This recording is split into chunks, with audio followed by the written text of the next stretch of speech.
Good morning, conference. Welcome to the first day of our spring conference in York. To open conference, I'm delighted to call our new party president, Josh Babarinde.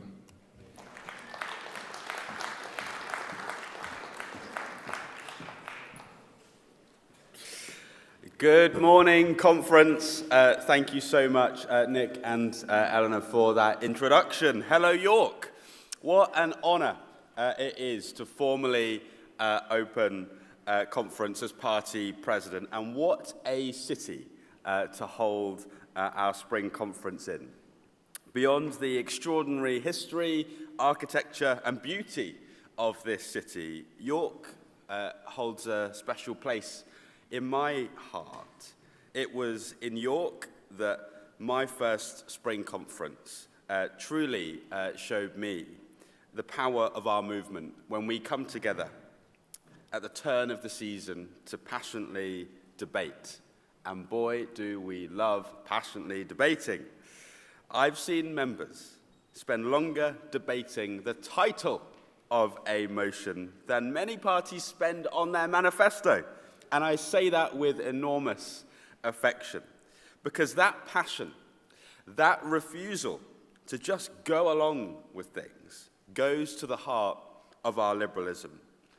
Our Constitution puts it plainly that we exist to build a free, fair and open society, and that no one shall be enslaved by conformity. That's not just a line in a document or a paraphrase of a line in a document.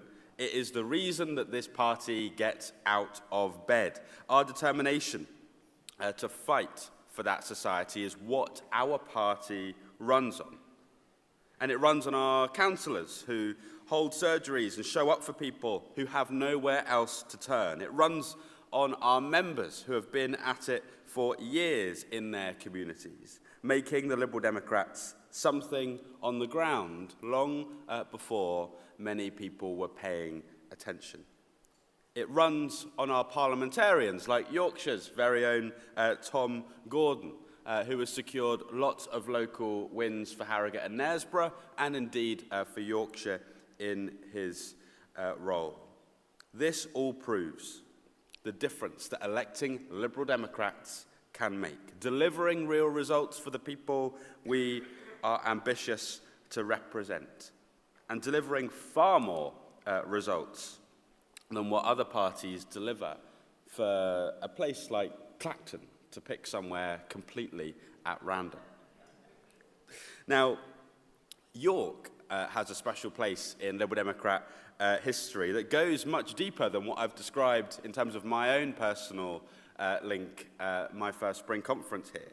It was here that Sebum Rowntree published his landmark poverty study in 1901, the research that helped to shape the Liberal government's revolutionary welfare reforms and laid the foundation for Britain's social safety net.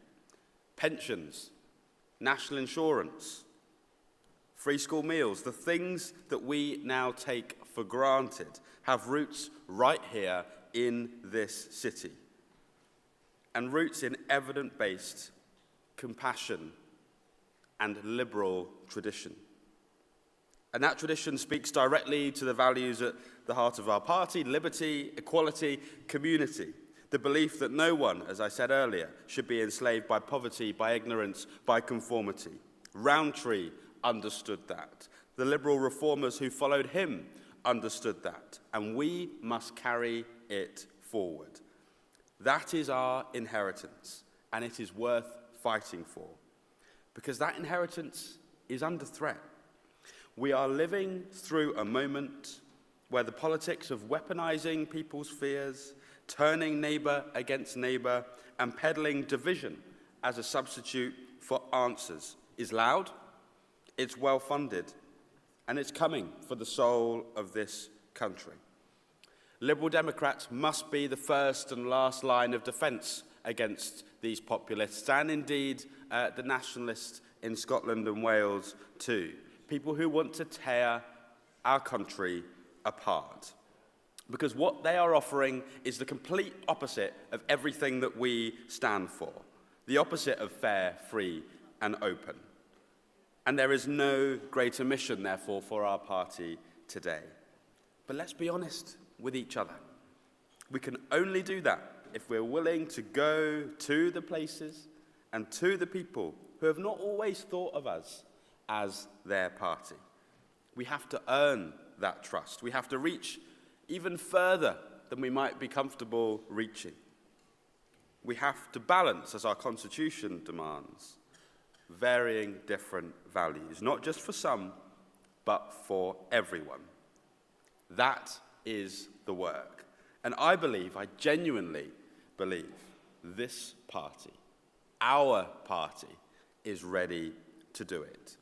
And the numbers bear that out. And you're going to get sick of hearing this at this conference, but never forget it. We won more council by-elections last year than any other party. Our Senedd candidates are taking the fight to Labour after years of their failure in Wales, and our Holyrood candidates are doing exactly the same up against a calamitous SNP government. Up and down the country, our candidates for town and city halls are pounding the pavements and turning them yellow or orange, depending on how you view the colour of this and preceding lecterns. And that is before we even get to May. Because when a voter stands in that polling booth, pencil in hand, hovering, in that moment, everything we have done, every door knocked, every conversation had, every argument won, it all comes down to whether they put their cross next to our Liberal Libby. So use this conference to make sure they do. Use this conference to arm yourself with the networks and know-how to reach more people and spread our liberalism. And with that, folks, I formally declare Liberal Democrat Spring Conference 2026 open. Thank you.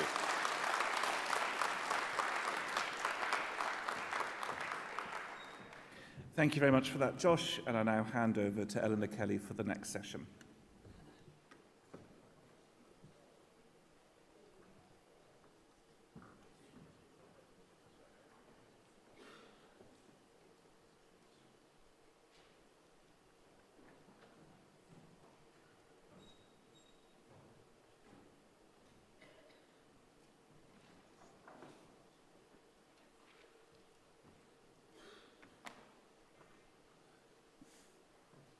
I should have tried to do a costume change at Wings, shouldn't I?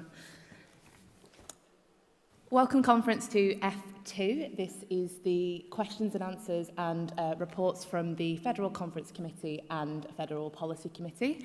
I would now like to ask Nick Da Costa to the stage to present the reports of the Federal Conference Committee.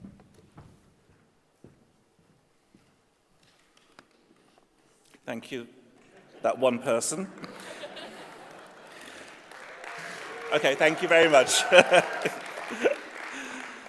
Conference, can I begin by saying how wonderful it is to welcome you all back here to York.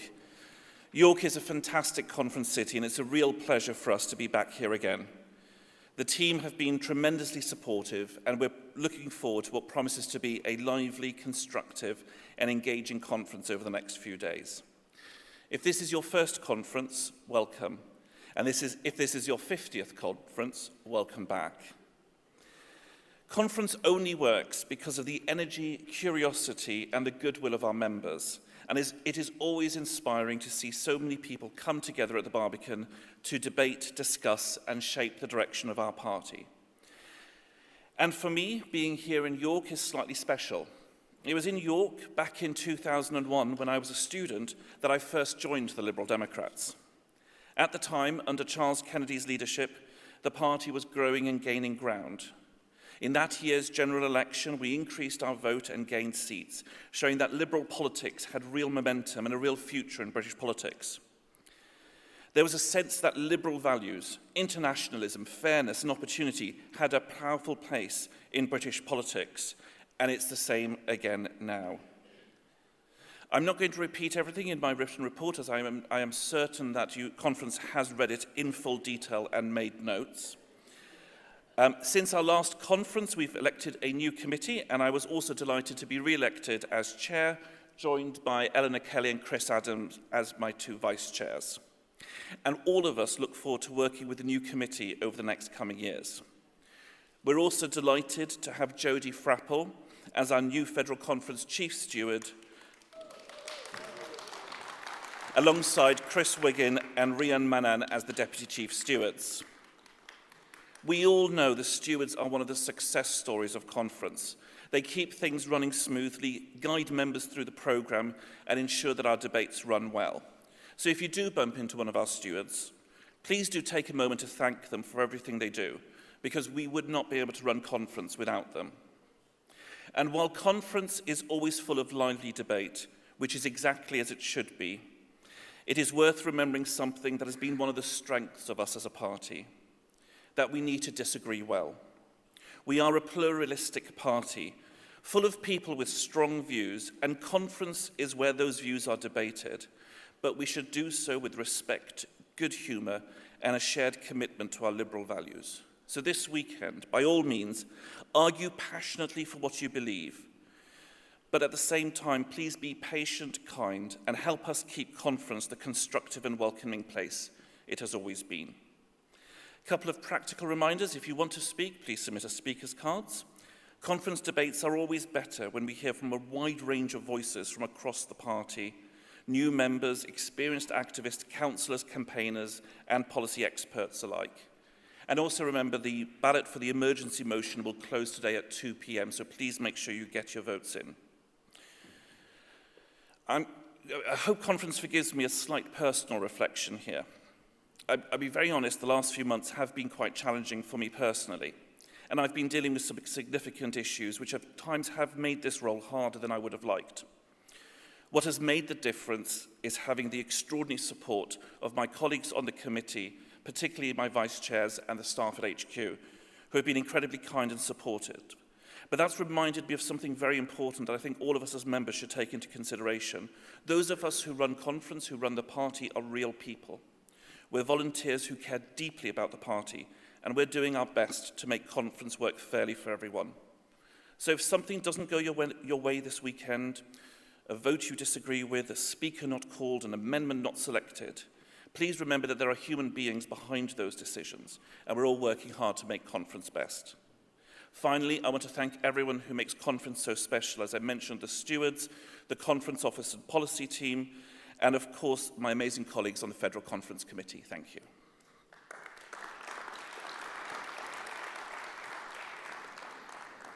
Thank you very much, Nick. We are now going to proceed to questions. As far as I'm aware, we haven't had any come in from the floor this morning, so we're going to proceed as they are printed in Conference Daily, which you can find on page 4, and then we will be moving to a few supplementary questions after that.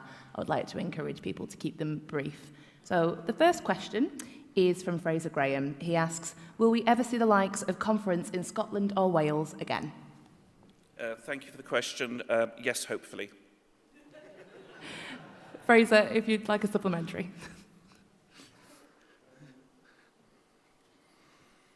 Bit low for me. Have you considered working with the sort of state parties in Scotland or Wales to look at maybe the option of a joint conference? No, but I'm open to that idea. Thank you very much. The next question is from Andrew Hudson. Will people submitting a question to a report that is printed in Conference Extra but not taken be guaranteed to be given an answer on this time? Yes, because all questions have written responses published in Conference Final. Thank you very much. And I can't see Andrew for a supplementary. The next question is... Oh.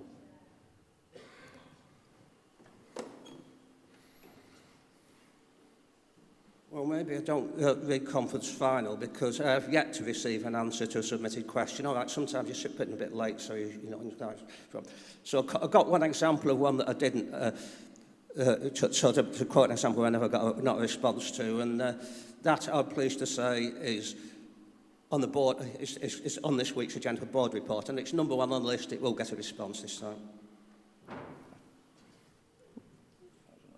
Did that have a question mark at the end? All questions published in Conference Extra and Daily will receive a written response. Thank you. Okay, the next question has been submitted by Josh Lucas-Smitter. Will there be strict deadlines for policy papers? If not, will flexibility on motions be allowed for everyone else too? So all motions to conference need to adhere to the deadlines published by the Federal Conference Committee. Okay, we are whizzing through these. The next question is from Fraser Graham again. With the Deputy Leader recently making a huge announcement about abolishing the Treasury, seemingly without consulting Federal Policy Committee or bringing a policy motion to conference, is our current party policy-making process fit for purpose anymore? Thank you for that question. I've got a slightly longer response to this one. Apologies, conference. The federal policy elements of this question I'll leave to the Federal Policy Committee, as I am aware this question's also been asked there. Our Constitution makes clear that party policy is set by conference through motions and policy papers we discuss here.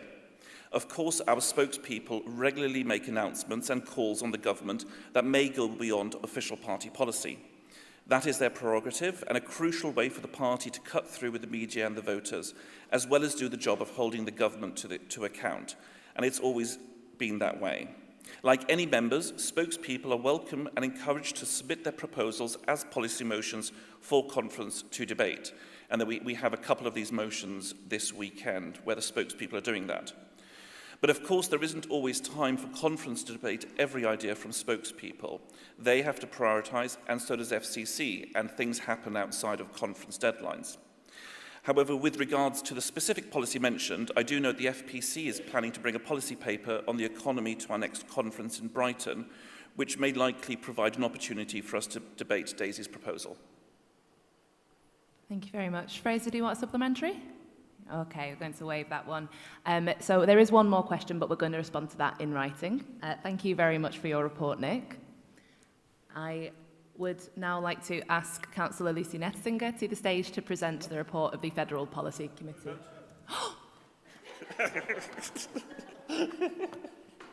My apologies, we have to vote on that. Could we please have the lights up? Can I see all those in favour of accepting the report of the Federal Conference Committee?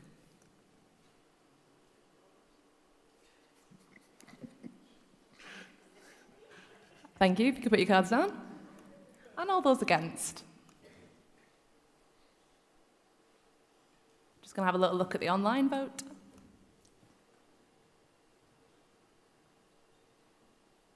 We're just going to give it 5 seconds because there's a bit of a delay.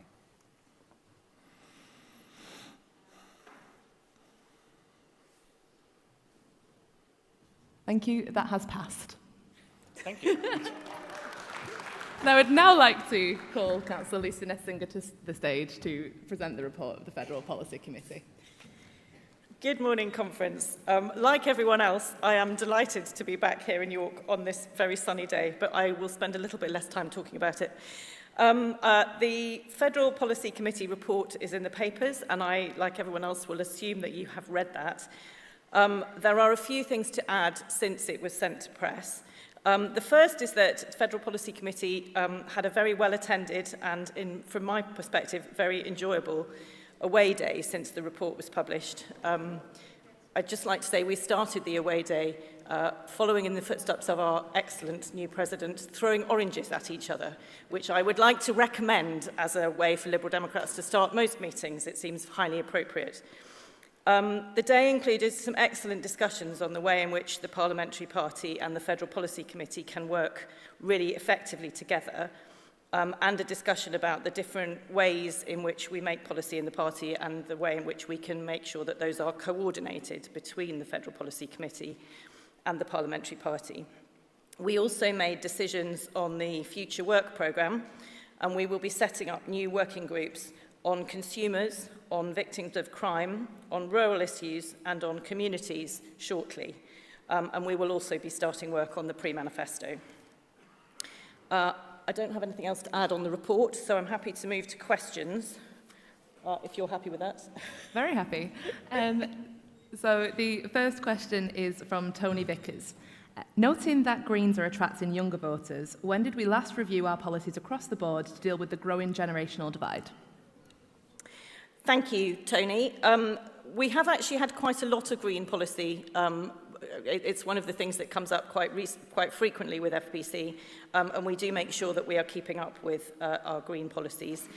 Largely thank you to Duncan Brack, who is a very excellent member of the Federal Policy Committee.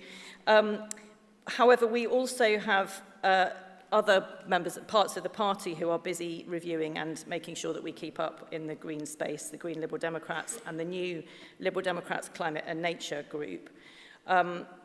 Equally importantly, at the recent Away Day, we were very clear that we were going to put particular focus in all of our new policy making on implications for young people and for ethnic minorities throughout all of our policy work in the coming parliamentary term. I'm happy to take a supplementary if Tony's here. Is Tony in the room? Yeah. Yeah, thank you, Lucy. Interestingly, the President talked about when he joined the party. I joined the party in the 60s as a member of the Radical Bulletin Group. There doesn't seem to be that much radicalism amongst the young voters now. They're flocking to the Green Party not because they're green, but because they are radical and we are less radical. We just lost a by-election in Liverpool with a 20% swing, 30% swing against us. So don't we need to treat the generational gap as part of our equalities agenda and make that a formal spokesmanship? So I very much agree that we need to treat the generational gap as part of our policy agenda, and that is why at our recent Away Day we agreed that all of our policy making would focus in particular on that generational inequality and thinking about the way in which our policies will impact on younger voters. So it is very clear that Federal Policy Committee are taking that element very seriously. I think it's probably sensible to have that as something that runs through all of our policy agenda rather than separating it out, and that was the decision that we made at the Away Day. Thank you very much. The next question is from Andrew Hudson. Could consultative papers and policy papers contain a glossary of acronyms and jargon in future? So I think that they should. I think that's a very sensible suggestion. I suspect that sometimes they do, and if that got missed on some of these, then that's a mistake, and we will try and make sure that that happens. Can't see any movements for a supplementary. So moving on to the next question, which is from Fraser Graham. With the Deputy Leader recently making a huge announcement about abolishing the Treasury, seemingly without the consulting the Federal Policy Committee or bringing a policy motion to conference, is our current party policy making process fit for purpose? So as long as I've been on Federal Policy Committee, and that is actually quite a long time now, there have been discussions about the way in which our policy process works, and those discussions are continuing and ongoing. The way in which we make policy has changed quite a lot over that period, or the way in which the Federal Policy Committee works has changed quite a lot, partly because of the ability for us to now have many of our meetings online rather than in person. So there are lots of changes in the way in which we are working. In relation to this particular question, I think it's about the way in which we work with the parliamentary party. The parliamentary party is clearly bigger now than it has been for a while. And we have reviewed and are continuing to review our relationship with them and how frequently we get updates from them. I think it's really important to be clear, and this was one of the things we discussed at the Away Day at some length, that there are a number of ways in which policy is made in the party. Conference, as Nick said, is the primary way in which policy is made, and things can be brought to conference via a variety of different routes. They can come through the Federal Policy Committee, they can also come through spokespersons' reports and through members and AOs. And all of those routes are legitimate ways in which the party can make policy. It is also important to recognise that our parliamentarians will need to respond to ongoing events. And for them not to be able to do that until something had been through conference would make life incredibly difficult for them and be very disadvantageous to us as a party. So we do need to recognise that they need to do that. We are working closely with them, and we had a really useful update from the parliamentary team on the things that they have been doing in the policy space at our recent Federal Policy Committee meeting. So I do think our processes are fit for purpose. But I think they need to be kept under constant review, and we are doing that. Do you want a supplementary? Thank you for that, Lucy. I understand. I think there's maybe a bit of difference between responding to something and announcing we're abolishing the Treasury. But what are Policy Committee doing to make sure that even with the larger parliamentary party, our lay membership has a strong voice in that policy-making space? So I think that the kind of immediate answer to that is here we are at conference. This is the only party where members can make policy. We are incredibly proud of that, and we continue to be proud of that. And later on today, I'm going to be working with some other people on trying to support our membership to understand how they can contribute best in that process. But our membership are still the ultimate arbiters of party policy. We just need to recognise that the parliamentary parties sometimes do have to make announcements kind of in a different timescale from the conference timescale, and that will always be the case. Thank you. Thank you very much. We're going to wrap up the questions there. Rest assured, to the two that didn't get answered, we will be coming back to those with written responses. And now we will be moving to a vote on the report of the Federal Policy Committee. If I could have the lights up, please. The online vote has been open for a moment, so if I could see everybody who's in favour of accepting the report. Thank you. Cards down. And if I could see everybody against. That has passed. Thank you very much, Lucy. Thank you, Conference. Thank you very much, Conference. I am now going to hand over to Councillor Callum Robertson, who is going to be chairing the next session, F4. And thank you very much to my aide, Chris Adams.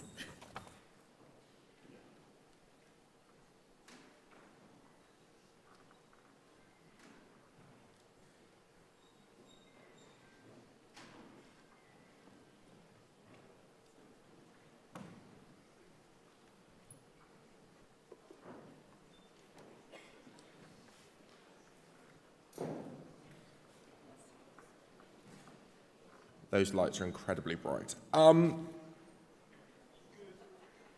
Good morning, Conference, and welcome to F4, which you'll be able to find on page 24 of the printed agenda. This is a constitutional amendment on whether or not to add a councillor representative to the Federal Conference Committee. Can I please remind all speakers to keep to time so that I can call as many of you as possible and have space for any more speakers if you are efficient. I'm going to call Councillor Darryl Smalley from Lincoln and North Kesteven to the floor to propose the motion. Thank you.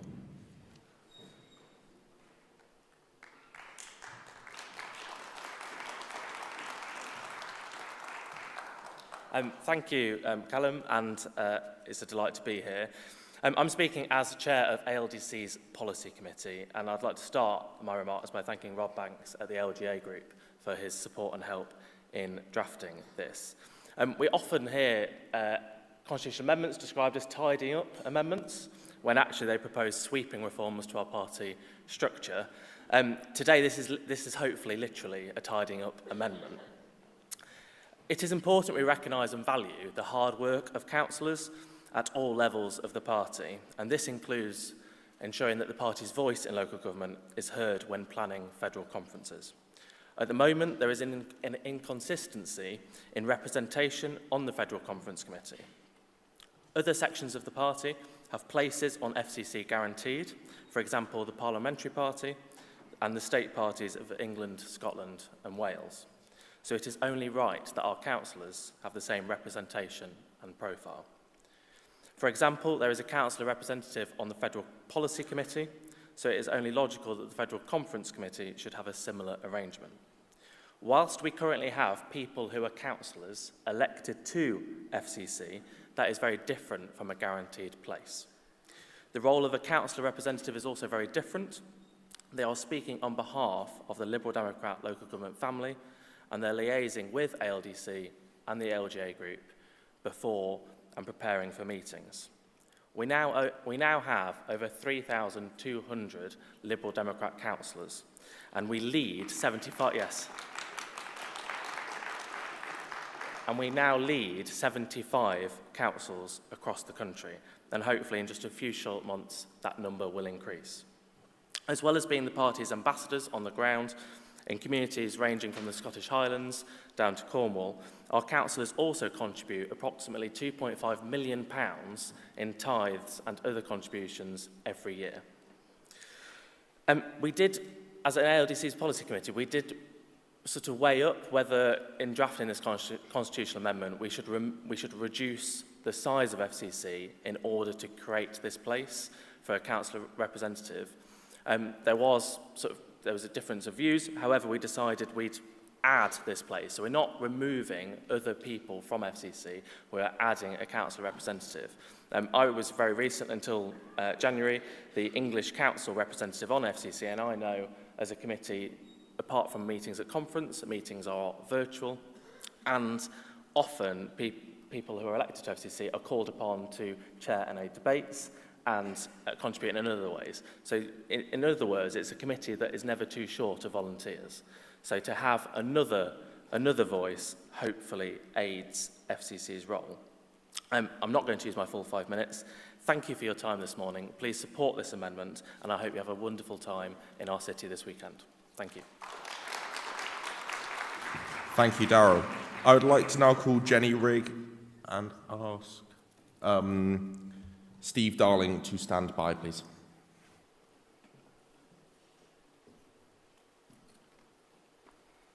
Good morning, Conference. I come before you today as the official voice of the Federal Conference Committee.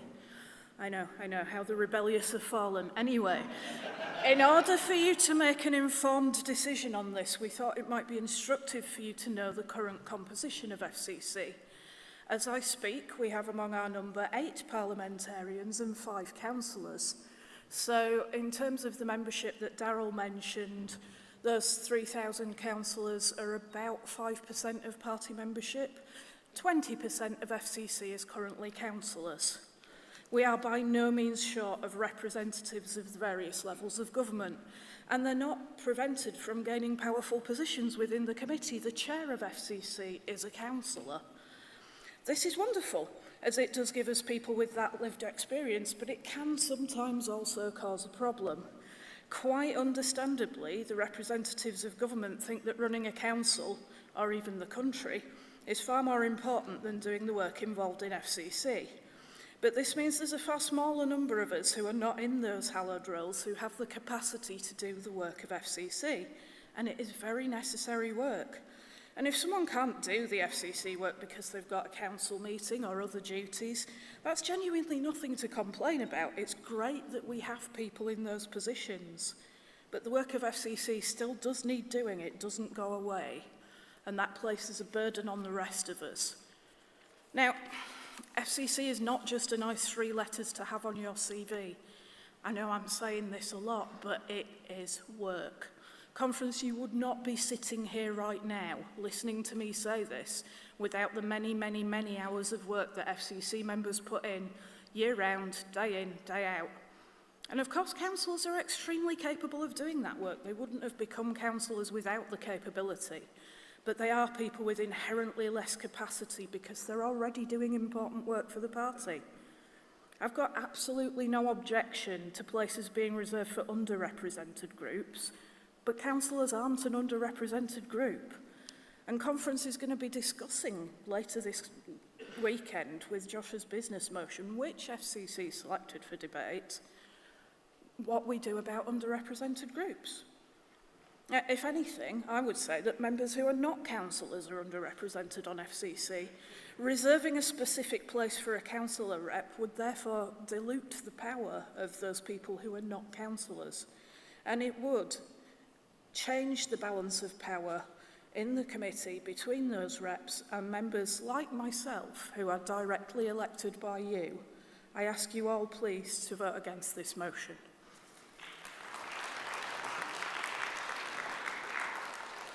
Thank you, Jenny. I would like to now call Steve Darling to the stage and ask Jeremy Hargreaves to stand by.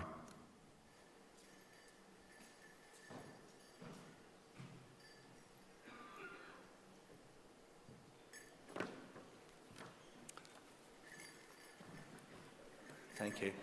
Good. Well, she knows her place anyway. But I'd like to... I'm actually speaking in favour of this motion.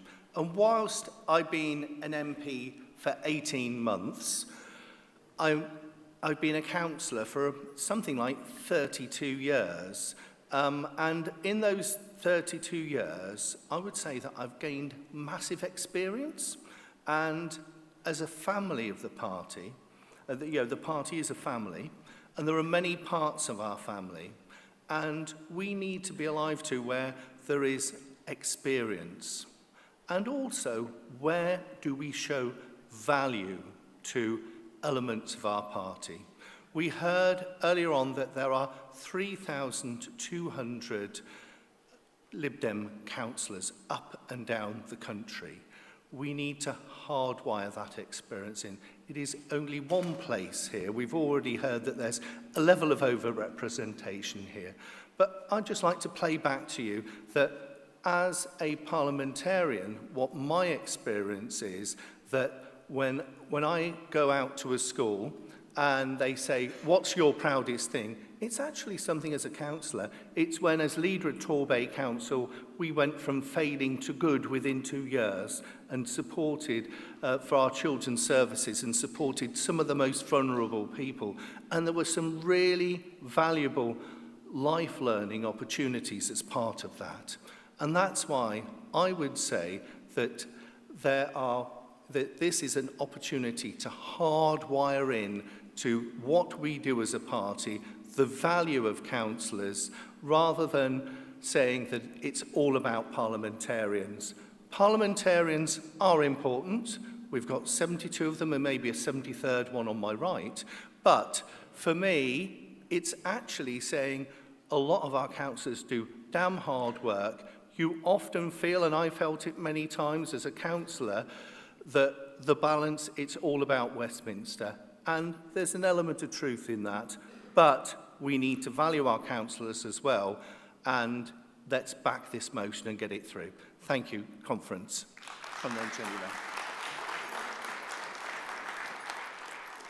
Thank you, Steve and Jenny. I'm going to now call Jeremy Hargreaves to the stage and ask Lucy Nestinger to stand by to summate the motion and thank people for keeping to time thus far. Friends, we're all used to arrangements to give guaranteed representation to underrepresented groups. This motion breaks new ground by trying to give special consideration to a group which is already extremely well represented and indeed arguably overrepresented. Yes, 12 of the 12 people elected to FCC last autumn through our existing system, 5 are councillors. That's almost half. And of the remaining 7, who perhaps you might think know nothing of being a councillor, one of them's a former councillor, another one's a former council leader. Friends, councillors may be many things, but underrepresented on FCC is most definitely not one of them. Now, you might hear it argue that, of those 7 councillors that I mentioned, they're not there as councillors, so they should have someone additional who's specifically elected as a councillor to contribute that point of view. And to be honest, conference, that's a point of view I sometimes have a bit of sympathy for. If, for example, someone's the sole elected member of a committee who's from an ethnic minority or maybe who's disabled, it can indeed be unfair to expect them always to take on speaking up for that group. But conference, that's where there's 1 or perhaps 2 committee members in that situation. Here it's nearly half of the elected members of the committee, including its chair. Councillors really are already very well represented on FCC. But there's a wider point here too, conference, and now I'm here to speak up for the deeply boring but also deeply important point of ensuring our committees can actually effectively do the job that we as a party need them to do. Councillors, obviously a very important part of the party, so give them a place on the committee. So are our MSPs. Give them a place on the committee. Welsh Assembly members, place on the committee. Our international team to make sure our policy fits internationally, place on the committee. Lib Dem teachers for the same reason. Women, ethnic minorities, Lib Dems with disabilities. We could all list dozens more such groups. Now, conference, I'm not for a moment saying those aren't important groups. They obviously are.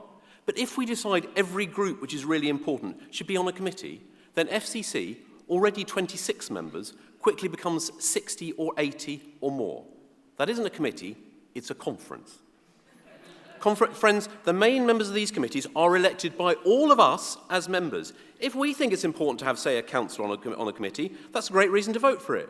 Our mechanism for filling committees should be the elections, not going round the elections. So, conference, please reject this madness that says that just because a particular voice is really important, and all the ones I've listed really are, the way to do that is to give them all a reserved place in a committee, to the point where the whole system breaks down. And really, I do ask you, where we have various actual challenges about ensuring diversity in this party, to ask yourself whether we should be legislating to increase the representation of already fully represented groups. Vote against this proposed amendment to the Constitution. Thank you. I'm now going to call Councillor Lucy Nethsinger to summate the constitutional amendment.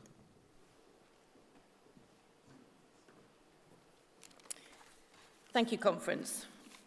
We've heard some passionate discussions about the fact that councillors are already a large number of the people on Federal Conference Committee, but there is a very distinct difference between being a councillor who is elected onto Federal Conference Committee and a councillor representative on Federal Conference Committee. And one of the significant differences is that if you are a representative of a specific group, you have duties and responsibilities and pathways to feed that back to the wider group who have elected you there as their specific representative. And I think we need to be clear about that as a distinct difference from just having lots of those people on the committee. I also want to challenge Jenny's point about councillors on FCC, meaning that there aren't enough people doing the work of FCC. I think that that's unfair. Particularly given that of the people who've been on the stage this morning, most of them have been councillors. I think the councillors who are on FCC are extremely hardworking and more than pull their weight on that committee. But the point about this request to have a specific councillor representative is about having somebody whose role on that committee is also obviously to feed back through to their councillor electorate, if that makes sense. And in a party where councillors are absolutely the bedrock of our work, that role is really important. So I think I totally take Jeremy's point that councillors are well represented in the party. They are well represented in the party. They do an incredible amount of work for this party. They are absolutely the rock on which our parliamentary currently castle is built. They are very, very important to our success, and being able to have somebody on Federal Conference Committee whose role is specifically about representing that group and really importantly feeding back to that group is really, I think, would be extremely beneficial. This is something that happens in the Welsh and Scottish parties. It's something that happens on many of our other committees. I don't think it's going to open the floodgates to lots and lots of requests for many other groups to be represented, although if that were the case, those groups are entitled to bring their case to conference, as the councillors have done. So I ask you very much to support this amendment, and please don't be misled by the fact that there are already councillor representatives. They are doing a great job, but this role would be different. Thank you. Thank you, Lucy. We're now going to move on to a vote. There are no amendments to this constitutional amendment, so therefore it's just a straightforward vote. A reminder, with a constitutional amendment, it requires a 2/3 majority, that is 66.7% of the vote, to pass. The voting online is open. Can I have the lights up, please? Excellent. And then can I have all those in favour of the constitutional amendment to raise your voting cards, please?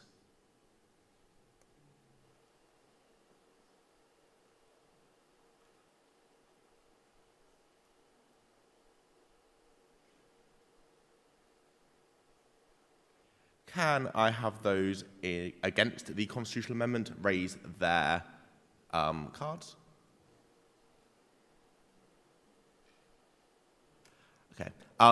It is around 50%, very far short of the 2/3 majority required. Therefore, the constitutional amendment fails.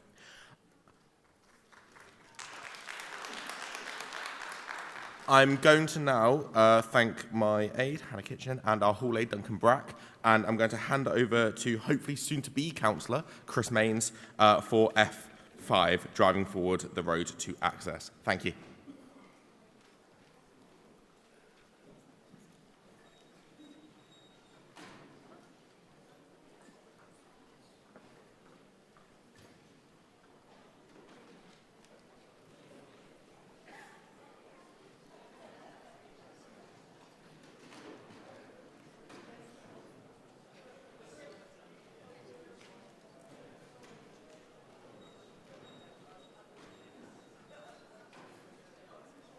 Good morning, Conference. We're moving to F5, Driving Forward, Road to Access. Can I point out to everybody, in the daily announcement sheet, there is the wording for a reference back. We'll be taking that later. Can I ask you to just look at that during the debate so that we can move to the main debate. Can I ask Catherine Macy to stand by, and I call Mackenzie Gregory to move the motion.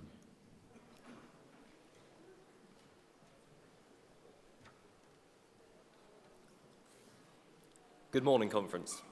For many young people today, learning to drive has quietly become one of the biggest barriers to their independence. Driving shouldn't be a luxury, yet increasingly, that's exactly what it feels like. When I first started learning to drive, the biggest challenge wasn't the test and it wasn't the lessons. It was simply finding an instructor. It took me 6 months. 6 months of waiting, emails and phone calls, and being told again and again, simply, that testing instructors didn't have the capacity. Eventually, I found one and started learning, and at that point, I thought the hardest part was over. But when I took my driving test, the earliest one was 8 months away. So suddenly, the question wasn't just, can I learn to drive? It suddenly became, can I afford to keep learning while I wait? A typical 2-hour driving lesson costs around £80. When you're waiting months for a test, learners often need top-up lessons every couple of weeks just to stay test-ready. If your family can't support you financially, that means working roughly 11 hours a week at minimum wage just to pay for a single lesson. On top of school, coursework, and everything else, and that assumes that you can even get to a job in the first place, even where public transport is limited. What often happens is instead that people delay learning. If you can't afford to do it while you're in college, you often arrive at university, still unable to drive. Finances at university are often tighter. And when you graduate and you enter the job market, you're already at a disadvantage because many jobs, apprenticeships, and training opportunities assume you have access to a car. Before your career has even begun, the opportunities available to you are even narrower. This experience isn't unique to me. It's shared by thousands of young people across the country. And it shows something very clear. The system that supports new drivers simply isn't working. The backlog for tests has exploded, with learners now waiting months, sometimes close to a year, for a slot. This motion tackles this by expanding DVSA testing capacity, recruiting more examiners, and increasing the number of tests available so learners can take their test when they're ready. But the backlog isn't part of the problem. But the backlog is only part of the problem. The cost of learning itself has become a major barrier. Most learners require 40 to 50 hours of lessons before they're able to pass, and at current prices, that often costs well over £1,500 before you even book the test. For many young people, that simply isn't affordable. That is why this motion proposes a Young Driver Support Fund to help low-income people and disabled learners with the cost of learning. Learning to drive shouldn't depend on whether your family can afford it. Access to work, education, and opportunity should not be determined by your income. Conference.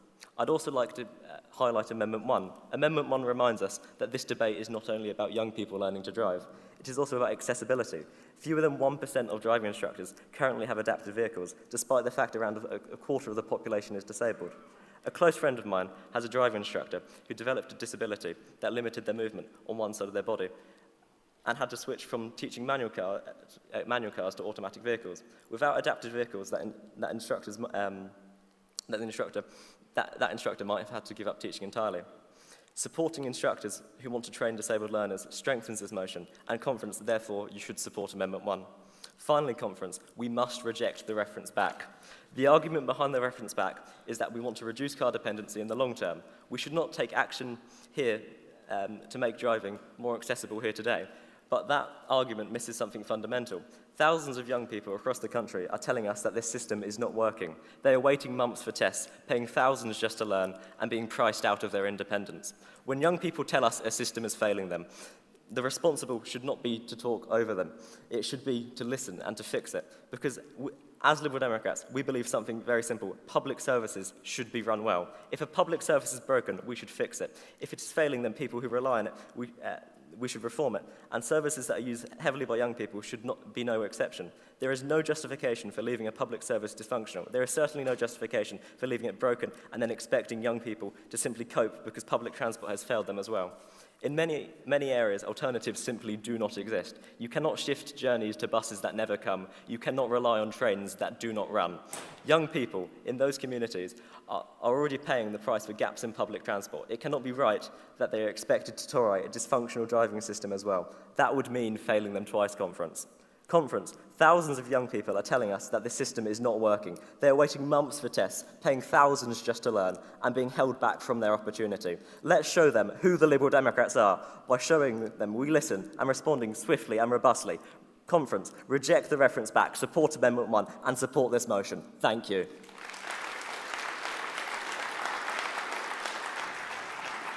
Thank you, Mackenzie.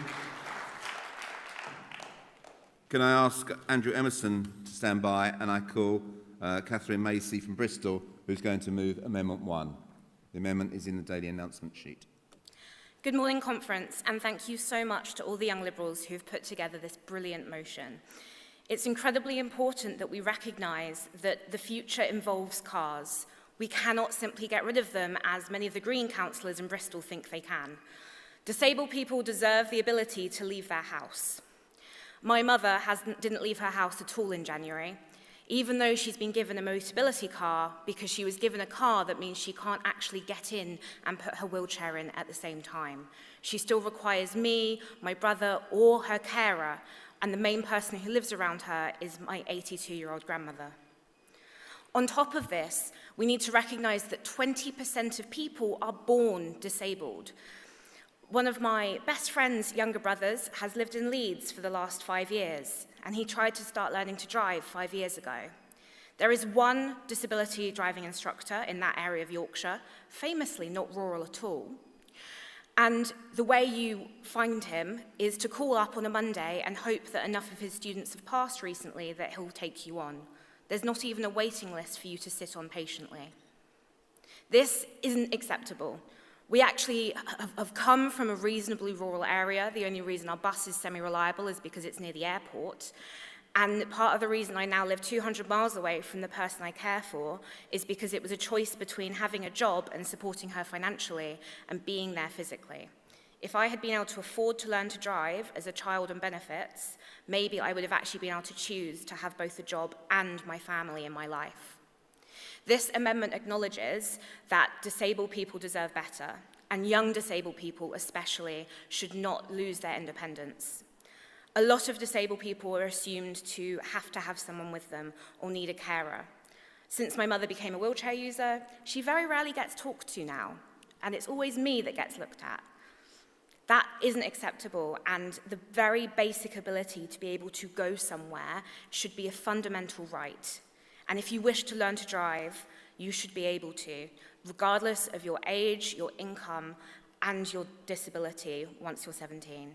Please support the amendment, please support the motion, and remember, this is for young people, for the future, for now. It's short-term and it's long-term, and it's necessary. Thank you. Thank you, Catherine. Can I ask Cardiga Thomas to stand by, and I call Andrew Emerson from Shetland, who's going to speak against the motion.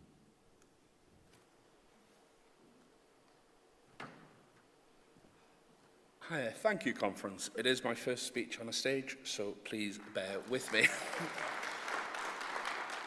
I hate to be the person coming here to speak against the Young Liberals because, frankly, I love what they do and they're a very important group. But this motion is broken at the principles of it. Car dependency is not something we should be forwarding on. Car dependency is something we should be aiming to move away from. It is damaging to the climate, it is damaging to our cities, and it is damaging to people's health. Whether that's through pollution, through accidents, through extra road infrastructure that destroys nature. We should not be putting this at the heart of everything that we do. In the motion, it references learning opportunities in schools. I don't see how putting a car culture at the start of a school debate, embedding car culture from a young age, helps anybody in this society. I am sympathetic to the lack of driving abilities. As a caseworker for an MP, the DVSA is regularly on my casework load. They are an appalling and shambolic organisation. But that doesn't underwrite and it doesn't cut the car dependency is bad. I also note in the last section that we call for a public-private initiative with car insurers and other companies. We've had plenty of examples of these. This just screams to me Blairite PFI on steroids. What will a public-private initiative achieve in this instance? Why do we need to pull in the public-private initiative to achieve this? I would urge you to vote against this motion, but given that there is a reference back, and I submitted my card before there was a reference back, I would be happy to support that too. Thank you, Conference. Thank you, Andrew. Can I ask Katrine Harding to stand by and call colleague Thomas to speak in favour of the motion?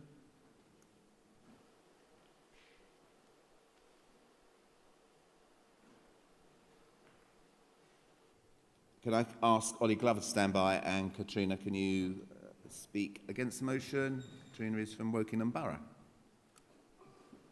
Good morning, Conference. Also my first speech. So, you might not be clapping at the end, we'll see. So, freedom. That's what we're sold in car adverts. The open road, the convenience. But what we don't see is the congestion. The thousands spent every year on an asset that depreciates rapidly, on insurance, fuel and servicing. And we need to be honest about the freedoms that we collectively trade away by making the car the centre of our transport system. Freedom for children to safely roam the streets. Freedom from noise and air pollution, which contributes to 40,000 deaths per year in the UK. Freedom for ourselves and billions across the world from climate change. Freedom from harm, for the almost 30,000 people killed or seriously injured on UK roads every year, and real freedom to choose how we travel. That choice is possible, even for more rural communities in many, but obviously not all cases. I grew up outside a small village in Lancashire, but I was very lucky. We had a relatively frequent bus service throughout the day and a cycle track along a disused railway up Balloon Valley, an almost entirely traffic-free route 5.5 miles to school. Now, that's my idea of freedom. From age 13, cycling independently with my younger sister. The health benefits of an hour's exercise most days, and creating habits that have lasted. Now, I have 2 young children, and our main way of getting around is by cargo bike. The fresh air, exercise, and connection with my community and nature leaves me with no desire to get in the car. But many people in my semi-rural area have stopped cycling altogether, fearful for their safety in the face of increasing numbers and size of vehicles and declining standards of driving. While this motion raises many very, very valid points, many of its proposals further cement a car-first transport approach for future generations, and I'm afraid I cannot support a motion that at its core seeks to increase car use and commits £50 million of public money to do so. By supporting cycling, wheeling, walking and public transport instead, we can reduce car dependency, improve air quality and health, and improve options for people at all stages of life who cannot drive, including residents in my ward who have told me that they can no longer afford to run a car. To address some of the genuine issues this motion raises, a shift in how people travel can also free up road space for those who genuinely need to drive. And there will always be people for whom a car is the only viable way to get around. But making cars the default is not the answer. And finally, we are in a climate emergency. The Committee on Climate Change and our own Climate Emergency Action Plan locally require an urgent shift away from private car use. I urge Conference to support the reference back so we can craft a more balanced response to the real challenge of transport poverty, particularly in rural areas. And if you'd like to help us build the transport system for the future, please join the Lib Dem Friends of Cycling, Walking and Wheeling, hopefully to be approved as an affiliated organisation this afternoon. Thank you. Thank you, Katrina. Call Ollie Glover, Member of Parliament for Didcot and Wantage, who's our transport spokesman. After Ollie has spoken, we will move to the reference back. Conference, those of you who know me well will be quite probably be quite surprised hearing me speak in favour of this motion. And indeed, I am heavily involved with the new affiliated organisation being set up, the Lib Dem Friends of Walking, Cycling in Wheeling. I have never owned a car. I cycle everywhere in my constituency, including an extremely windy and somewhat hairy 30-mile round trip on Thursday. For longer distances, I take trains, including to this conference. But the fact is that driving is a valuable skill, even if one doesn't own a car and one doesn't drive very often. It's essential for many jobs. Before becoming an MP, I worked on the railway and doing Network Rail incident response jobs, dealing with points failures, snow on the line, whatever else. That required use of a road vehicle in order to keep the public transport system moving. When I move house, despite the fact that I go on cycle touring holidays and take things to the tip on my bicycle, I have not yet mastered the art of moving house using my bicycle. Perhaps those of my friends who encourage me to be less of a hoarder and clear things out more might move me closer towards that goal, but I still would be some way short. And very rural parts of the country are, alas, a very long way away from having the public transport needed to eliminate the need for cars altogether. And with the driving test shambles and scandal, I've had constituents having to travel absurd distances for tests. My constituency is in Oxfordshire, and I've had constituents who've had to travel to Blackpool or Cornwall in order to get a driving test in recent years. I think opponents of this motion should also bear in mind that this motion should be seen in the context of wider and very progressive policy made by past conferences on the subject of transport. For example, the Connecting Communities Building a Transport Network Fit for the 21st Century motion on rail at the autumn 2025 conference. At the also the 2025 conference, a motion to restore public paths through nature. And in autumn 2023, Connecting Communities Building a Transport Network Fit for the 21st Century, which had policy on rail, buses and active travel. And it complements causes I continue to champion in Parliament, whether that's rail fares reform, walking or cycling, integrated transport, or indeed reform of the shambolic driving test system, which is the basis of this motion. Conference, we must not fall into the trap of always seeing cars and other forms of transport as being in conflict. The Netherlands values both. We should do the same. So please vote for the motion to support our young people in their careers and social lives, particularly as the Labour government is far from getting a grip of the test backlog and system problems. Thank you very much, Ollie. We're now moving to the reference back.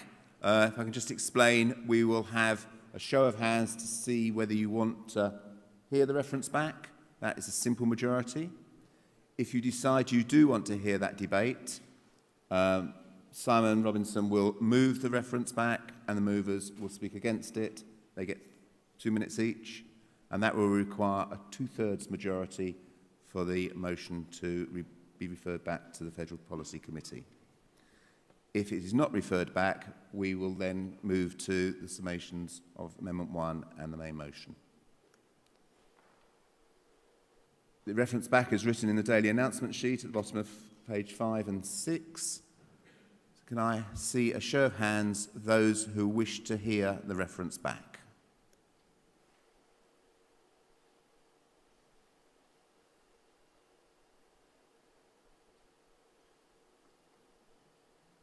Thank you. And those against?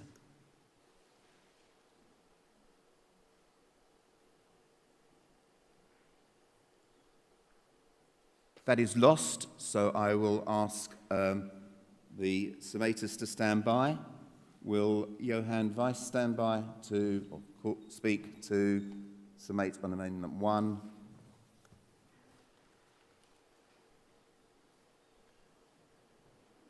And can I ask Will Tennyson to stand by to summate the whole motion?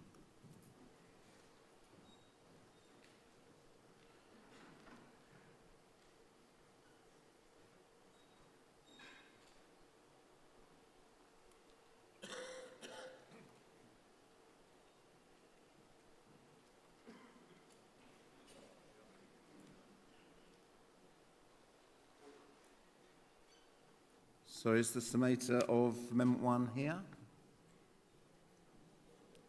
Catherine, do you want to summate on behalf of your amendment? Oh, you are, sorry.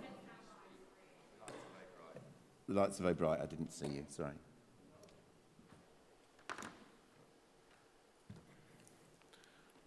Thank you very much, Conference. It's also my first time speaking, so I appreciate the opportunity.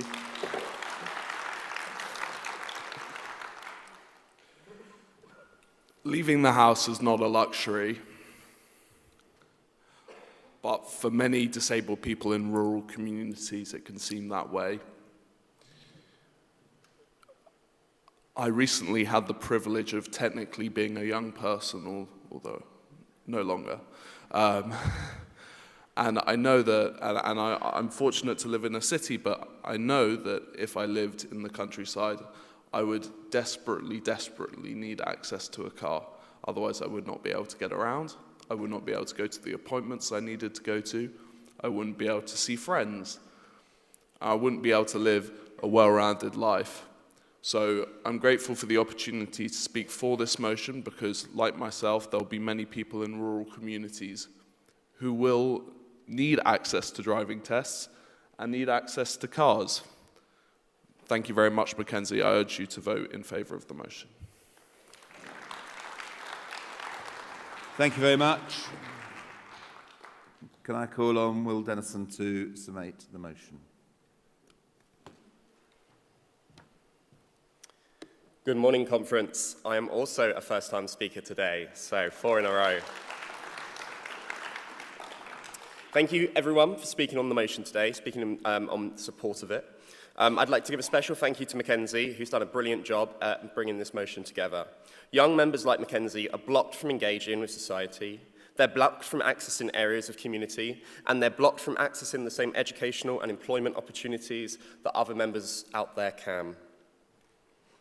And also a big thank you to Catherine Macy, who crucially stated that cars aren't just vital for our young people, but an absolute need for our disabled citizens, where driving gives them the independence they deserve to have the same opportunities as everyone else does. And lastly, thank you to Ollie Glover for reminding us that this motion does not sit in isolation. We are not a party that endorses driving completely and solely. In fact, we have a huge sway of policies that are vitally give us great options for public transport and all sorts of other ways for people to get around. That doesn't mean this motion on its own doesn't have value. It doesn't mean this motion on its own won't create new opportunities for our young people. 11 hours a week on minimum wage just to be able to afford to learn to drive. This cost is not accessible. We are limiting our young people's opportunities, we are limiting the independence of disabled people across society, and we are ignoring the voices of those that matter. As the Liberal Democrats, please listen to the young people that are saying to you, we need to get around, we deserve the same opportunities. The system is broken, and it's time to put it right. Let's not leave our young people with £1,500 on lessons, with £2,000 on insurance, and that's before you've even stepped into a car. This isn't a conversation about the importance of cars for the future. This is a conversation about making society accessible to everybody today. Thank you, Conference. Thank you very much, Will. So we firstly vote on Amendment 1. Can I see all those in favour?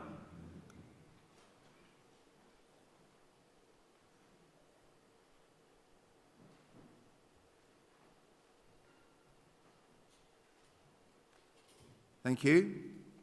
And those against Amendment 1?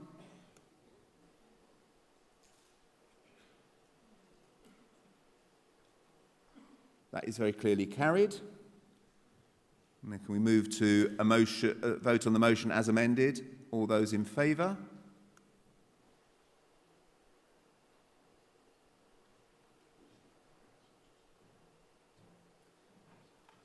Thank you.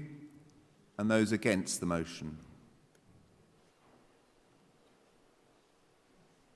Thank you. That again is clearly carried.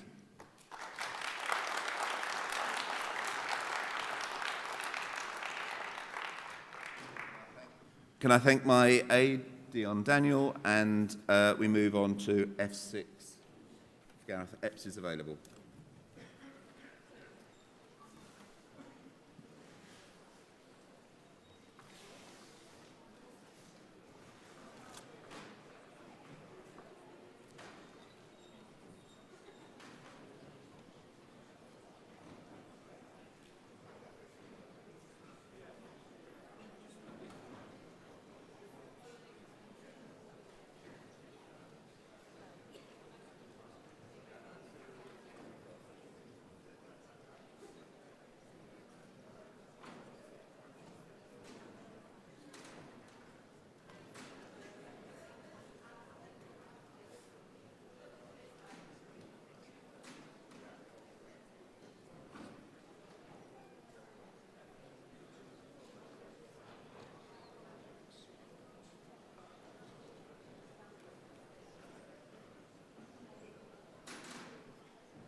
Good morning, Conference.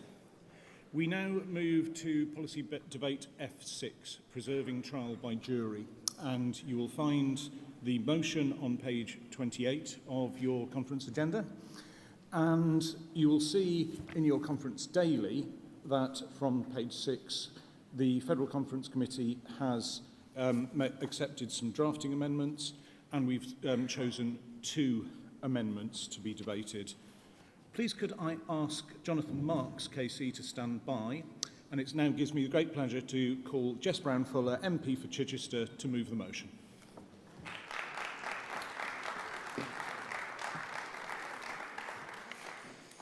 Thank you, Gareth, and good morning, Conference. It is a pleasure to be with you today, defending our justice system and defending your right to a jury trial and a fair trial, because, Conference, those things are currently under attack by this Labour government after years of mismanagement and complacency from the Conservative government that came before them. So first I will lay out why today's policy motion is so important. The current state of our criminal justice system, with backlogs in the Crown Court reaching 80,000, is unacceptable, untenable and unsustainable, and it's a shameful legacy. It deprives victims and defendants of justice for years. We now have cases being listed at the end of this decade. This has a huge impact on the quality of evidence, and it often causes victims to pull out of their cases because so long has passed since the crime and they simply want to move on with their lives. And it also leaves defendants' lives on pause while they await their opportunity to prove their innocence. Currently, the system as it stands fails everyone, and something must be done about this crisis, and it must be done now. Sir Brian Levison was clear in his report that the fundamental drivers of the ever-increasing backlog were systematic underfunding, readiness of defence and prosecution teams, and the availability of witnesses, victims and defendants. Juries were not identified as the cause of the problem. Between 2016 and 2024, the number of ineffective trials increased from 15% to 25%. In that same time, the average court sitting day fell from 3.8 hours to 3.2 hours. Juries are not the problem. Inefficiencies are.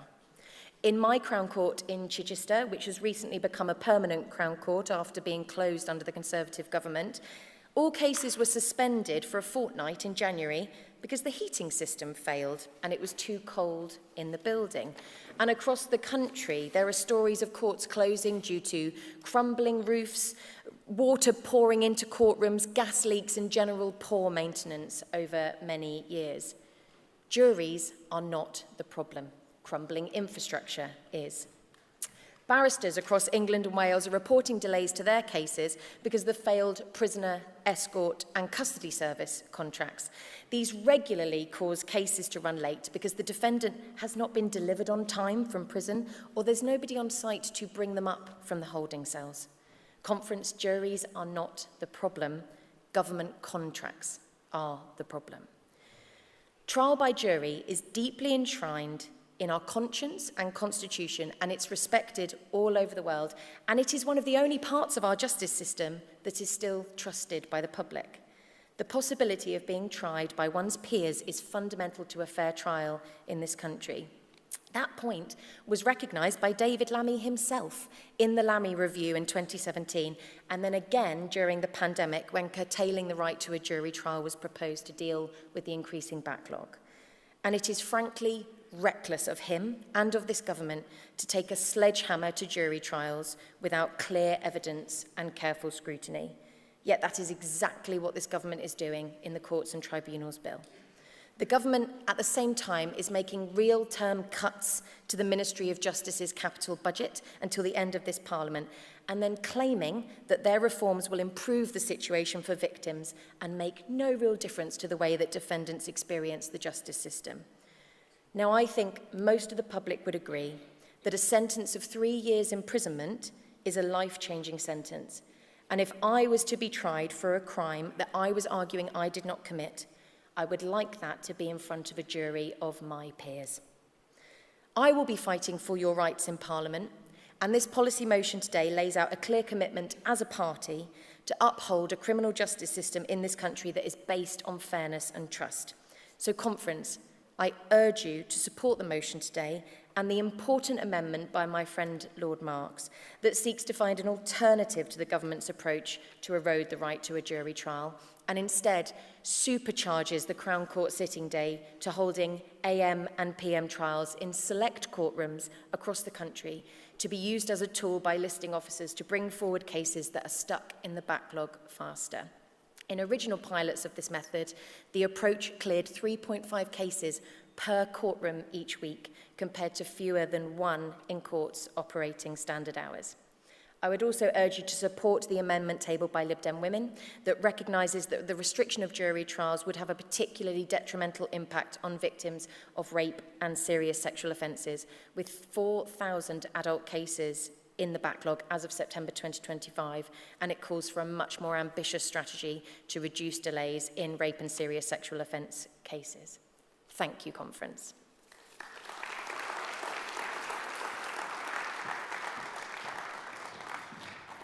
Thank you very much, Jess. Please could I ask Councillor Donna Harris to stand by, and I now call Jonathan Marks, KC Lord Marks from Warwick, to move Amendment 1.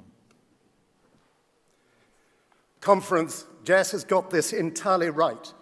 Jury trials are a central pillar of our democracy. Trial by your peers. The public believe that 12 heads are better than one, fairer, widely trusted, consistent, more diverse, and the public are right. Current court backlogs are a disgrace, a Tory disgrace. And justice delayed is justice denied. But Labour's proposals are just as disgraceful and unnecessary. David Lammy has abandoned the principles he was once proud to proclaim.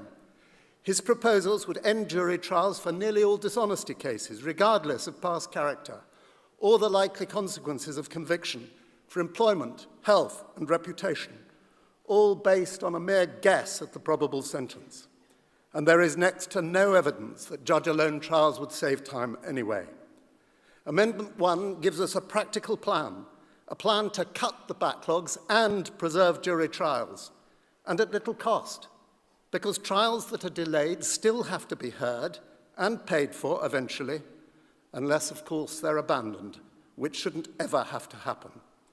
Yes, we must improve efficiency, maximum sitting days, better listing, court transport that delivers, working court buildings. But with Amendment 1, instead of one jury per court, sitting for a notional 4-hour day, but actually far less, we'd have 2 juries, each on half-day shifts for 2 trials in a day, morning and afternoon, each shift for 3.5 or 4 hours. So nearly twice as many trials.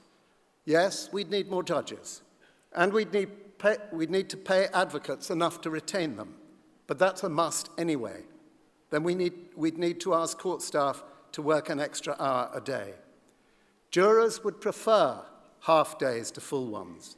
There'd be less disruption of their work, their children, their family lives, less time wasted. Courts now only sit from 10:30 to 4:15. That helps concentration and preparation for the next day, certainly, but it frustrates the public and underuses court capacity. So we could nearly double the number of trials and still maintain juries. Probably the best and rightly the most admired feature of our criminal justice system. So Amendment 1 is both progressive and practical. Please back it, and we'll fight these proposals all the way. Thank you, Conference.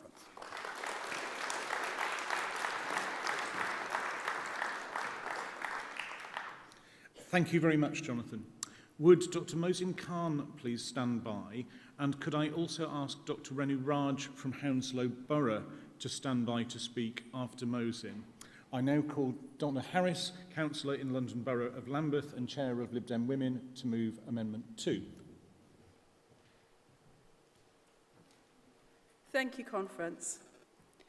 I'm here today because any discussion about restricting or abolishing trial by jury must confront the reality facing victims of rape and serious sexual offences.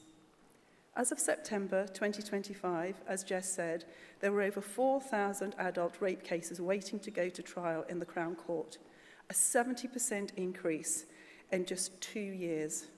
Behind each of those numbers is a survivor waiting for justice. The delays are real and serve and are unacceptable. Rape cases are already taking significantly longer than any other offence to reach trial. Many victims withdraw from the process because the wait is so long, the process so traumatic, and the uncertainty overwhelming. But conference, the answer of those failures cannot be to weaken one of the most fundamental safeguards in our justice system, trial by jury. Juries are not just a procedural luxury, they are a cornerstone of public trust. 12 members of the public hearing evidence together, bringing different life experiences and reaching a collective judgment is a vital protection, particularly in cases involving sexual violence where credibility, context, and lived experience matter so deeply. For victims of rape, serious and sexual offences, removing or restricting jury trials risks doing real harm. It risks undermining trust in the justice system, increasing victim attrition, and potentially worsening outcomes in the cases that are already facing the longest delays. And we must also recognise who is most affected. Around 90% of rape victims and 80% of victims of other sexual offences recorded by police are women and girls. Women from Black, Asian, mixed and Chinese ethnic backgrounds already face additional barriers reporting violence and navigating the justice system. Any reform that reduces transparency or public participation in justice risks deepening that mistrust. Conference, the crisis in rape prosecutions is not caused by juries. It's caused by chronic under-resourcing, court backlogs, and insufficient specialist support for victims. So if we are serious about justice for women and girls, we must also focus on the real solutions. That means a far more ambitious strategy to reduce delays in rape and violence against women and girls. It means specialist handling of rape and serious sexual offences. It means increased judicial and prosecutorial capacity. And it means properly funded victim support so survivors can stay engaged in the process. Conference, justice delayed is justice denied, but justice weakened is justice lost. We must fix the system, not dismantle the protections that give legitimacy. Conference, please support the motion and as a whole and Amendment 1 and 2. Thank you.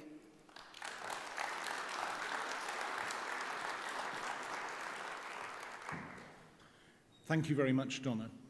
Could I please ask Dr. Renu Raj from Hounslow to stand by?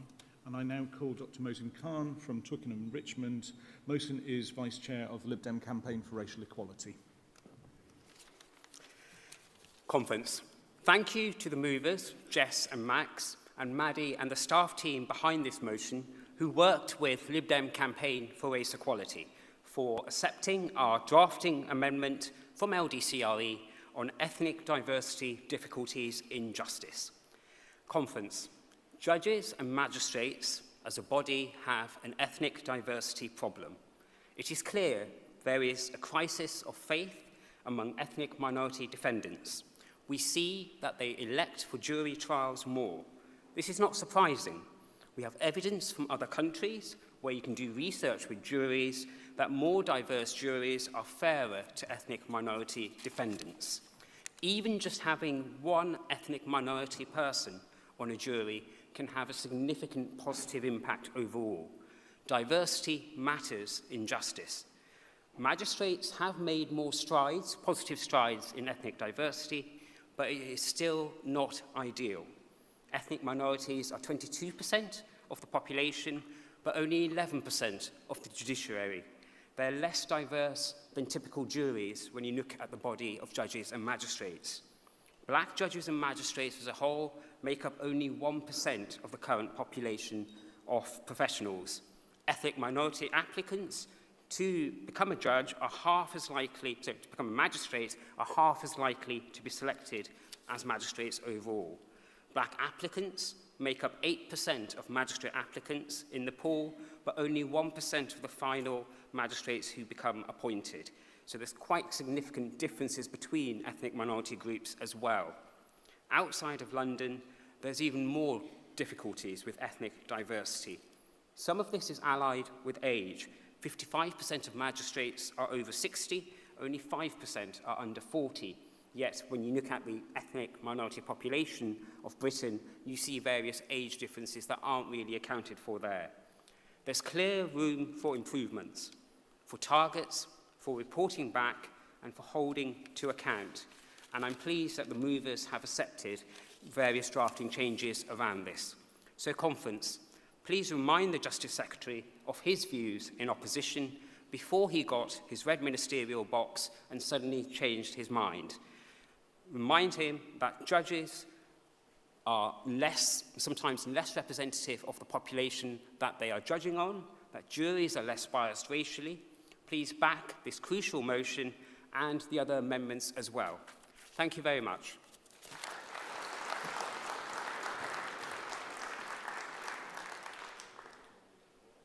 Mohsin, thank you very much. Please could I ask Tom Shaw from Rochdale to stand by. I now call Dr. Renu Raj from Hounslow Borough to speak. I'm not sure whether Renu is in the room, however, but Renu, if you are able to come to the stage, please do.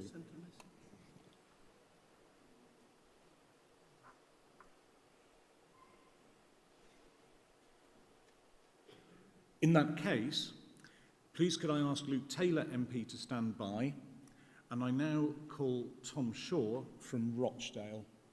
Tom, I hope you're ready to join us and speak.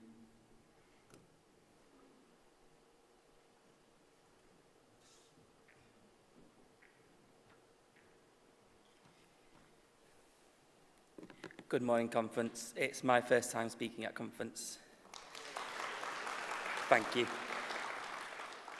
Conference, our criminal justice system is broken.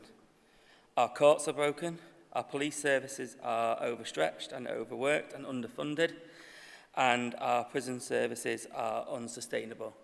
And also our courts are literally falling apart. Jury trials are the cornerstone of our criminal justice system. It is a way of guaranteeing a fair trial. The right to a fair trial is a basic human right, and it should not be a cost-cutting exercise. This policy is from an austerity government desperately trying to cling on to power, and it is illiberal, and that's why we Liberal Democrats must fight it. Instead, this is a moment to fix the criminal justice system. Rehabilitation over retribution. Services after custody services are constantly being farmed out to big corporations for £1 million contracts, and often is falling on the voluntary services, which are full to burst.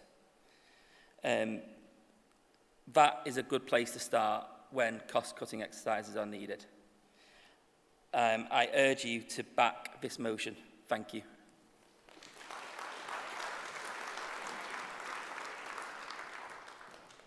Thank you very much, Tom, and well done on your first time speaking at conference. Please, could Suzanne Fletcher from Stockton stand by? And I now call Luke Taylor, MP for Sutton and Cheam, to speak in favour of the motion.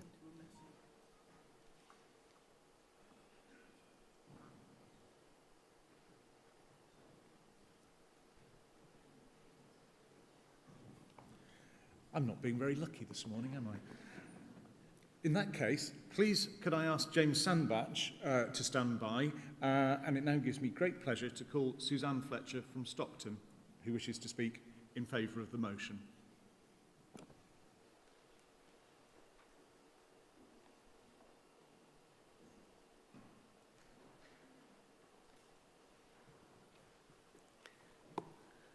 Conference, I'm here to remind you that whilst this motion is good, we're here because we all care passionately about justice for all.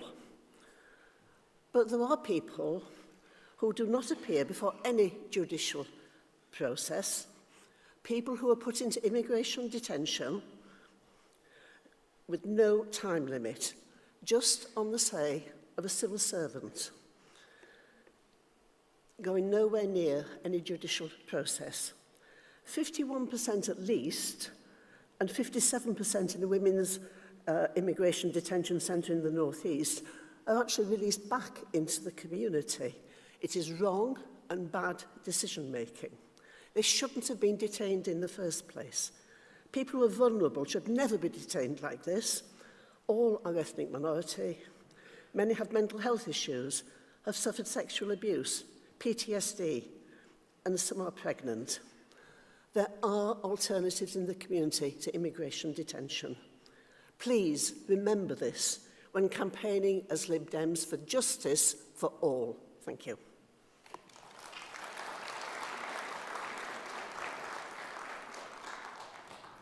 Thank you very much, Suzanne. Please, could I ask Nigel Boddy from Darlington to stand by? And I now call James Sandbach. James is Chair of Lib Dem Lawyers and is speaking in favour of the motion.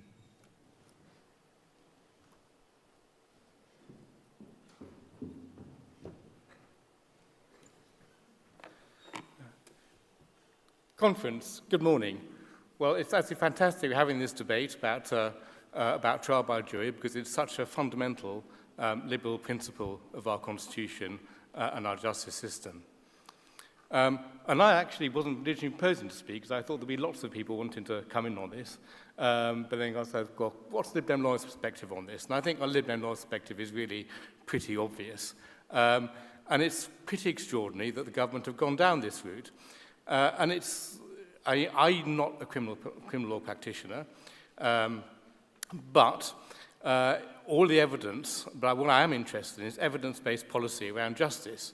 And there is no evidence that this would actually increase the efficiency of the criminal justice system. In fact, the Institute of Government have modelled this, and they said this at best you'd create, there would be a 10% efficiency gain in the number of cases that could be processed if you cut if you cut trial by jury by around half, which is what the intention is to model it. The intention is that the government will.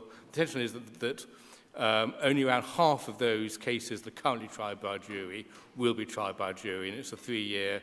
It's about those who otherwise could get a 3-year sentence.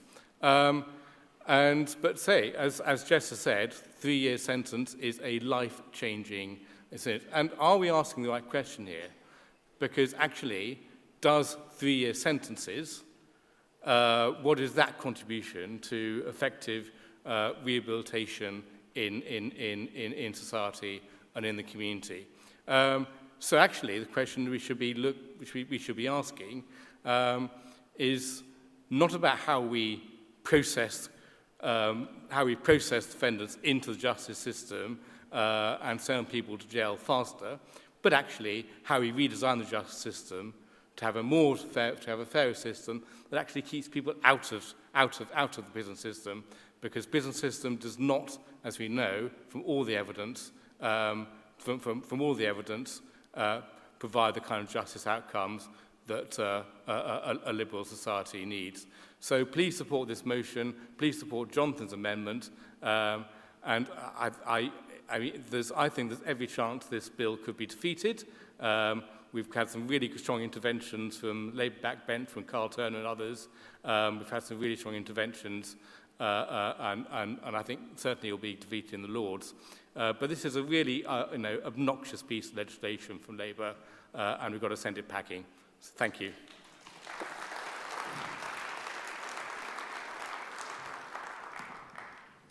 James, thank you very much. Please, could I ask Josh Babarindi to stand by? And I now call Nigel Boddy from Darlington. Nigel wishes to speak against at least parts of the motion. Conference, thank you. The motion calls, in fact, Jess called for action at the beginning of this debate, and we need to act, and we need to act now. The Amendment 2 calls for a renegotiation of the prisoner transport contract. An awful lot of time is being wasted in magistrates' courts and Crown courts waiting for prisoners to turn up. The people who have the contract currently are utterly incompetent.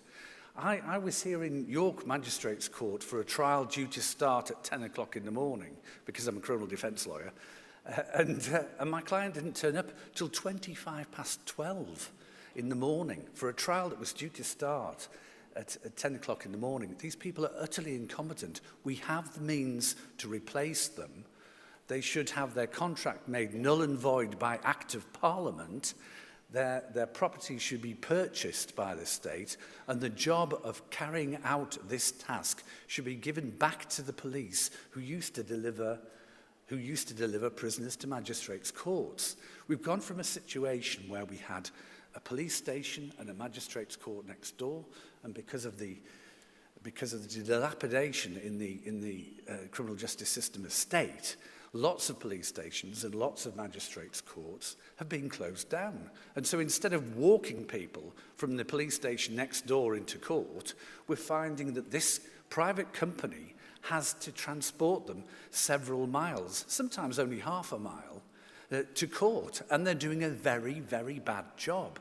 We need to give that job back to the police. Thank you.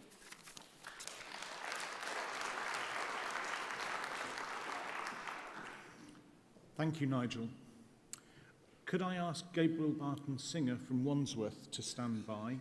And it now gives me great pleasure to call Josh Babarindi, Member of Parliament for Eastbourne and our party president, speak in favour of Amendment 1. Thank you, Conference. And thank you to Jess for proposing such an incredible motion, and to Jonathan for proposing the amendment that I'm delighted to support. And I stand on this stage not as an MP, not as our party president, but as a survivor of abuse that I have spoken about on this conference stage and beyond before. I stand here having waited years for justice in my own case. Years for a Crown Court trial to face my abuser. Years under a Conservative government of anguish. Anguish not knowing, whenever the phone rang from an unknown number, whether it was some kind of update on my case. Anguish knowing that the perpetrator was still out on the streets and posed a risk to me and to others. Anguish knowing that there was such a wait for justice. I'm not alone. I was not alone in that ordeal. There are too many victims and survivors of too many crimes who have to wait too long. I made it out the other side, but it was really tough. And in fact, I wear this bracelet a lot of the places I go that my friends clubbed together to get me. It is engraved with the quote from the Maya Angelou poem, "And still I rise." A reminder of that journey and that fight that survivors are forced to make within our criminal justice system. But it leaves me with a motivation to try to do something to help to address that Crown Court backlog that is a stain on our criminal justice system and lets down too many victims and survivors. And so it is incumbent on me, I believe, but also on all of us as a political party to find practical solutions to try to deal with this scandal. Practical solutions, no, not that erode the right to jury trial that was so important for me in my pursuit of justice, but practical solutions that can support victims and survivors without eroding a long time right to a jury trial. And that practical solution is represented by what Jonathan has proposed. A solution that seeks to utilise and mobilise our courtrooms far more efficiently, that makes it far more digestible for juries to endure, and that makes it far more accessible and digestible for victims and survivors and witnesses to endure as well. Conference, I really hope that you will back this motion and that you will back this amendment. It proves that we are serious about reforming our criminal justice system. It proves that we are serious about supporting victims and survivors. And it proves that we are serious about supporting some of the most vulnerable people in our society to rise. Thank you.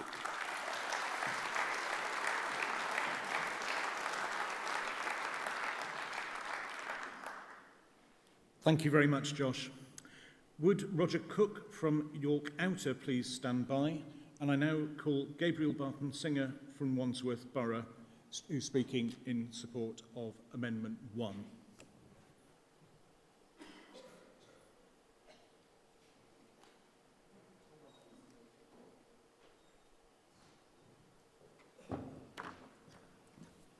Good morning, Conference. Apologies for the slight confusion there. I wasn't sure whether I was summating this amendment or speaking in favour of it. But as we've not had anybody oppose it yet, I'm not sure there's much difference. I'm here speaking in favour of Amendment 1. Now, I'm honoured to be speaking in favour of this amendment, which has been moved by Jonathan Marks KC, who is a colleague in my chambers. And it's a pleasure to be moving this because civil practitioners, like Jonathan and myself, are well aware that more than one case is listed in a day in the same court. It's a core part of how we function. Now, it can be frustrating at times when I've got up on a wet and windy day to go to Stoke County Court to find that I'm listed with 3 other cases and that we might not get heard. But the reality is we all have to play our part in clearing the enormous backlog. And if that's true for the civil courts, it's definitely true for the criminal courts too, where we know that justice delayed really is justice denied. And so whilst I understand there are frustrations and worries from some criminal practitioners that where more than one case is listed in one day in the Crown Court, that this may lead to some hanging around, that this may lead to their case not being heard or time being wasted, we know that that already happens. We know that happens for the reasons raised by somebody who spoke from Darlington because the prison vans aren't turning up on time. The reality is that dead time is a feature of what's going on in our Crown Courts. And the best thing to do with that dead time is to utilise it. And you can't utilise it if you don't list more than one case on the same day. If we are going to clear the backlog, it is essential that we are using every iota of judicial time efficiently. And I just want to make some remarks about the motion as a whole. The attempt to get rid of jury trial on the basis that it will clear the criminal backlog is unevidenced and ridiculous. We know that appeals are a major part of our justice system, but at the moment, in a jury trial, you can't appeal the factual reasoning of a jury because they don't give it. We don't know why the jury's decided that somebody's guilty or not guilty. Judges aren't the same. They have to provide their reasons. And when they do, we may see the flaws in that reasoning, and it will be possible for them to be appealed. So far from limiting the backlog, judicial decision-making on factual findings in criminal cases is going to vastly increase the workloads of the courts of England and Wales just at the time when we need to be clearing the backlog. So, Conference, I ask you to support Amendment 1. I ask you to support the motion as a whole. Thank you very much.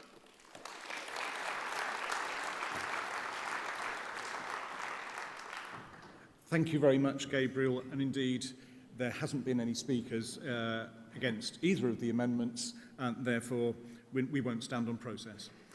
Please could I ask Max Wilkinson MP to stand by to summate on the motion. And I'd now like to call Roger Cook from York Outer to speak, please.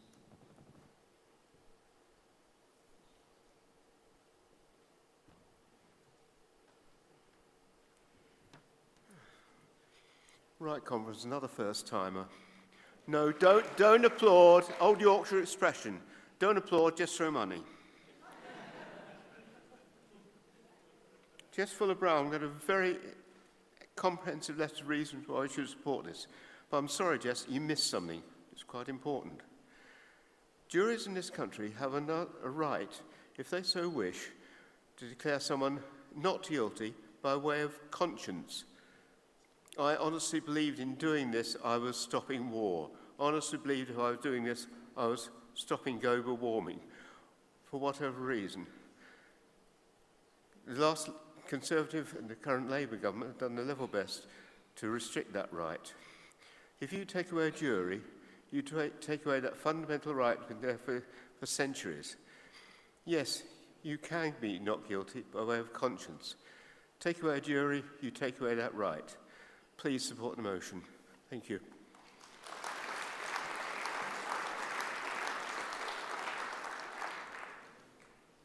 Thank you very much, Roger. And we have, unusually, I think, been able to call everyone who submitted a speaker's card in this debate. So if you're thinking you might not get called because there's always pressure, you never know. Please, could I ask Max Wilkinson, Member of Parliament for Cheltenham, to summate the motion?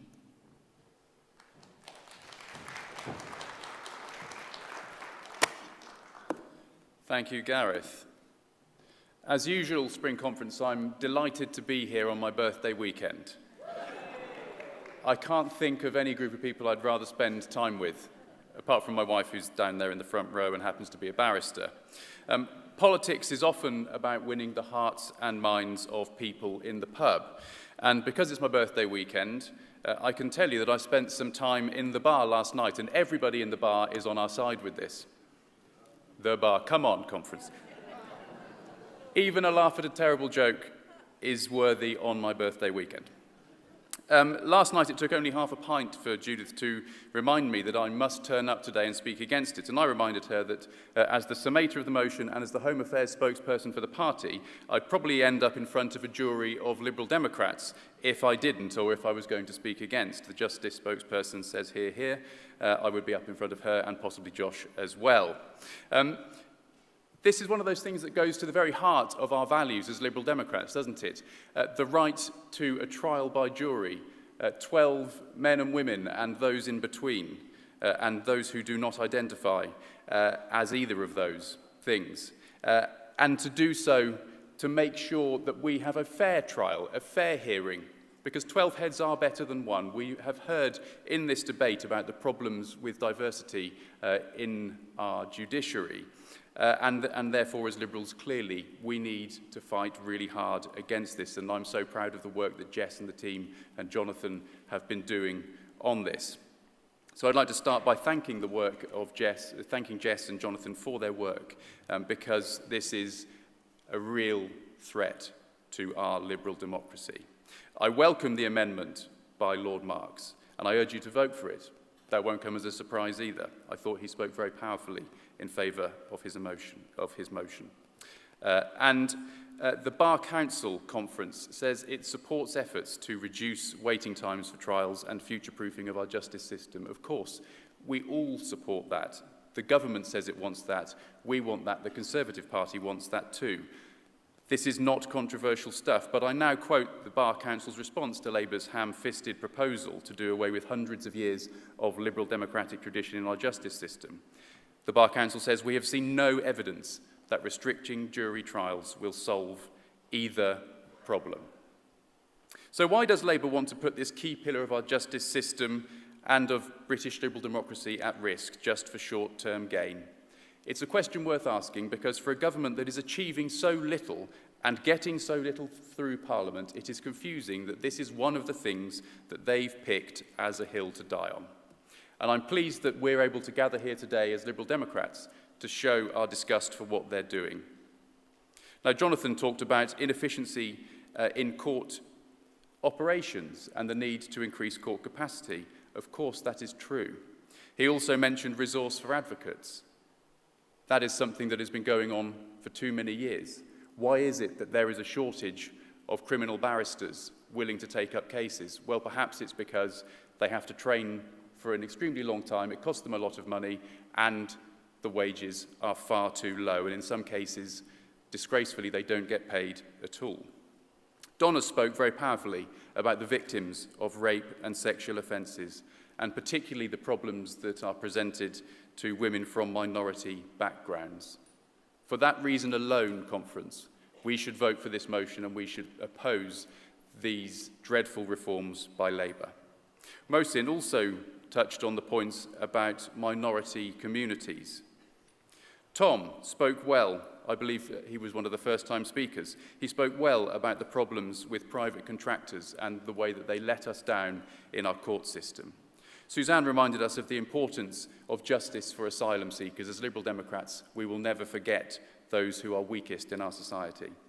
James pointed out the government's position is so extraordinary because the best-case scenario says we will make simply a 10% gain in our system. Imagine putting at risk hundreds of years of liberal democratic tradition in our justice system for such a measly gain when there is so little evidence that anything will be achieved. James also told us of a prison system that must work in a liberal Britain in a way that it currently does not, a system that rehabilitates, a system that tries to punish people in the community rather than defaulting to sending them to jail. As Liberals, we will always speak up for that. Nigel said he was speaking against parts of the motion. I'm not sure he did, because it seems like he mostly agrees with us. Josh, as usual, made a very moving speech, showing the impact of the justice system's failures to look after survivors. And Josh, we're with you. Roger spoke mercifully short, for a mercifully short period of time, and I thought made his point very succinctly. So, Conference, we worked really hard to get rid of a Conservative government because of their right-wing authoritarian tendencies that put British liberal democracy at risk. And as good Liberals, we will now work against a Labour government with right-wing authoritarian tendencies to make sure that we defend British liberal values.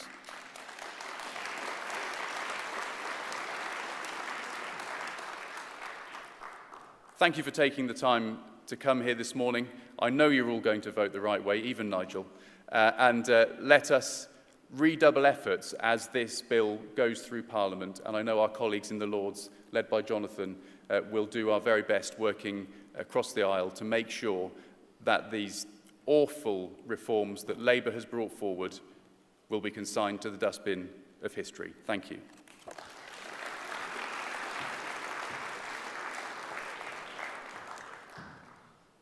Thank you very much, Max, and thank you to all our speakers. We are going to come to the vote slightly earlier than anticipated, and the online ballot is now open. This may give those of you who haven't voted in the emergency motion ballot a chance to do that before that closes at 2 p.m. So we have 3 votes. We will vote on the amendments, and then we will vote on the motion as a whole. So can I take the vote for Amendment 1 first, please? And can I see all those in favour of Amendment 1?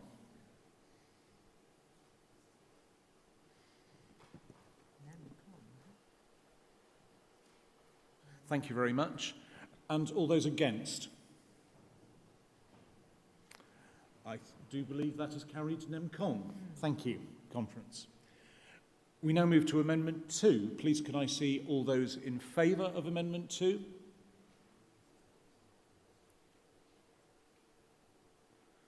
Thank you. And all those against? I believe that is also passed nem con. Thank you very much. We now move to the vote on the motion as a whole. Please could I see all those in favour of the motion as amended?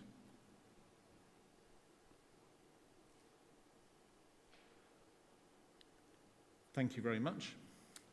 And please could I see all those against?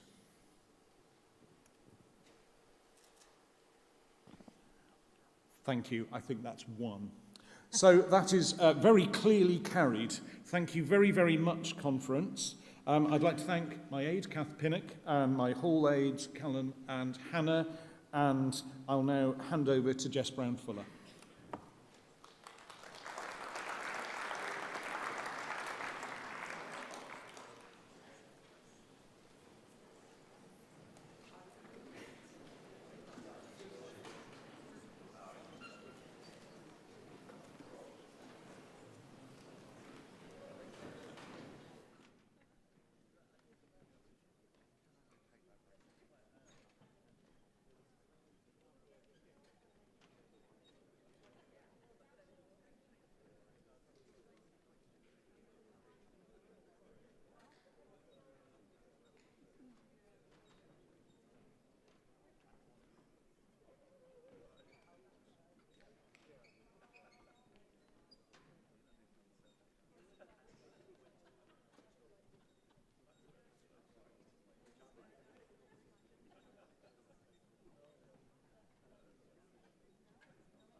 Good morning, conference. Thank you so much for your patience as we ran slightly shorter for the Preserving the Right to a Jury Trial debate.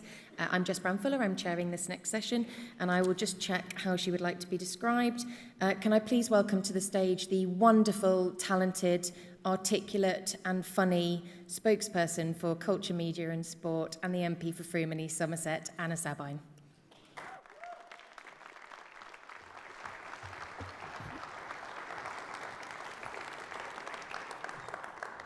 It's my first conference speech, everyone. Conference, thank you for being here. Let me offer a simple observation. The quality of our public debate is in the gutter, and I think probably everyone here knows exactly what I mean. And for once, I don't mean Ed on a hobby horse. We're living through a moment where the white noise of the news cycle has become a deafening din, where outrage travels faster than facts, and where the loudest voices are often the ones with the least to say, where the institutions that once anchored our public conversation are under constant attack. When I was appointed spokesperson for culture, media and sport, I knew we had a choice. We could either join the shouting match or we could start fixing the megaphone, and I chose the latter.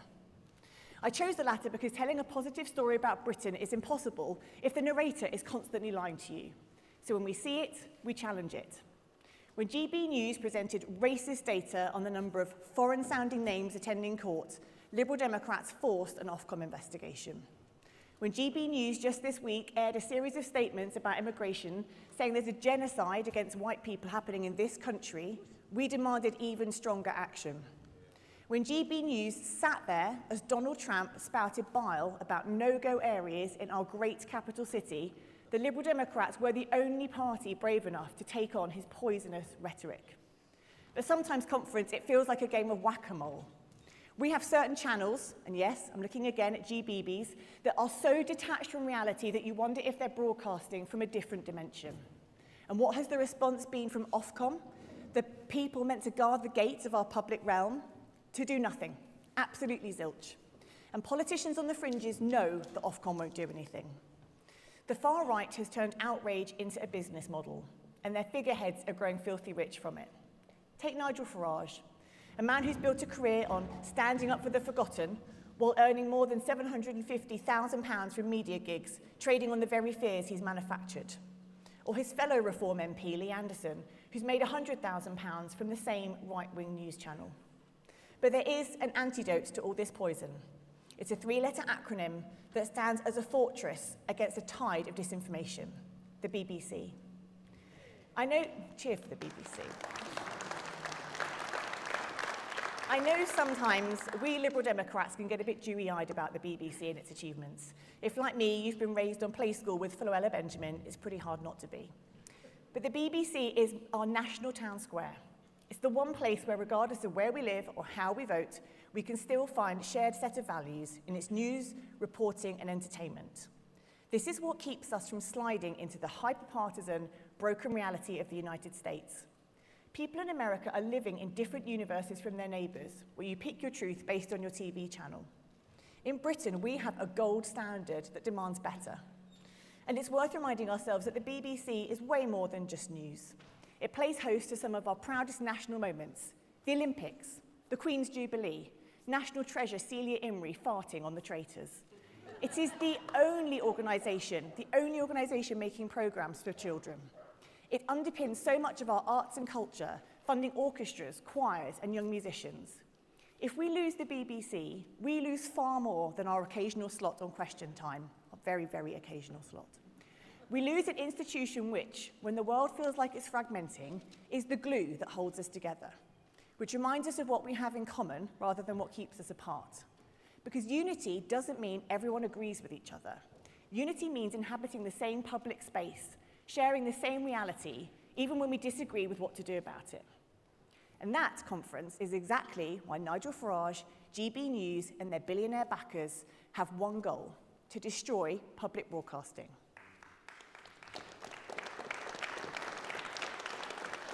They know that an informed, united public is going to be much harder to manipulate than an angry, divided one. They want to tear down the very thing that reflects our best selves so they can sell us their worst. Liberal Democrats will not let that happen. And that is why the upcoming charter renewal cannot be just another bureaucratic exercise. The threat of a reform government is far too high for us to be complacent. The Liberal Democrats would go further than any party has done before, and we would grant the BBC a permanent charter.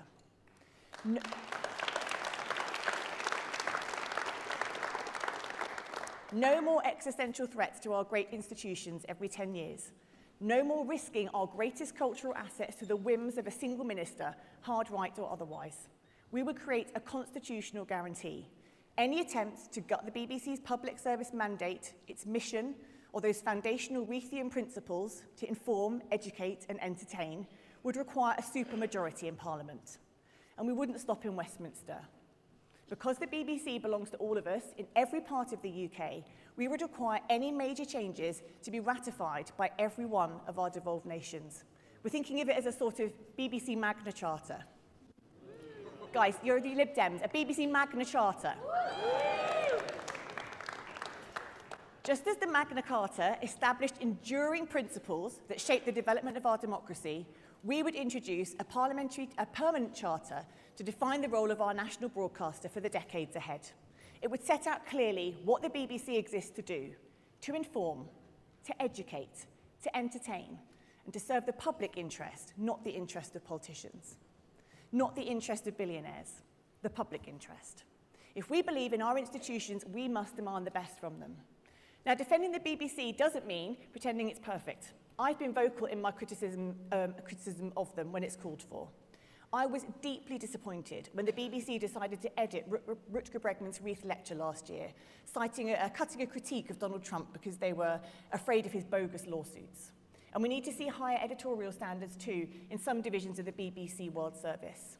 But if we want the BBC to survive, then we need to have confidence that it must have its gold standard entertainment, journalism and reporting withstand pressures from outside and within. This is why the Liberal Democrats will ban all political appointments to the BBC board.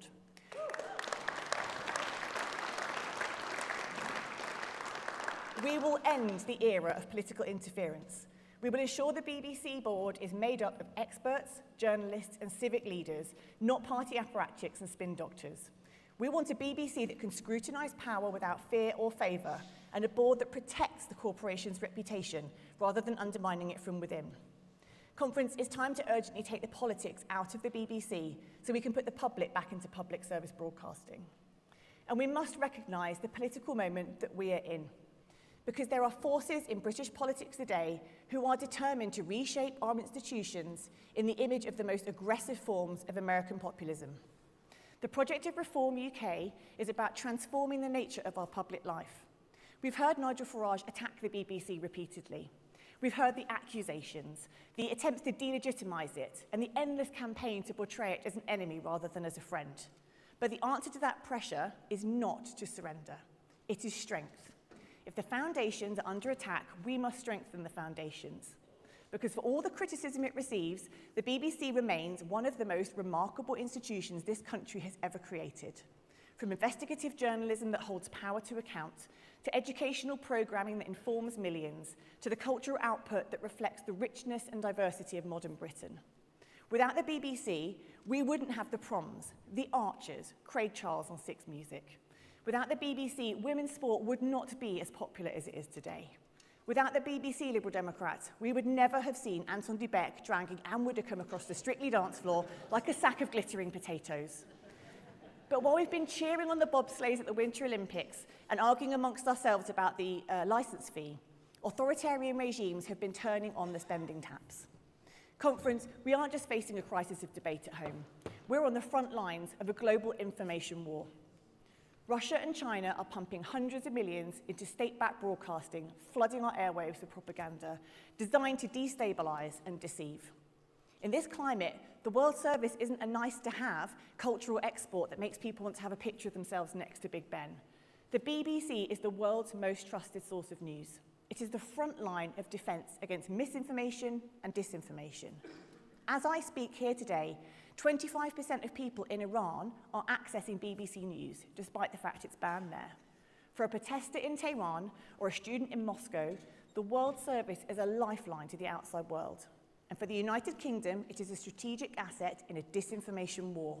It is the greatest tool of soft power this country has ever possessed, doing more for Britain's global standing in a 30-minute bulletin than any advertising campaign could ever do. The BBC World Service reaches 420 million people, yet we treat it as a luxury we can barely afford. It cannot keep going, cap in hand to the government at every spending review, because if Farage ever got the keys to number 10, do we really think he'd defend the BBC World Service? Or would he quietly welcome the chance for his political hero, Vladimir Putin, to pour his propaganda into the airwaves of Britain and our allies? We cannot take that risk. We owe it to ourselves and our allies on the front lines of fighting authoritarianism and oppression. That's why we are calling, I haven't even done the call yet, Max. That's why we're calling for the government to guarantee World Service funding from the Foreign Office budget. Now you can clap.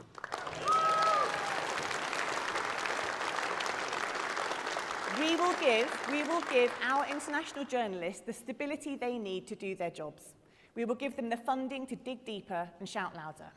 And we will give those around the world the tools they need to fight disinformation wherever they find it. Conference, the struggle over the BBC isn't really about broadcasting. It's about the kind of country we want to be. Do we want a fragmented, fever dream media landscape driven by outrage and dictated by algorithms? No. Or do we want a shared public space where facts still matter? Do we want institutions that are battered and bruised by every passing political storm, or institutions that are built with the strength to outlast them? The answer for Liberal Democrats is clear. The BBC is one of our country's greatest achievements. There are traces of the BBC in every facet of our story and in every fibre of our public life. And if we value that public life, and if we value our democracy, then we have to do more than just protect it. We have to strengthen it and secure it.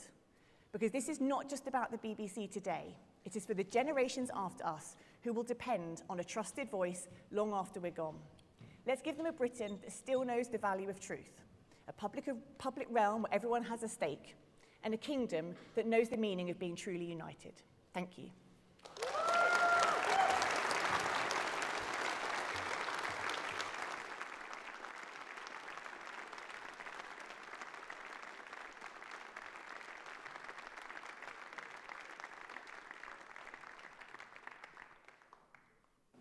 Thank you, Anna Sabine, for that excellent speech. Very shortly, we'll be moving on to the next piece of business, which is revitalising town centres and high streets. After that, there will be a lunch break. Can I please encourage all of you conference to go over to either the Novotel or the Hilton in the lunch break? There are a series of excellent fringe events happening over there. I'd like to thank my aide, Jenny Rigg, where we'll now swap over. Thank you very much.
Good morning, conference. We now come to F8, Revitalising Town Centres and High Streets, which you will find on pages 30 to 34 of the agenda. You can also find policy paper 126, Town Centres and High Streets, which accompanies this motion in the conference papers section on the website or under the Documents tab if you're using the app. There are 3 amendments, which you can find on pages 11 to 12 in Conference Extra and which are in Conference Daily as well. Conference Extra is also to be found under the Documents tab if you're using the app. Can I please ask Councillor Alex Deacon to stand by, and I call our Deputy Leader and Treasury Spokesperson Daisy Cooper MP to propose the motion.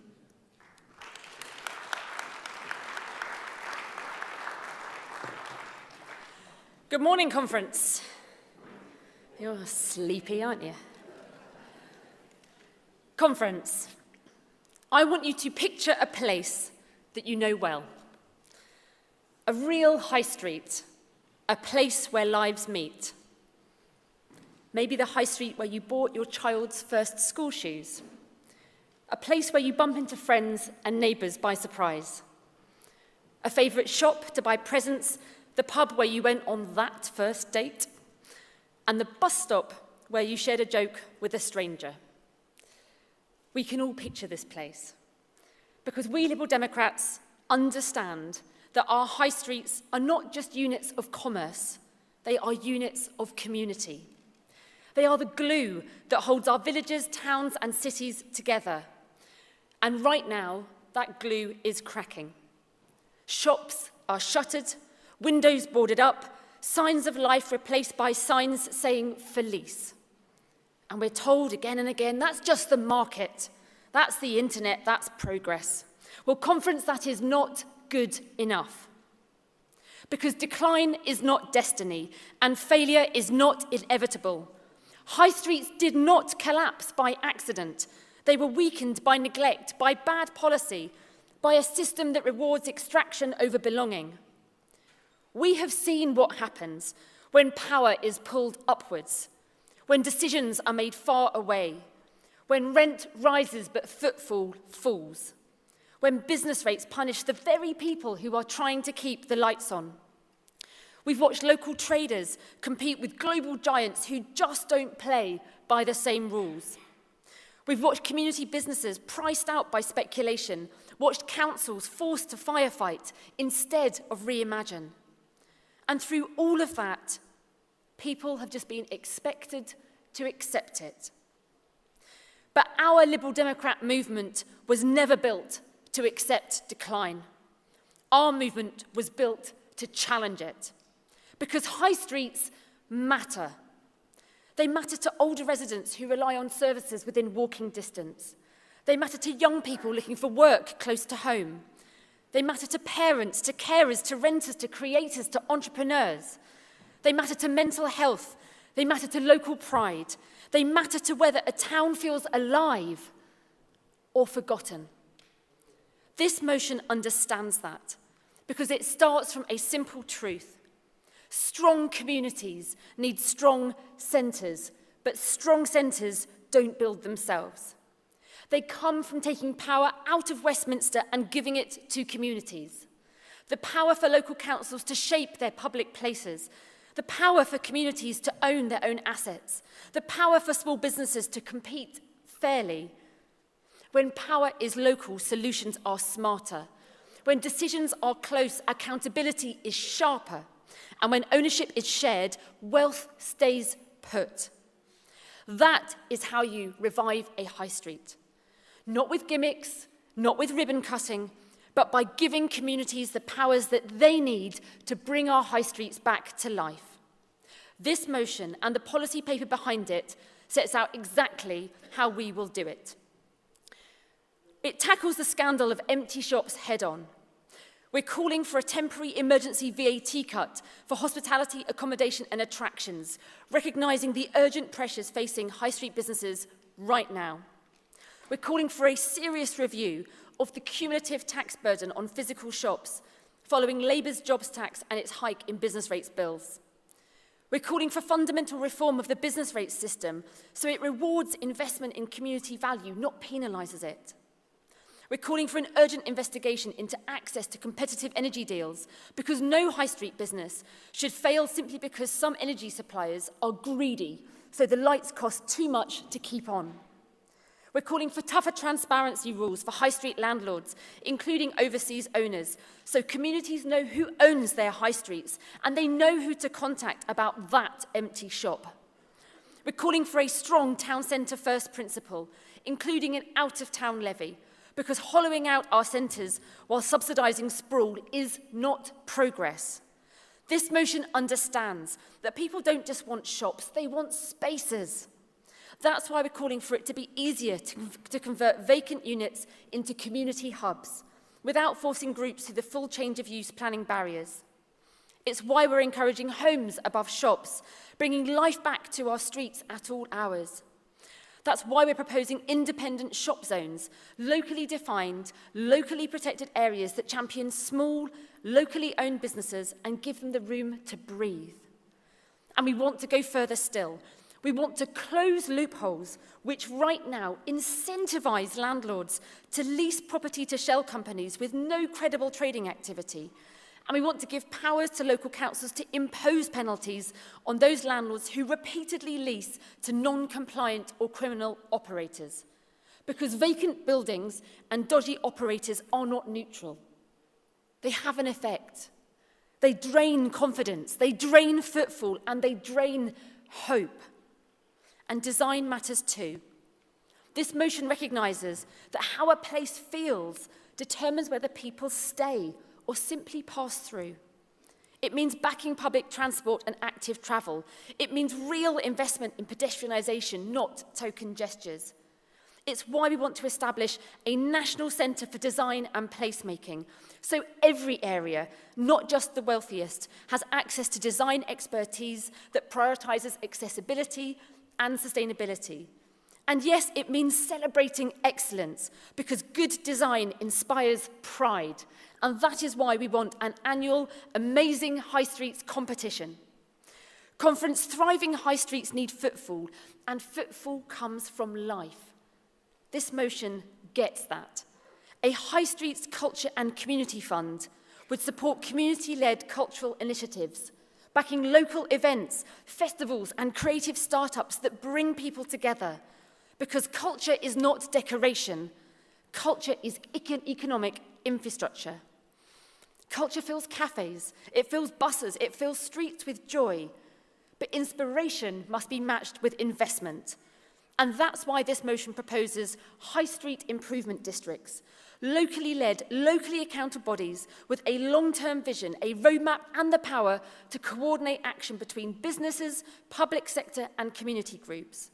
And it's why our motion calls for a High Streets Back Home scheme, giving people who have moved away from their home area for study or for work a clear, accessible way to invest back in the place that they once called home, where they might still have family or want to help the next generation. Not extractive, not distant, but rooted. And finally, we tackle safety properly.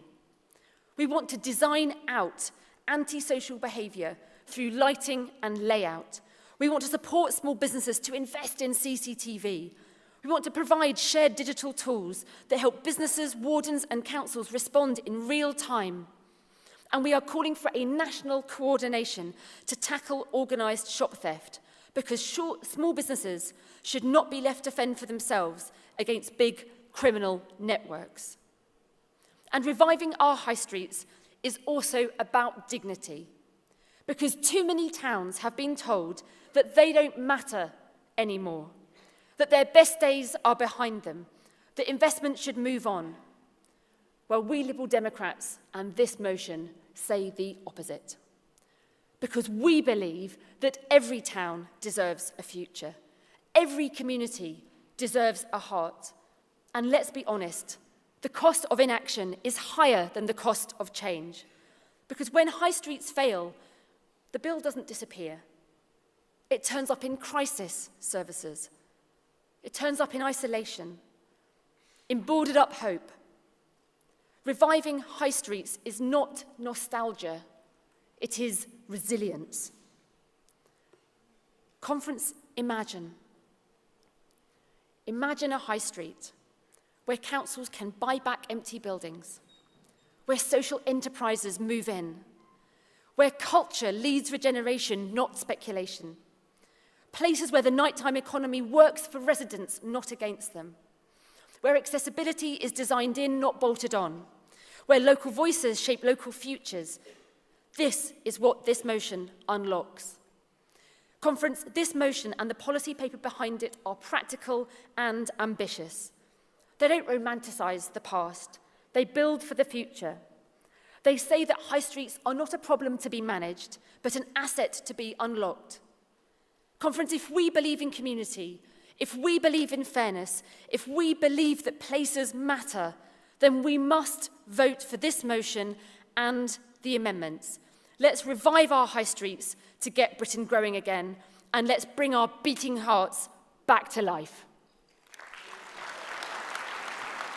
Thank you very much, Daisy. Before I call the next speaker, can I remind conference attendees that this motion is open to interventions. We'll be calling interventions about halfway through the debate. If you want to do an intervention, you'll have to go to the intervention mic, which is over there to the right. You can see there's a lovely steward next to it. Also submit an intervention card to the desk down here to my left.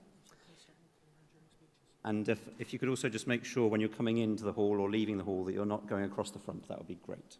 Thank you very much. Can I now ask Samuel James Jackson to stand by to propose Amendment 2, and I call Alex Deacon to propose Amendment 1.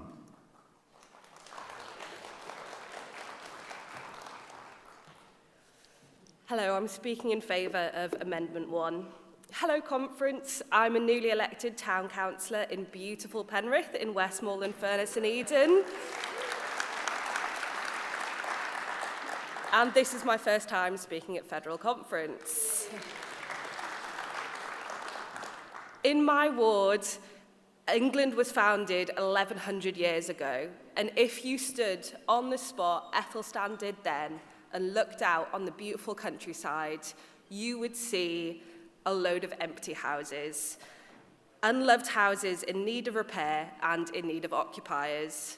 You would see a pub where the pub landlord would have lived is now just storage. A shop where the generations of shopkeepers would have lived upstairs, but now a chain's taken it over and they've gotten rid of the stairs to ease their tax burden.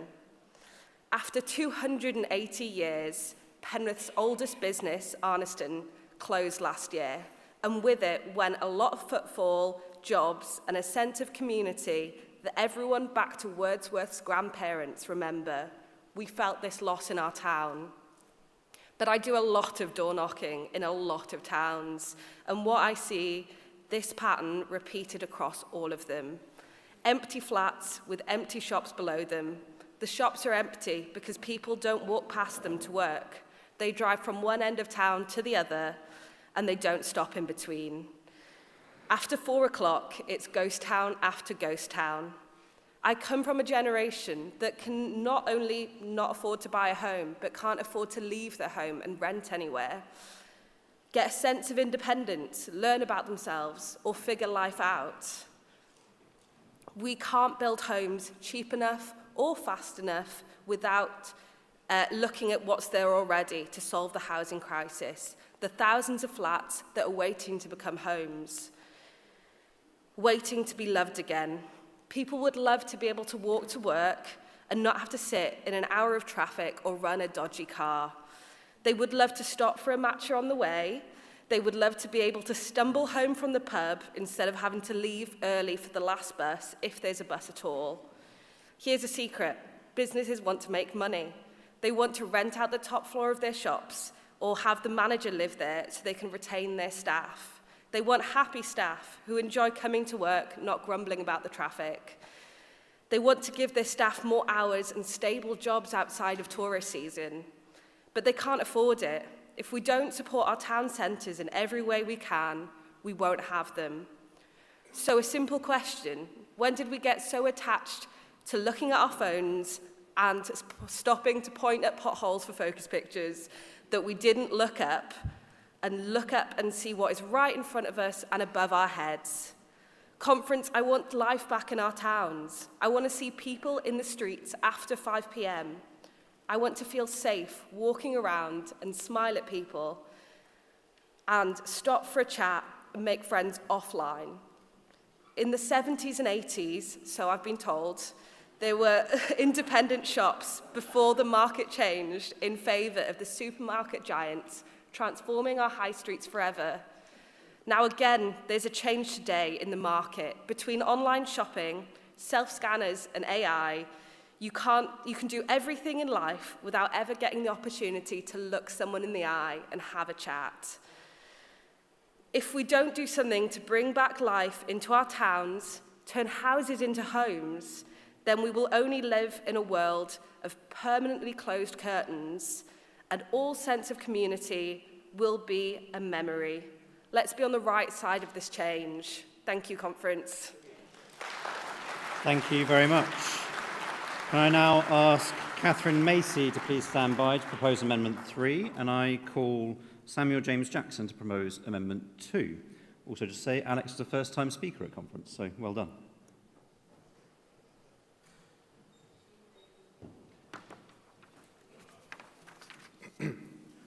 Good morning, Conference. The policy paper before us proposes several solutions to the problem of town centre and high street commercial property vacancies. Regardless of how commercial properties become vacant, seeing these properties accumulate and come to dominate a local high street, even for a period of years, can signpost to many not only the state of the local economy, it is also a blow to community pride and hope, exacerbating the costs required to keep a business afloat. A lack of faith in a high street's potential may bar a path to recovery for any given street. The policy paper's proposals seek to create ideal conditions in which businesses can blossom and bloom.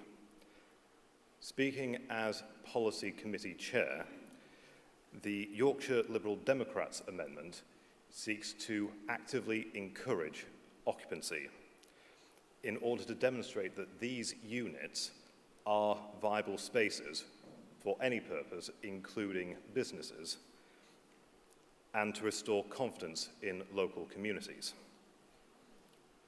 Charities are some of the most trusted institutions in our country. 3 out of every 5 Britons trust charities, according to the Charity Commission.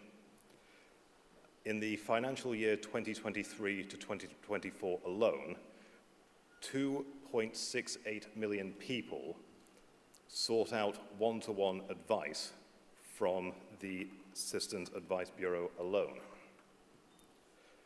We believe that community charity support hubs can provide the support and the advice that only face-to-face interactions can, and which may not be achieved through interacting with an online form or any other digital service. For pop-up cultural exhibition spaces, we believe that this would help to provide a bottom-up approach to cultural regeneration and economic regeneration, with schemes like the Culture of City and the City of Culture and Town of Culture initiatives. They are top-up initiatives funded and supported by national government, and through local initiatives, there is the potential risk of clientelism depending on your local authority. Funding for these purposes may well be tied to electoral support for the council. This would be able to give local cultural groups the power to go out and help to rebuild their community's culture and through that their local economy.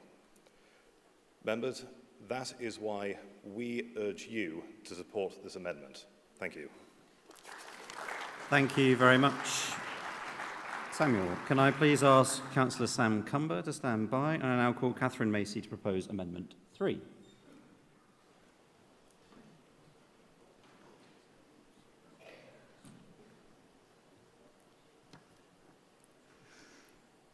The word accessibility can mean many things, and this amendment is trying to make sure that it actually represents what it was originally meant for, disabled people, but also acknowledges the importance of other communities, such as families. To be able to actually have a revitalised town centre, we need to ensure that everyone, as laid out in the initial paper, is included.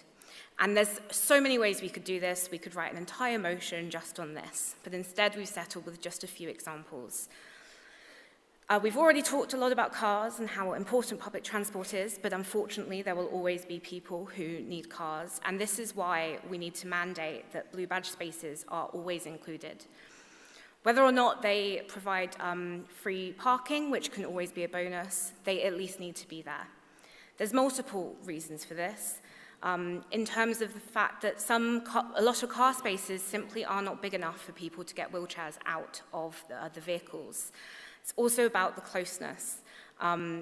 There's all sorts of different disabilities, and after this weekend at conference, I reassure you that I will be using my blue badge far more, because I won't be able to walk as much because I've used all my energy up this weekend. Just recognizing little differences like that will then allow me to actually engage in, whilst it's not a town, the beautiful road of Gloucester Road in Bristol, to let me engage with all those fantastic local shops and cafes, which I definitely recommend a visit if you're ever down our way. There's also recognizing that things like bathrooms or toilets have unfortunately been decimated, in part due to COVID and the fact we've not actually gone back to the acknowledgement that we had prior to this. There's so many reasons that we need disabled bathrooms and also just loos in general. It's important to recognize that ultimately some people just need to go to the loo, and they need to go very quickly. A lot of disabled people end up having to wear nappies in public simply because there are no longer the amount of public toilets that there once were. And these are incredibly expensive as someone who's had to purchase them for a family member.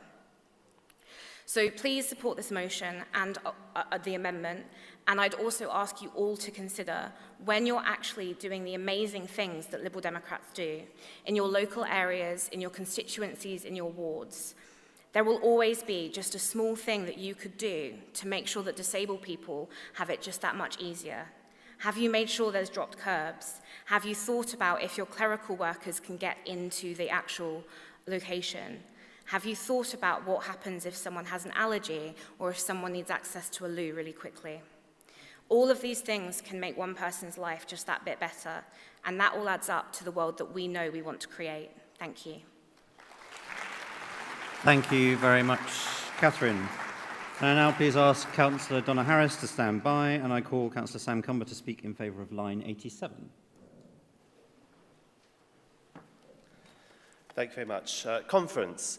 Our town centres are at a crossroads. We are seeing the decline of retail and the rise of online shopping, but that's no excuse to say that it's the end of our town centres. Well, I'm from in Sutton, Lib Dem on Council for 40 years, and hopefully for another 4 years come this May. We recognise that the High Street is at the heart of our community. We are proud of a High Street in Sutton. I am proud of a High Street in Sutton. One of the lines in the motion talks about pedestrianisation of the High Street.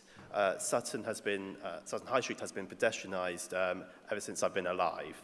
And it was once not pedestrianised, where cars and buses would go up and down it. And I could not think of that time when people would have to sort of navigate those narrow pavements. So I think it's one of the best things that has ever happened to Sutton High Street. We've been bringing new investment, new opportunities into our borough. That's our becoming part of our High Street, bringing disused buildings back into use. We've opened something called ORU, which is a flexible working space, but it's not just for co-working. It's become a place for communities to meet up. It's got a lovely vegetarian restaurant, and it's also got lots of spaces for wellness and also other facilities as well. We're also looking to bring our civic office spaces into the high street, reinventing the way we work within the council as well. Also bringing our adult learning college into the high street, taking an old, disused building which is crumbling back into use and into part of the high street which we are looking to regenerate. And also looking at the way we change the public realm, looking at the trees, benches, as well how we use the spaces within the pedestrianised high street to enhance it and make it a space for all. I'm very happy to see this motion come to conference, and also some of the amendments, and I want to allude to something that Cathy said in their amendment about public toilets as well. There's a cafe in my ward which has public toilets which are open to anyone, and you do not have to just don't have to use it, have to go to the cafe to use it. So that's important, and we're looking to do much more to make sure that people aware that there are more public toilets in the high street and the town centre that they think. So I would urge you all to support the amendments and the motion as a whole. Let's all be proud Liberal Democrats and be proud of our communities and support our high streets, support our businesses. Thank you. Thank you very much. Can I now ask Simon Robinson to stand by, and I call Councillor Donna Harris to speak in favour of the motion.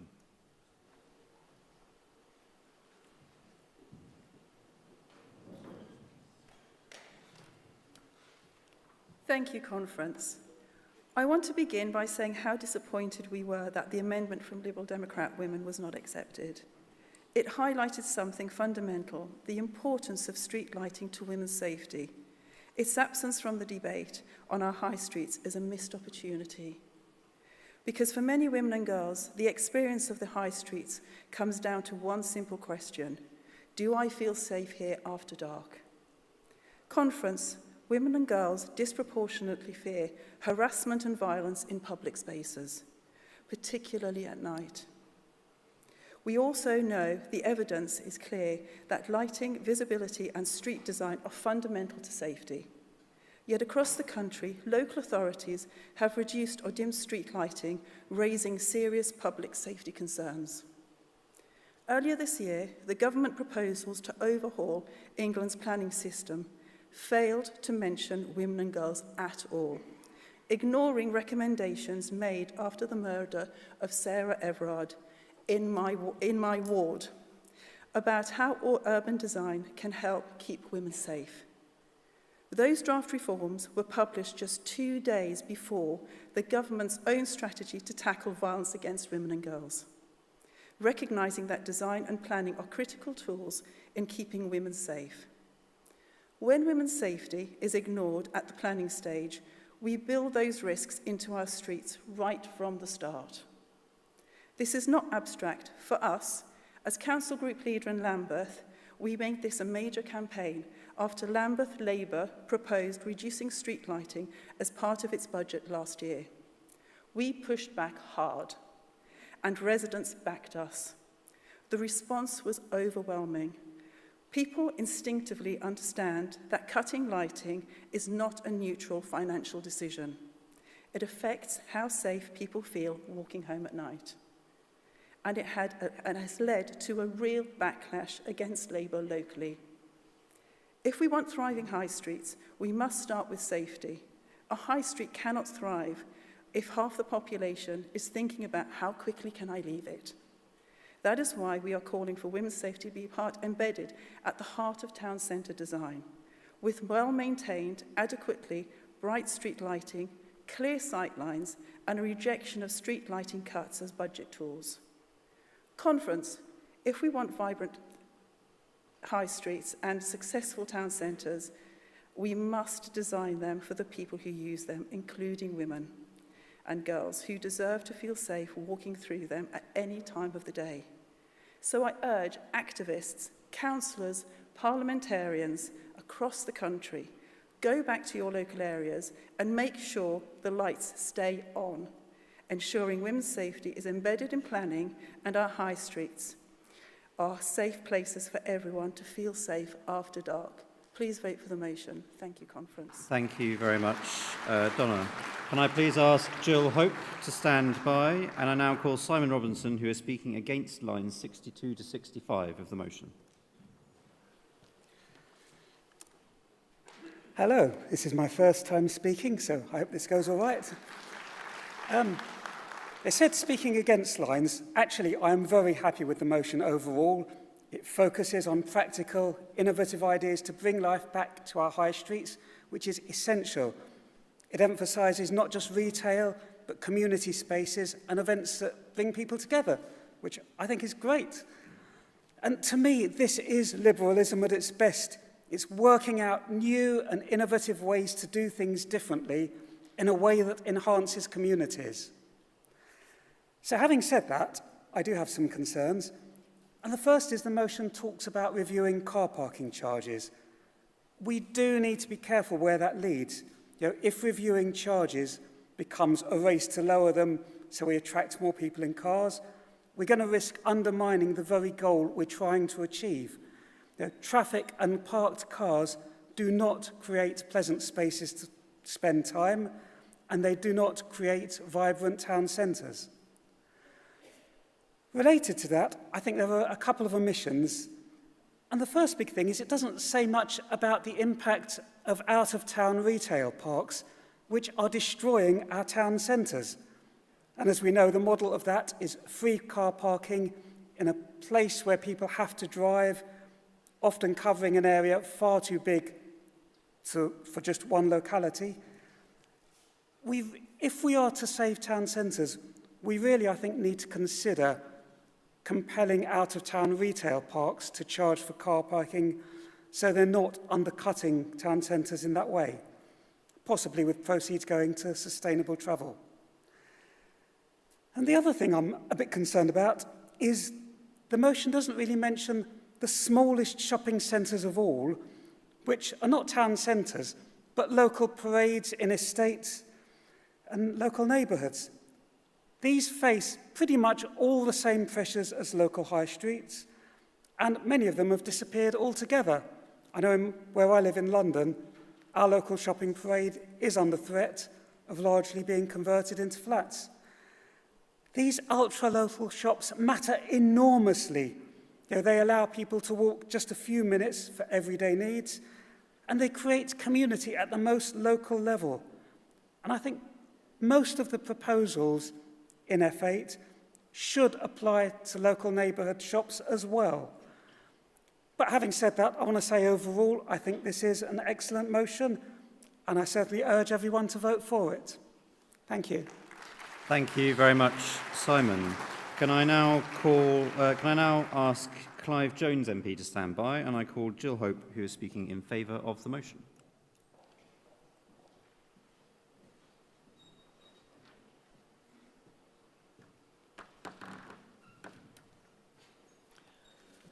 Conference. Towns and cities in the UK are starting to suffer like towns in the States did decades ago. It's called donut town syndrome. Retail parks with free parking spring up all around the town, and the town centre dies. To counter this, it's vital that local authorities work hard to attract people into the town centre. Guess what the Reform-led council in West Northants has done? Having spent forever resurfacing the large market square, effectively killing off the market in the process, they've now decided to make parking less attractive. They've announced that they intend to drop the 2 hours free parking at weekends and will be increasing on-street parking charges. That's bad enough, but it gets worse. They've told disabled blue badge holders that whereas they used to park free in council-run car parks, they will now have to pay. Local retail and hospitality businesses are up in arms. Many of them are hanging on by their fingernails with the increase in national insurance payments for staff and the high cost of business rates. The council is also increasing the rent of units it owns by up to 40% in some cases. We already have many empty units in the town centre. Soon there'll be nothing left but betting shops, tattoo parlours and Turkish barbers. To try to get reform to change this budget, we've submitted a parliamentary petition asking Parliament to prevent councils from imposing parking charges on people with disabilities. The Northampton decision unfairly targets disabled residents who rely on accessible parking to shop, work, attend medical appointments, volunteer and participate in community life. Removing these spaces creates physical, financial and emotional barriers, undermining equality legislation and the principles of inclusion. We've requested that Westminster consider the needs of disabled persons for car parking and mandates that local councils have a duty by law to uphold free parking for blue badge holders. Please sign if the petition is accepted and goes live. I support the motion. Thank you very much, Jill. Can I please ask Katie Barron to stand by? And I now call Clive Jones MP to speak in favour of the motion.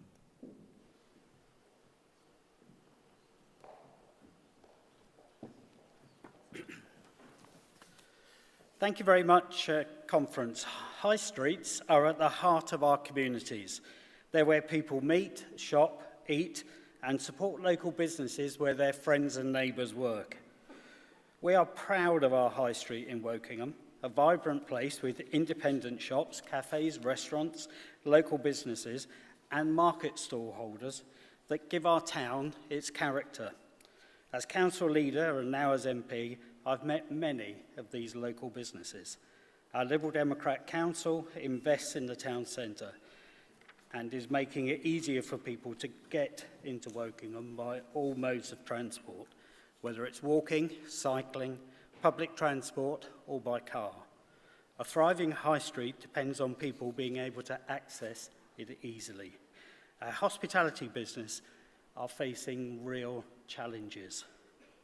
Rising energy costs, higher rents, staffing pressures and increasing supply costs are putting enormous strains on cafes, pubs, restaurants and other local venues that are vital to our town's economy and social life.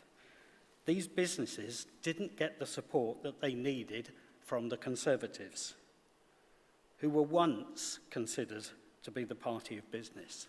They are no longer the party of business. The Conservatives' Brexit deal created additional red tape and barriers that make it harder for businesses to trade and operate smoothly, and harder to make a profit. Under Labour, these high street businesses have been suffering with rising energy costs and supply costs, and have been further burdened by Labour's hikes in employers' national insurance contributions and business rates. For over 40 years, I've worked with retailers, selling them good, high-quality product. Today, there is a serious threat from Chinese shopping platforms that damages the high street, with the added complication that the product that they sell is often unregulated and dangerous. Both the government and the Conservatives have allowed this to happen. I've seen difficult times in the high street, but the current strains on retailers have meant many of them have to consider reducing staff and are seeing profits evaporate, with many facing the prospect of closure. Our high street deserves better. They are the backbone of our communities. We want high streets to be thriving communities, so we have to support the people who take risks and create jobs, to make our high streets the vibrant places that we all want them to be. This motion helps to show that it is the Liberal Democrats who are now the party of business. Thank you. Thank you very much, Clive. Can I please ask Melanie Oxley to stand by, and I now call Katie Barron to speak against the motion.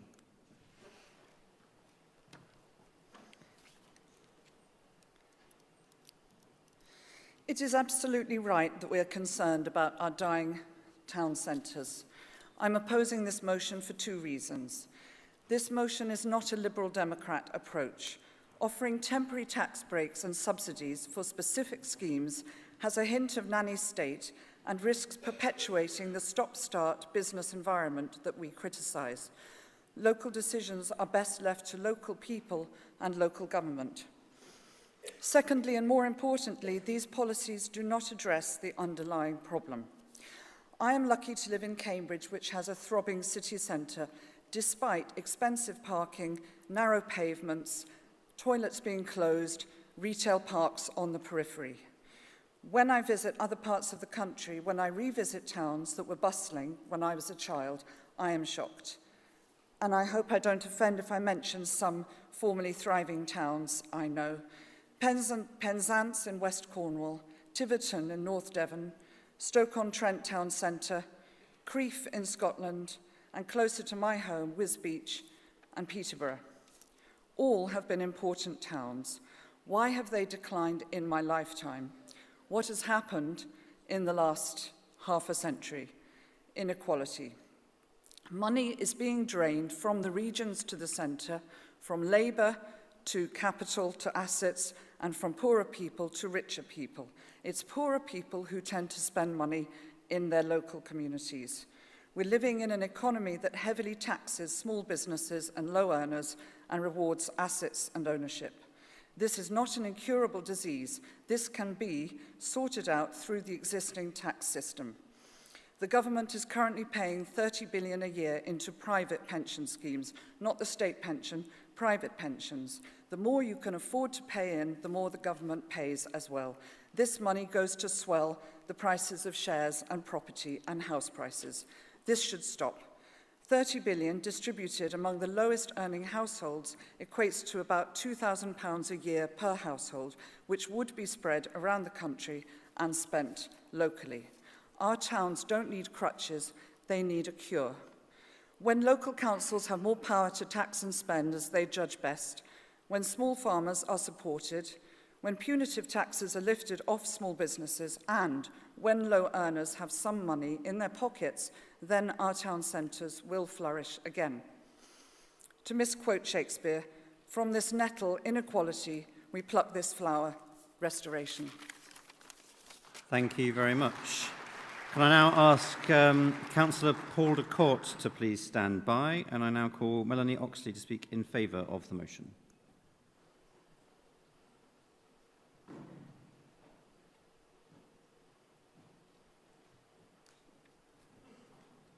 Thank you, Chair.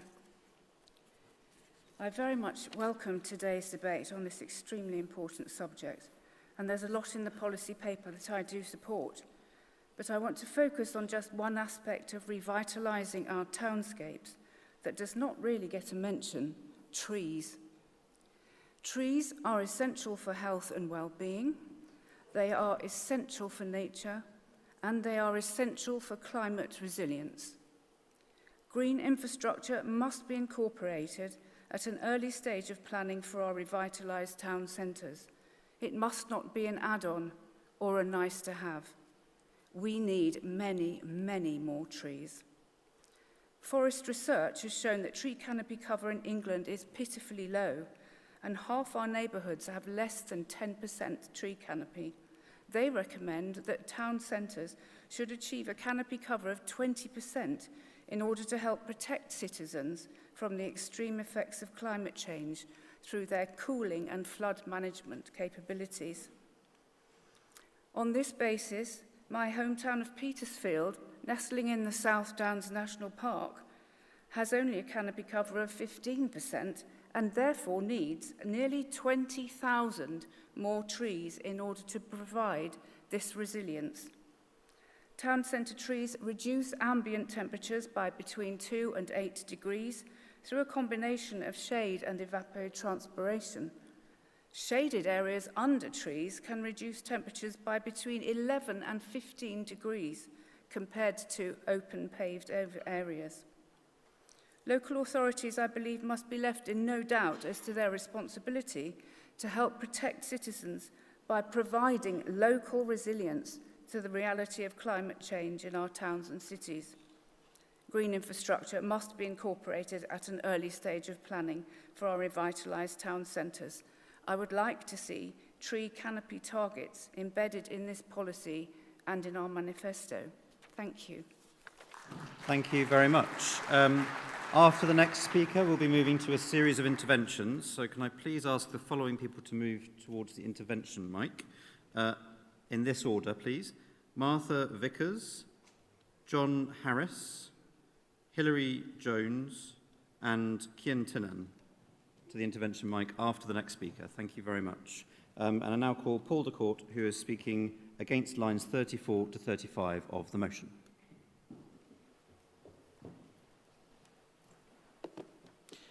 Good morning, Conference. I heartily endorse the thrust of protecting and reviving our high streets, so fundamentally support this very broad motion. But I have a concern around the language of line 34 with its reference to a temporary VAT reduction. The issues faced by significant parts of the hospitality industry are clearly structural. To introduce funding support labelled temporary would lead to almost immediate pressure to retain it for further limited periods. Now, all businesses thrive on certainty and shrivel without it. So the hospitality sector needs the certainty that a commitment to a permanent financial support would provide. And it should be achieved by addressing their cost base via a permanently lower or even zero business rates bill. Every single penny of taxpayers' money would then be directed to these struggling businesses' bottom line, rather than a wasteful VAT cut that will have much less direct impact. So in supporting this motion, with its central premise that our high streets and town centres offer so much to local social cohesion, let's make sure we design all our policies around long-term solutions that really solidify business confidence and hence the investment that our local centres so badly need. Thank you. Thank you very much. For those giving interventions, could I recommend you all move to the interventions mic? You've only got 1 minute to speak and we need to keep to time. So if you can go over there and line up, that would be fantastic. Can I now call Martha Vickers from the intervention mic? Thank you. Newbury, my adopted hometown, has a fascinating history. We have blue plaques, but we also know it's important to look to the future. So alongside our heritage groups, we also have a well-supported business improvement district. We pedestrianised our high street despite some initial opposition. We have many bright, enterprising, independent businesses who love being in our town, but are struggling to stay afloat. So a reduction in business rates would be a godsend to them. We have a vibrant art scene, which needs safe, affordable spaces. Families and young people who need attractive, free meeting places. We'd like to be able to accommodate the new Talking Shops initiative by Oh My Days, so lines 47 to 48 are very welcome. One thing not mentioned in the motion is the difficulty reusing heritage buildings due to listed building status. Could there be some flexibility introduced? Thank you very much. Apologies, you've reached the 1 minute limit. I now call John Harris. Yes, thank you, Conference. Do you know what happens to your business rates? The business rates, 50% goes to the government, 49% goes to the local major council, 1% to the fire service, nothing to parish councils. I would like 1%, which in my case, in my area, Richmond, North Yorkshire, will be about £10,000 to go to parish councils or the main town council. Thank you. Thank you very much. I now call Hilary Jones. Thank you, Conference. I wish to speak to lines 47 and 48, the proposal to encourage conversion of vacant units into community hubs. Sustaining them long-term can be challenging, especially if there's a reliance on volunteers. I speak from my own experience, having been involved in the establishment of our town centre Guildhall in Newcastle-under-Lyme as a public building and subsequently a community hub. But those of us running the hub in the reception area were not the leaseholders of the building, but both of us are charities. Such was our success that we actually featured on Midlands Today a year ago. Then problems set in with some of our volunteers and the leaseholders took over. They themselves promote volunteering, but it is now very apparent that they are also struggling to get volunteers. They have just reopened after 4 months, seemingly with one paid member of staff and a digital screen to access information. Thank you, Conference. Thank you very much. And Kian Tunan. In my constituency of Bishop Auckland, the eponymous town has a 35% vacancy rate, which continues to increase. This comes amongst the backdrop of millions of pounds invested in a regeneration scheme called the Auckland Project, which has opened Auckland Castle, the historic home of the Bishop of Durham, and Spanish art galleries and railways to the region. But we mustn't pretend that fixing high streets is going to be easy. Bishop Auckland is testament to this. It's had millions of pounds sunk into it, and yet we continue to see very little improvement. Improving high streets is not something that one paper alone can fix. We must be clear that this is a task that's going to take years. Thank you very much. Conference, I should apologise to Dave Ryder-Mills, who I'm now going to call, and I forgot to tell to stand by, so apologies to Dave. So if you can make your way to the stage to speak in favour of the motion, and can I ask Councillor Alison Whelan to please stand by? Thank you.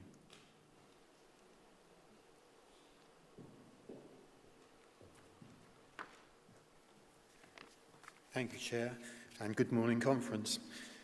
I'm an electronic dinosaur, and what little I learned about electronic communication in my 20 years working for 3 of our MPs before retiring, I'm rapidly forgetting. I hate having to even use credit or debit cards, certainly for tiny amounts. And I'm not alone. I spotted a sign in a local cafe this last week which said, "You can use cards here, but we prefer cash." And it's not only us old fuddy-duddies who prefer cash. People like younger children can't access cards. They've got to use cash. And yet we're being forced into trying not to use cash by the vanishing number of high street banks. Sidmouth, in my patch, now relies on a banking hub. Honiton, where I live, will soon be in the same situation, having lost 3 of its banks with another one on the way out. And many more of the interesting, quirky small retailers which make up healthy and interesting high streets are finding it increasingly difficult to operate with cash. If their bank stay once a week at the hub is a Friday, what do they do from Saturday to Thursday? Take the takings home, lock it on site, queue up for the post office if they can get there before it closes? The increasing lack of bank counters and the cost of alternatives is an increasing disincentive to keeping their excellent shops open. Can I therefore congratulate Caroline Voden, MP, for a neighbouring constituency to my hometown, for recognising this problem and accessing a Westminster Hall debate next week to raise the issue of disappearing high street banks and help to the cause we are debating today. Thank you. Thank you very much, Dave, and apologies again for not giving you time to stand by. Can I now please ask Rob Rice to stand by, and I call Councillor Alison Whelan, who is speaking in favour of the drafting amendment to line 101, which you will find in Conference Daily and Conference Extra. Thank you, Conference, and it's wonderful to be here. I'm really pleased that this amendment was incorporated as a drafting amendment. You know, what we are seeing is that there is a significant amount of crime now happening. I see continuously from our local shopkeepers complaints about that. But what we can't do is put out there unverified images of people. Doing that is dangerous to those who are guilty, but also to those more often than not who are not. The data protection rules within the legislation that we already have set out what needs to be done. And if we're going to encourage shops to have CCTV, which will help, then we need to make sure that they know their obligations and their rules that apply to them. We need to help them, and we need to be able to make sure that that happens. It's wonderful to be here. We really do need to make sure that we are benefiting our local communities, and that really is the important thing here. So if please support the motion, and thank you for them to accepting that drafting amendment, which really is important, so our shopkeepers know what they can and can't do. Thank you.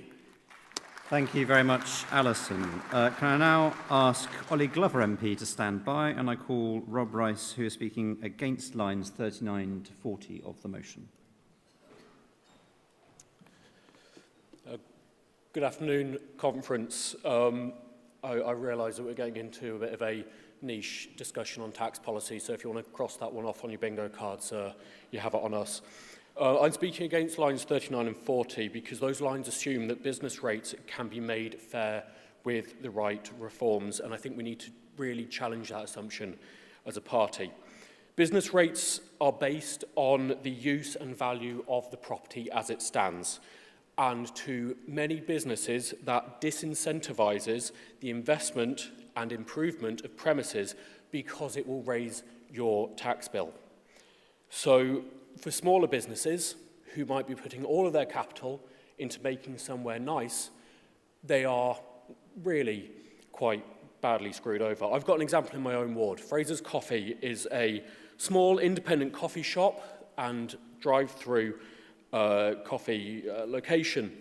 He took over a bank site that had been derelict for 7 years prior. He renovated it, created jobs for local young people and brought life back to the high street with somewhere that people could meet. He even took on the Starbucks down the road and succeeded, making a profit in his first year.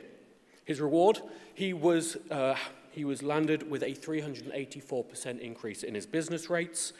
He couldn't survive that, and therefore he closed and lost the huge personal investment that he put in. And why does this matter in this policy? I know that this working group was probably not tasked with rewriting the tax system, but every business on every high street is affected by commercial taxation. Any policy on high street revival is meaningless unless the cornerstone of why our high streets are in decline is taken on, and that is the business rate system. At Glee Club tonight, we'll be singing, hopefully many times, The Land, a song about land value taxation. It is our party anthem. Our manifesto at the 2024 general election called for commercial landowner levy so these lines in this policy motion should recommit to that policy, not just have an open-ended request for reform. It may have been outside the remit of this working group, but it needs to be made clear to future working groups that look at taxation that reform to business rates is needed. Reform to business rates is not needed. It needs to be demolished and it needs to be reconstructed from the ground up to make a taxation system that is fair for every business, from the small coffee shops to the huge multinationals running out of our commercial centres. And that is why we need to stand up. We need to be radical because our high streets are suffering unless we take this on. Thank you, conference. Thank you very much. Can I now ask Jamie Rickleton to stand by, and I call Ollie Glover MP to speak in favour of the motion. Conference, this motion has useful proposals for all three of the towns in my Oxfordshire constituency, Wallingford, Wantage and Didcot. But I want to use the short time I have to talk about its relevance for Didcot in particular. Didcot is the largest town in my constituency, and it's one that has seen huge housing growth in recent years, a trend which continues.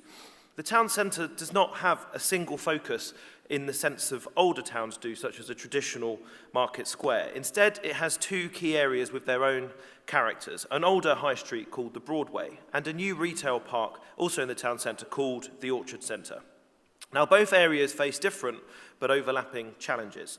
The older area has a number of abandoned retail units, in particular what was a Wilko store, still in empty condition since it went into administration in summer of 2023, with occasional media reports of it having become a production centre for a substance which at times we talk about legalising. Now, very sadly, last year, after 35 years, the much-loved Sal's sandwich shop closed down, in part due to rising business costs. And many other independent local businesses in that part of town are feeling under pressure. But both Broadway and the newer Orchard Centre face challenges with antisocial behaviour, and far more coordination between police, local authorities and businesses is needed. So I'm really pleased that this motion, if it passes, will help Didcot Town Centre in the following ways. VAT and business rates reform will make things a lot easier for those local businesses to thrive and to make sure that they can continue with the competition that is in the area with the new shopping centre. It will make it easier to create community hubs out of vacant premises, such as the Wilko store, building on things that already exist, such as the amazing Didcot Train youth clubs and a youth support centre. It has the potential to create high street improvement districts to help businesses, community, local authorities and police to work together to boost our high streets. And I really welcome calls for a dedicated National Crime Agency unit to take on organised shoplifting gangs, as shoplifting is a big concern, particularly in the Orchard Centre. Conference, with this motion, we can show that we understand the needs of small businesses, we understand the needs of our communities, and we can make High Street fit for the 21st century. So please vote for it. Thank you very much, Ollie. Can I please ask Alistair Calder-McGregor to stand by, and I now call Jamie Rickleton, who's speaking in favour of the motion.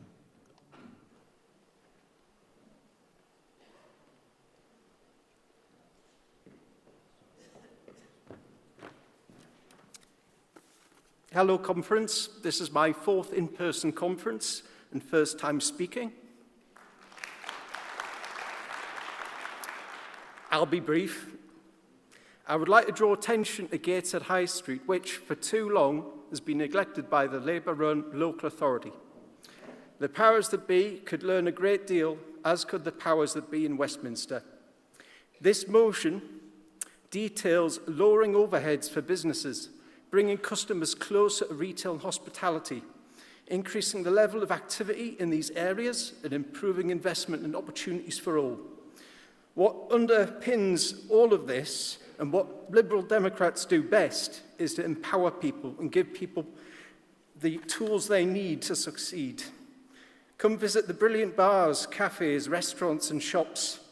Support the motion, and I hope to see you up there soon. Help our community, help us succeed. Thank you. Thank you very much, Conference. Can I please ask Jonah Wise to prepare to come on stage, and can I ask Michael Mulani to stand by, and I now call Alistair Calder-McGregor to speak in favour of Amendment 3. Thank you, Chair. Thank you, Conference.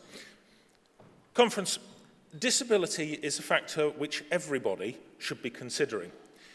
Everyone in this room, everyone in the country, is merely one injury, one illness, or one decade away from needing to consider disability access for themselves or any member of their family. What this motion does, and what the amendment in particular does, is bring forth a very reasoned set of proposals on improving the access to local services and local facilities for disabled people. Particularly important because disabled people are, in large part, less willing to travel long distances for the kind of services that they need, and they need to have local access that needs to be carefully thought about and very, very easy to access in their local area. Our local authorities, and I'm very privileged to live in a Lib Dem-run authority, our local authorities need to be responsive to their local people and their local members, and it is absolutely necessary that local transport gives us the ability to, for disabled people, for elderly people, for new parents, and for all kinds of people who have reduced access, to access those convenient, local and easily accessible facilities that they need in their local area.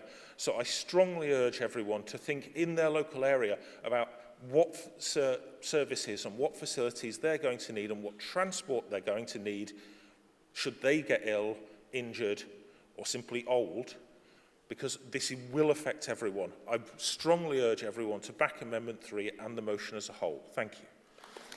Thank you very much, Alistair.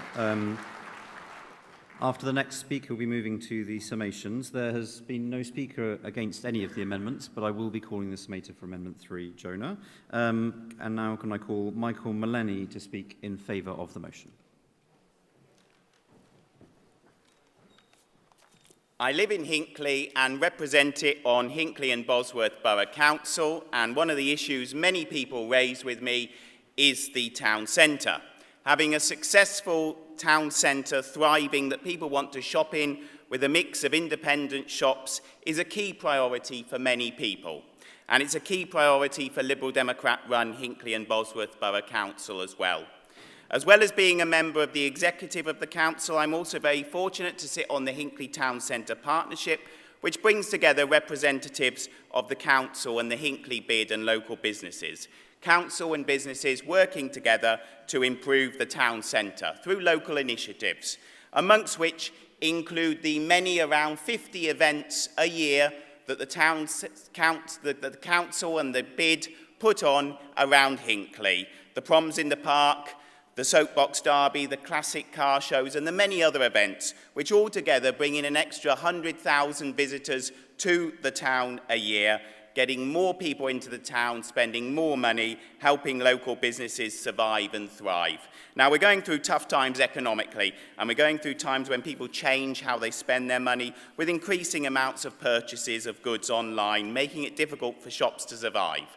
In Hinckley, though, our work has meant that our vacancy rate in Hinckley Town Centre is 10.5%, substantially below the 14% national average and well below the 18% vacancy rate across the Midlands. So work between the council and businesses has helped achieve this low vacancy rate. And one of the big achievements of Lib Dem run Hinckley and Bosworth Council was finally getting a cinema back in the town in 2015. Now, 18 months ago, Cineworld announced they were going to close 6 cinemas across the country. The Lib Dem Council got into action, lobbied them, and we were successful in being the only one of the cinemas that was saved and kept for the town. Shoplifting is also a challenge for many town centre shops. Fortunately, we've got an excellent local police team who work with the local community safety partnership, bringing in a shoplifting detection rate of 60%, much higher than the national average, and helping shops through the worst of the shoplifting pandemic. Now, one empty shop is one too many, and we want our town centres to thrive. As Liberal Democrats, we believe in thriving local communities, and having a successful town centre is part of that. Liberal Democrat councils locally working to promote their town centres, along with a national Liberal Democrat Party promoting policies like the VAT cut for hospitality that helps local businesses. Working together, Liberal Democrats can champion our town centres like Hinckley. Support the motion. Thank you. Thank you very much, Michael. As we are now moving to summations on the amendments and the motion, can I just notify those who are joining online that voting will commence on the amendments shortly. I now call can I now ask Councillor Katie Mansfield to please stand by to summate on the motion, and I call Jonah Weiss to summate on Amendment 3.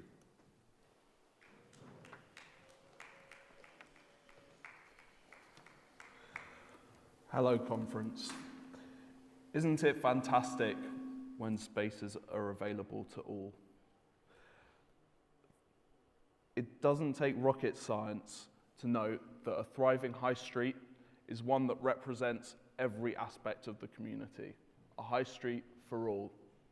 That's why in our amendment, we're suggesting that this motion calls for 5% of car parking spaces, or at least one, to be disabled parking spaces, still less than proportionate to the disabled population as a whole. That's why we're calling for more family and child car parking spaces, and that's why we're calling for more public toilets. Sure, the majority of these points are targeted towards disabled people, but don't be under any illusions. I'm doing you all a big favour and will accept your thanks in the form of a drink at the bar later. As is often the case, the curb cut effect is at play. Where this pedestrian mobility aid supports wheelchair users, it also supports those with buggies and those carrying luggage. Who wouldn't want to use the classic horseshoe-shaped ergonomic potato peeler that we've all grown to know and love, that was originally invented for arthritic patients? And who wouldn't benefit from more well-maintained toilets in public spaces?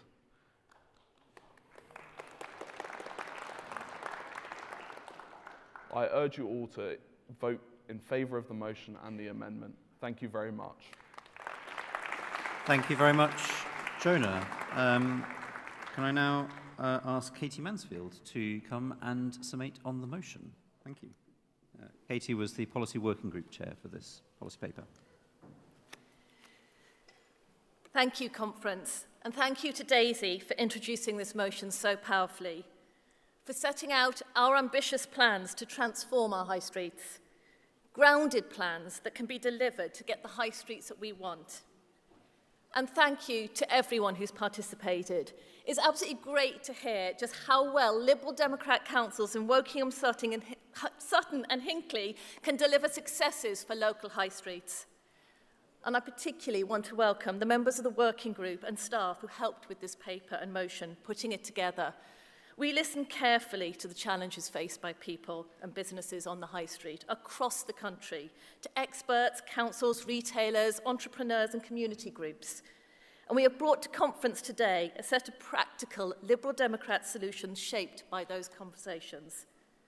And as we all know, and as has been mentioned by Daisy, and has been mentioned by Clive, businesses face significant pressures from online retail and changing expectations, but also from Labour government decisions on business rates, national insurance and energy support. Liberal Democrats have already been leading the way on addressing these issues for small businesses and supporting businesses, and this motion embeds that approach. And we've all talked about as well that town centres are not just the economic zones. As Daisy said, they are the beating heart of our communities up and down the country. Places where people meet friends, where young people get their first jobs, and where local businesses can take risks and build something of their own. As we've all said, that too many of these places are struggling at the moment. Empty shops, cracked pavements, and traffic dominating spaces where people should be gathering. And that's why this motion matters, because Liberal Democrats believe in a different future. Town centres that are welcoming, economically vibrant, socially connected and locally rooted. Safe places where everyone, women, girls, children, disabled people, elderly people, everyone can feel safe. Because bringing back to life our town centres is not just about retail. It's about services, community, and it's about making everyday life easier.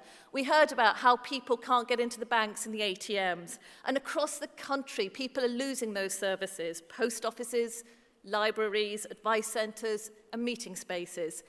And that's why this motion creates changes to the planning system to make it easier to turn vacant units into community hubs, bringing those services and facilities together and enabling everyone to have the access.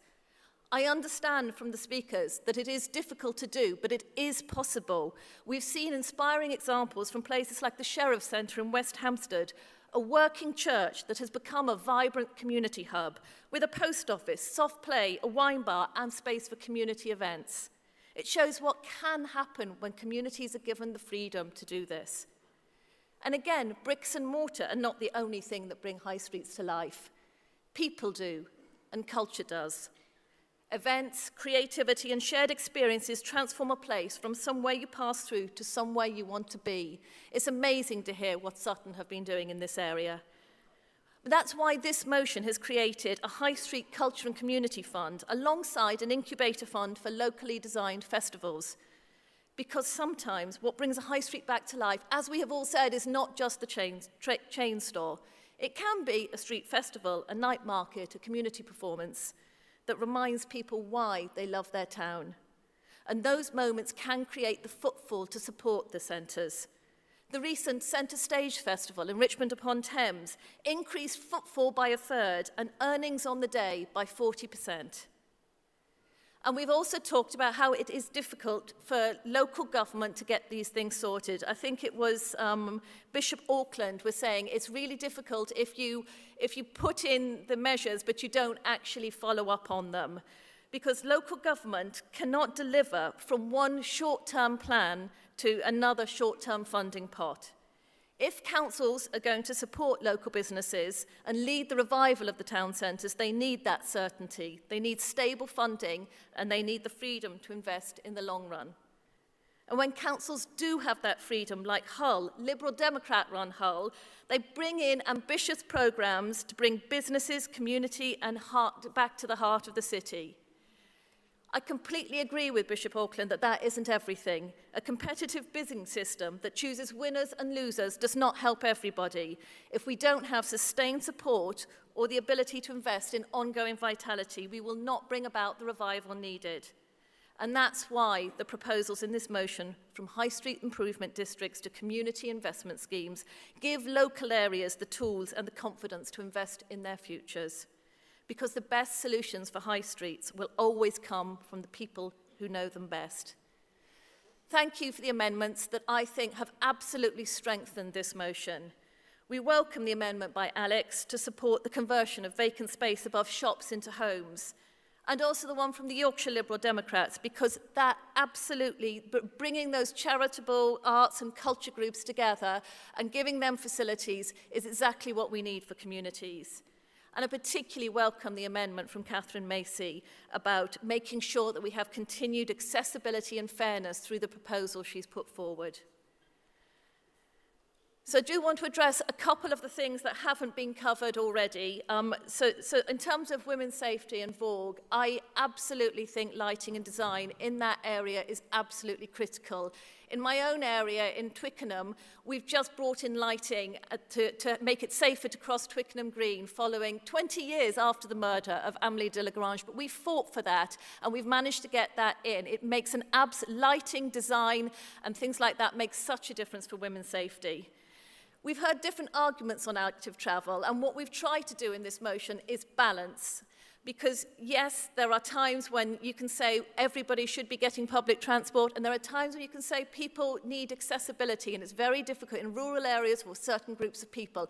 And what we've tried to do in the motion is get somewhere that suits everybody, somewhere that local areas can make sure works for local needs. Some of the other things like heritage and trees, absolutely agree, and some of those things are in the detailed paper, but we couldn't bring them up necessarily to the front of the motion, so completely agree with all of the points on those. And there's been quite a lot of talk about VAT and the short-term opportunity with VAT. That's a temporary measure, because what we are arguing for and what we said for in this motion is that we need longer-term reflections on business rates and changes and fundamental change. But that's not something that can just be done for the high streets in isolation. High streets are not the only places that need that business reform. And what we've done is we've said these are some of the things that we would like the business rates reform group to look at, but we don't have the power to do that in this motion. So conference, the decline of high streets has not been inevitable. It's been the result of neglect, short-term thinking, and failure to trust communities to shape their own future. By passing this motion today, we send a clear message about the type of country Liberal Democrats want. A town where town centres are again full of businesses, homes, culture and life. Where independent businesses are supported to succeed. Where local people have the tools to invest in the towns that they love. And where our high streets are not abandoned but revived. Not uniform but proudly local. And not just places to shop, places to belong. Conference, I urge you to support this motion and the amendments. Thank you. Thank you very much, Katie. We are now going to move to a series of votes on the amendments and then on the motion as amended, depending on whether or not we agree with the amendments. So can I please have the lights on in the hall and see all those in favour of Amendment 1?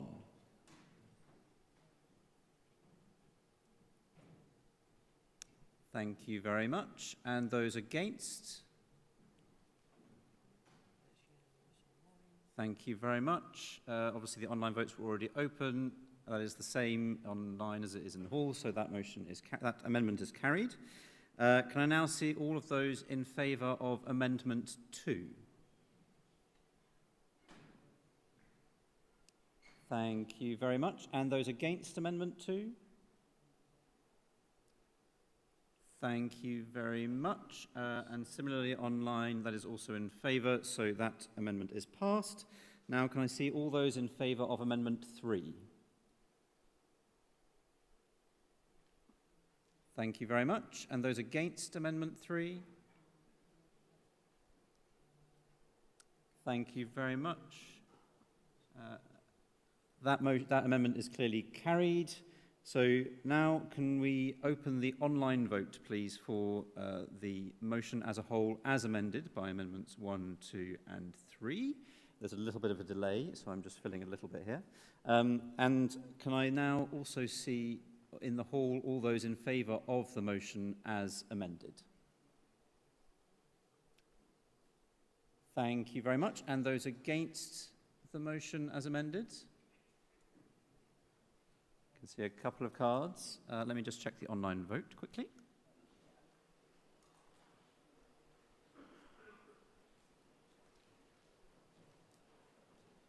Thank you, Conference. That motion is clearly carried.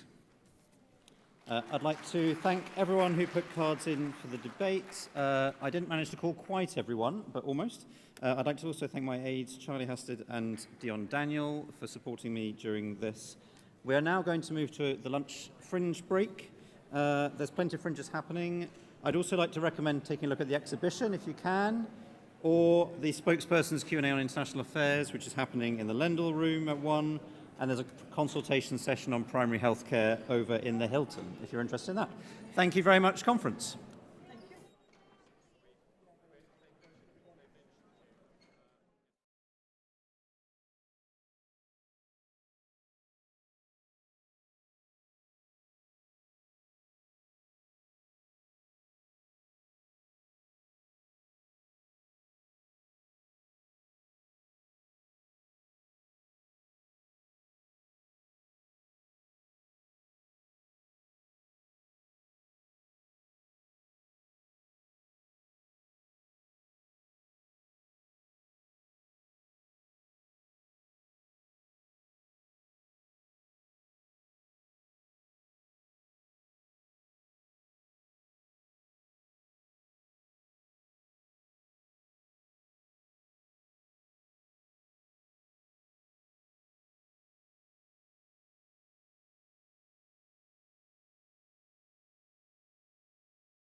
Good afternoon, conference, and welcome to this, our Leaders Q&A. My name is Eleanor Kelly, and I am thrilled to welcome to the stage Ed Davey, leader of the Liberal Democrats.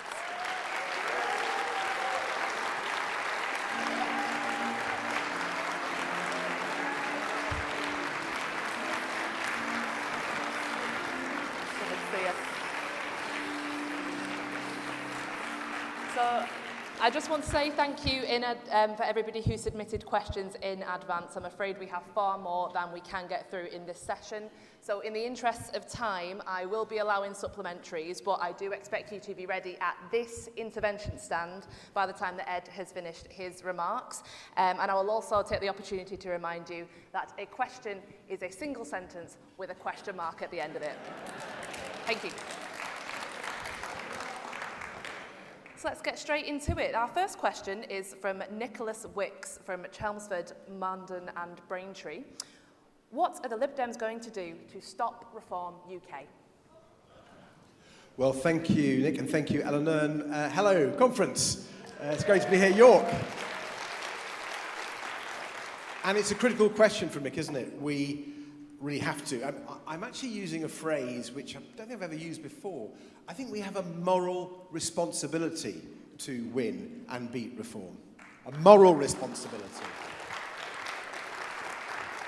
And because we are now the biggest we've been for over 100 years, that is even greater because we can build on our success we've been having to make sure we are the ones to stop reform. I probably don't need to tell a group of Liberal Democrats, but they threaten our country in a very profound way.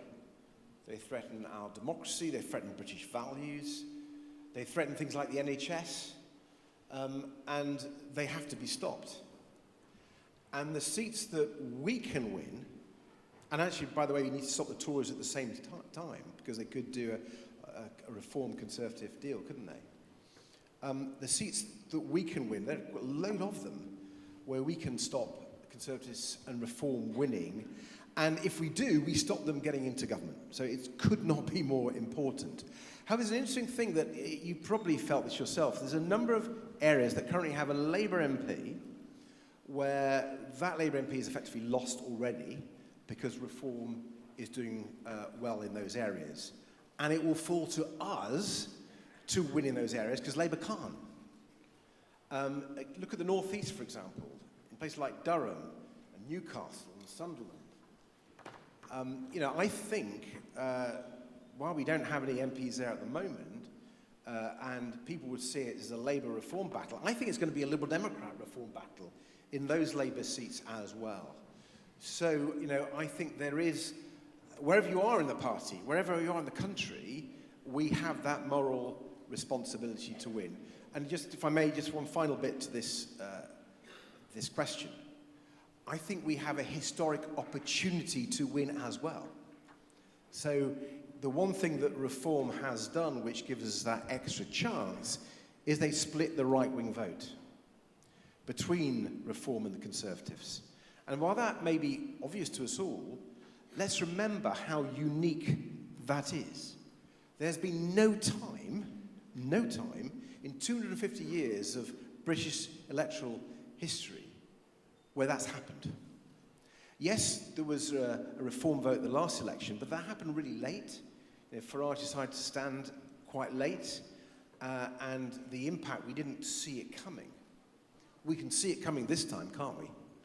And so, yes, there's a moral responsibility, but with the right-wing vote split for the first time ever, there's a historic opportunity for us.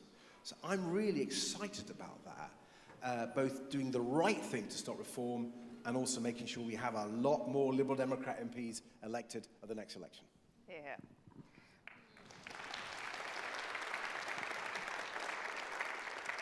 So our next question is from William Francis from Ealing, and he asks, should the Liberal Democrats commit to reducing student loan interest rates as the Conservatives have done? Well, thank you, William. Really important question. I think directly after this session, we're debating higher education and this very issue. Ian Solomon, our university spokesperson, working with Nera Wilson, and the policy working group of the party, put forward, I think, a really compelling set of arguments and policy ideas. And I'm not going to tell you how you should vote, but I hope you come to that debate and help us both answer that question, but also respond to it. Let me give you an insight where I sit on that debate, though. We'll give you my own view. And by the way, it's the view of a lot of the experts who've looked at it, whether it's IFS, Martin Lewis and others. They've looked at the Tories' ideas and our ideas. And our ideas in the paper are to increase the repayment threshold from the way it's been frozen by both the Conservatives and Labour. And if we were to do that, and I hope we will vote to do that, it will help graduates who are on lower modest incomes and middle incomes the most. So it's the fairest way to actually reform the system. And I think that speaks to our values and who we are. Wonderful. So our next question is from Sarah Anderson from Southwark. She says, electoral reform feels closer than it has in years. What's your honest assessment of the realistic path to proportional representation, and what would you say to members who are frustrated that it isn't happening faster?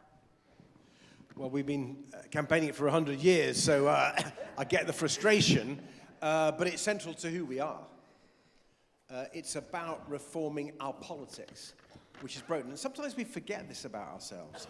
We are the party promoting real change on so many areas, and this is the most profound change because it changes our political system. So we should be proud that we've been consistent on this. And I think it's been interesting in the debate we've seen, because I think you're right, I think more and more people support this. The majority of people now support it, so we're on that winning stretch, if you like. But interesting argument, you've heard on the left, particularly left of the Labour Party, that we shouldn't do PR because it lets in the far right. Well, the far right could, on some polling, get a majority in the House of Commons on 34% of the vote. Now, if that doesn't debunk that argument from the left against PR forever, then nothing will. So there's thank you. I like that. But seriously, I think we have to take that on in people who have argued that. We have a real danger, and I think Farage and Reform have exposed the danger of first past the post like never before. So I think we can win that argument even more. The other thing is, if you look around British politics at the moment, we're in a multi-party system. 5, 6 parties, different parts of the country, and first past the post just can't cope. And so, again, that case for fairness. And also, think of the problems that we have in our country. The great thing about PR systems, it forces people to talk together, to sort out problems together, to think it through in a grown-up, mature way, which our first past the post system just doesn't do. So whether it's about giving people real power, everyone real power, reforming our broken political system, or creating a system where we actually solve the problems together, we have to win the case for PR. It will be front and center of the way we campaign. So let's keep going. Absolutely. The next question is from Nathan Hunt in Huntingdon. Why has the party's position on social media regulation moved from a sensible age-rating policy to supporting Tory plans for an outright ban for under-16s within a matter of weeks? I don't think it has, Nathan. That's certainly not my view. You've talked to Victoria Collins and Munira Wilson, who have developed a policy which is age-related, which relates to the British film standards. That is what we believe in. Now, there have been votes in Parliament where we haven't had that on offer, where there has been a decision to, were you in favour of taking action or against? And we're in favour of taking action, but we want our system. And by the way, we're winning the argument. I want to pay real tribute to Victoria Collins and Munira Wilson for the work they've done. They consulted widely in the party. They consulted all the campaign groups, they consulted the NSPCC, and do you know what? All the experts say we've got the right policy. So Nathan, we're sticking to it. Okay, well, I can see Nathan down here if you want a supplementary. Yes, please. How will the Parliamentary Party ensure we are presenting a credible pitch to young voters, both on the social media ban and also on our wider policy platform? Yeah, well, thank you very much for raising that more broadly. I think, I hope I've cleared up the issue on social media. I think that will speak to young people. It shows we've listened, that we take a harm-related approach, which is true to our values. And I think also standing up to the Elon Musks of this world is quite popular amongst young people. And I think broadly in our own communication, we need to be stronger on social media, and maybe we'll come to that later. But it's some of the issues that we need to take up.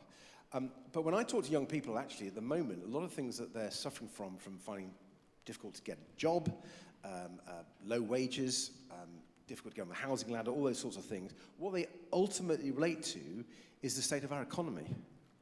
And lots of young people have actually had to live through the years of the chaos of the Conservatives, messing up our economy with Brexit and Liz Truss's budget and so on. And I guess we all hope that Labour would do a better job, and they've made it even worse. I mean, the job tax actually hits young people the hardest. So we've got to stand up for an economy that grows, that's going to give those young people a much better chance and make our whole society better off. But I think young people would probably be the biggest beneficiaries of a proper growth strategy. And I hope you all know that our growth strategy, guess what, starts with rebuilding our relationship with Europe. So we get that trade going, that customs union going, get those jobs going.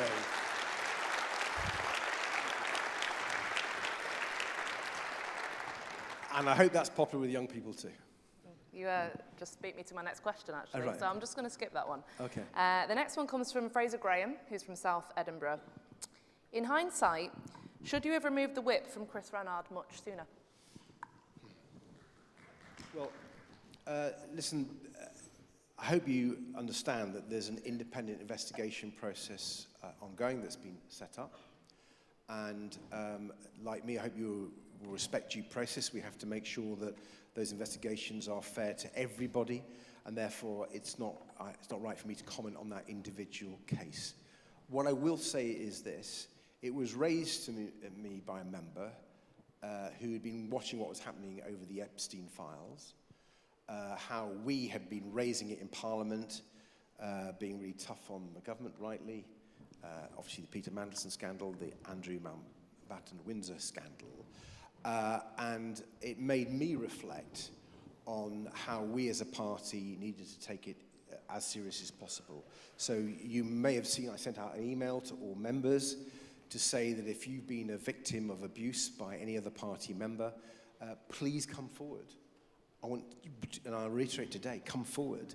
We have a new complaint system put in place since 2019, actually improved since then, to make sure that it's totally independent, that people can trust it, will be heard, and it's absolutely right that we have the highest standard and people know that they will get justice. And I also think that as a party, as a political party, we need to recognise that violence against women and girls, abuse of women and girls, continues in all organisations, and we need to be the ones calling it out. So we need to make sure our own house is in order, so we're able to help those people who are still suffering elsewhere. So thank you for the question, but I hope you understand why I answered the way I did. Thank you, Fraser. Okay, going to our next question, which is from Jojo Godfrey, who's from Welwyn Hatfield. She asks, while war escalates in the Middle East, what more should the UK government be doing to protect British expats living there? Well, I mean, the war is just shocking, isn't it? We've opposed it from the start. We think it's an illegal war. I can't understand why the Conservatives and Reform were cheerleading for Britain to join it. The Prime Minister's sort of got the right space, but we're going to watch him like hawks because he can't be dragged into it.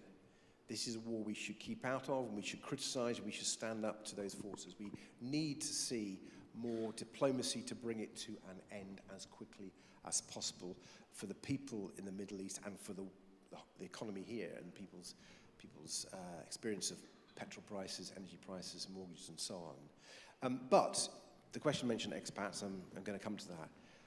We should be looking after and protecting British citizens wherever they live. And we need to, through our embassies, through direct government action from the Foreign and Commonwealth Office, make sure that we are there and they feel the protection. But what I suspect is behind the question is I did argue that people living abroad who are tax exiles, who will benefit from this protection, might want to contribute to the cost of that protection and our armed forces as well.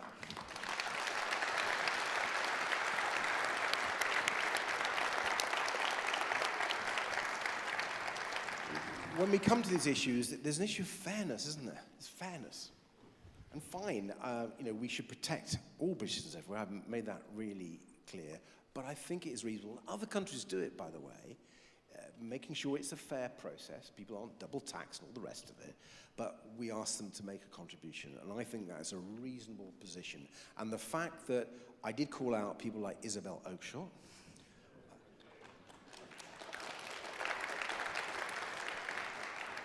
I don't know about you, but I just can't believe it. There she is in Dubai. She mocks people in this country for paying their taxes. She mocks them on social media. She denigrates our country. How dare she? And then, she criticized our country saying, oh, we've got laws on social media and you arrest people. Well, they get arrested really in Dubai if they criticize the government there. So I think it is right to call out these hypocrites and these far-right commentators who, frankly, undermine our country. And I think the vast majority of people in our country want fairness in tax and want these hypocrites called out. Yeah.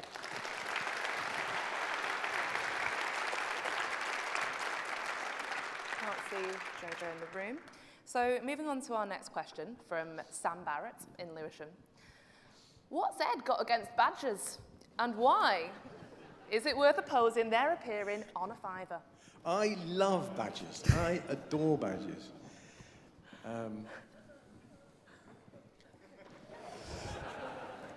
I was in Cabinet when Owen Paterson, remember him?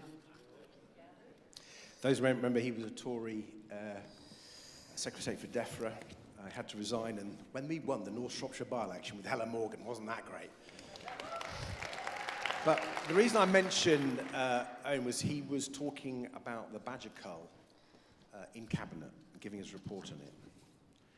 And he started off reading his brief, and then he just went completely off-piste. For about 20 minutes, talked about, he loved badgers honestly. And then there was this thing about he was complaining that the badgers had moved the goalpost. Can you remember that? So I do love badgers. However, the serious question on the banknote. I actually do think we should keep Churchill on the banknote. And let me explain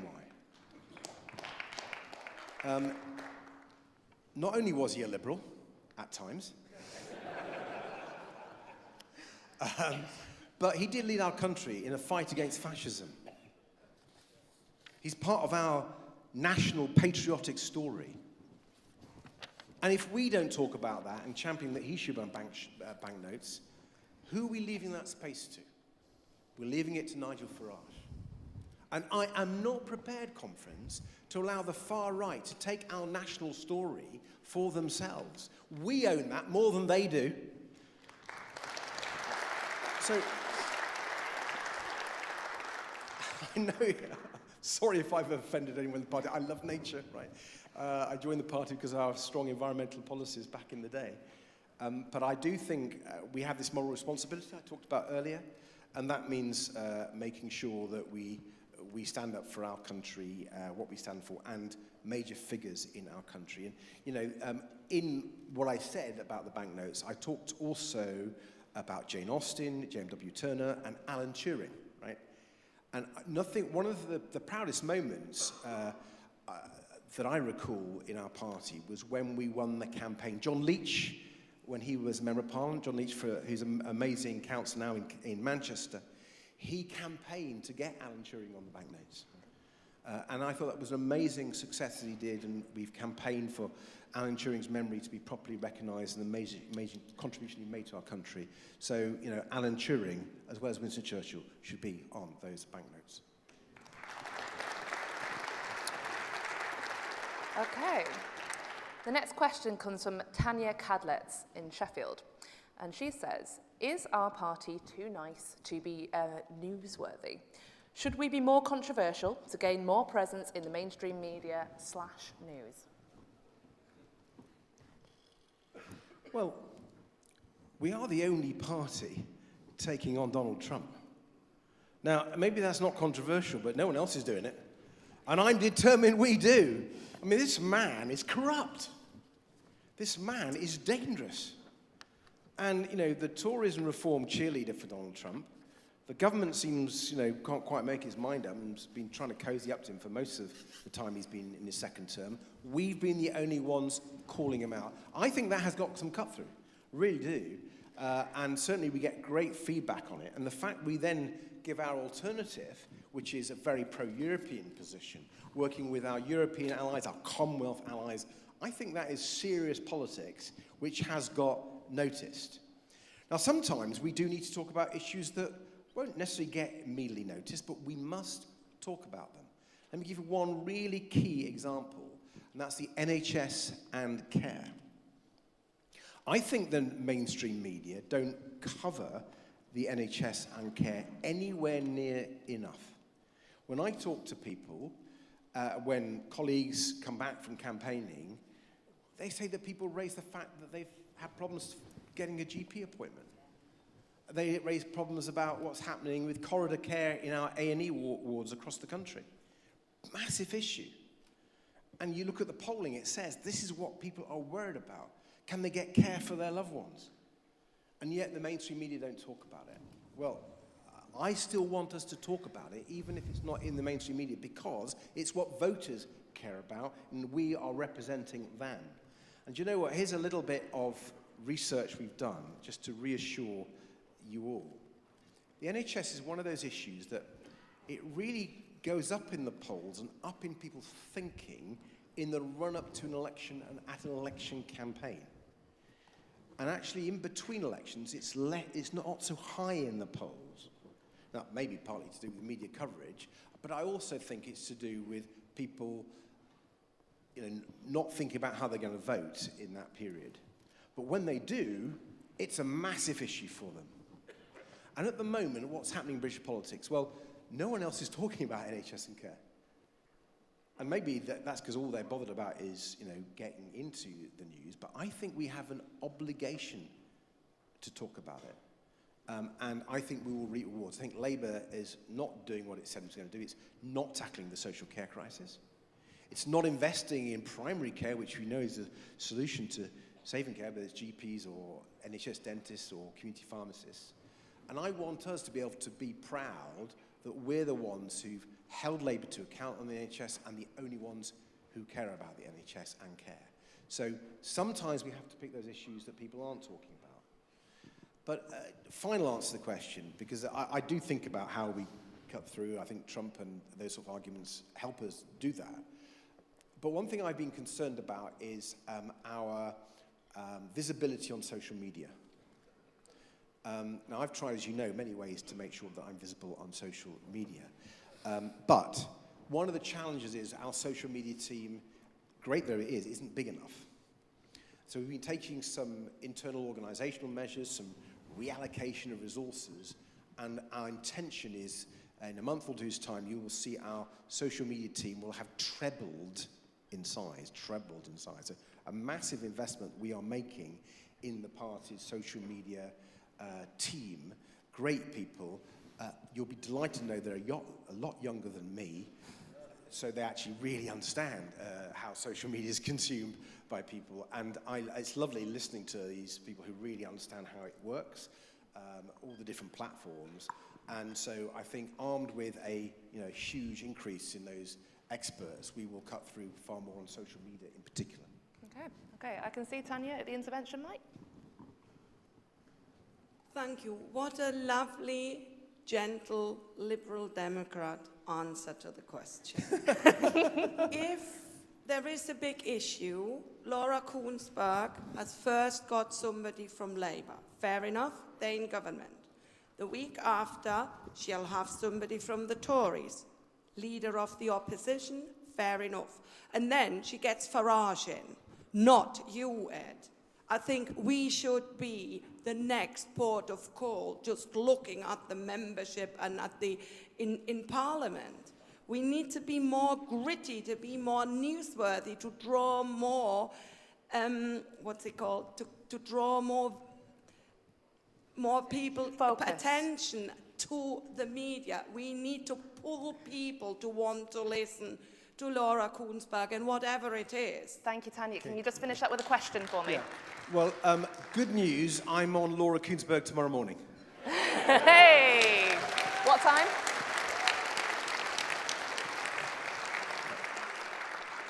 Early. But actually, I get on Laura Kuenssberg a fair bit. And if you look at our media performances, actually, we have been going up. But I take your point. And if you remember, last summer, quite unusually, I don't think any other Liberal Democrat leader's ever done it, I started taking the gloves off with the BBC. We ran a campaign against the BBC because they were covering the extremists far more. And they were responding to that sort of clickbait, nasty stuff, rather than those of us who've got real policies to sort out the real problems and want to bring real change that would transform our country. Having said that, when Trump attacked the BBC, I did defend the BBC. That is fair, because I'm not having Trump attack anything in our country. We've got nothing to learn from that man. So we will try and keep going on being as spiky as we can. And I think you'll hear from the questions as well as my speech tomorrow on Trump that we're spiky. Thank you. Our next question is from Artie Kovanoff in South Edinburgh. They ask, what is the party doing to secure amendments to Equalities Law to protect trans people's ability to live their lives? Good. Thank you. We've got to keep making the case for equality and support for the transgender community. Earlier this week, I was at a concert called Transmission, only at the start, unfortunately. And Transmission was a concert at Wembley Arena to celebrate the trans community in our country. And we need that, given what a tough time the trans community has been having for these last few years, with the toxicity of the debate, the nastiness, the misrepresentation. It has been shocking, and we need to be part of that movement that stands as allies to the trans community. I'd like to shout out Marie Goldman, who's our spokesperson on equalities and women. She has been doing, I think, a fantastic job in Parliament, talking to colleagues across the party, different groups in the party, as well as outside the party, to make sure we are leading the charge on equalities. And she's been holding the government to account for the guidance that they eventually might get out following this Supreme Court ruling, the EHRC guidance, and saying quite clearly the government just can't impose it. It should be debated in Parliament so we can get some cross-party consensus. It's just not imposed. And then we can ask those questions. And that leads me to answer your specific question about legislation changes.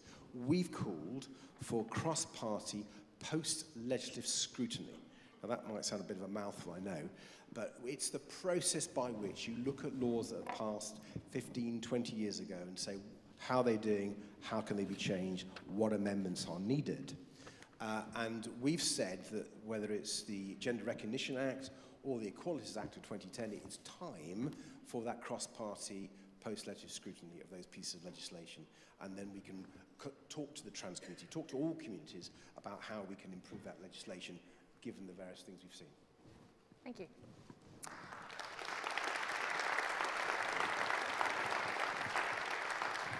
Next question is from Mackenzie Gregory in Barburg.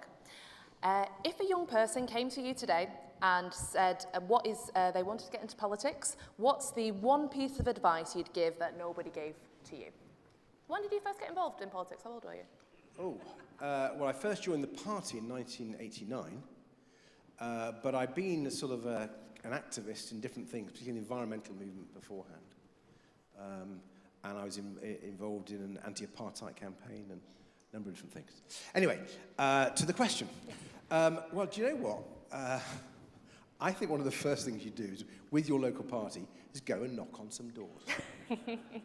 And one of the reasons why I love canvassing, by the way, I've got to admit to it.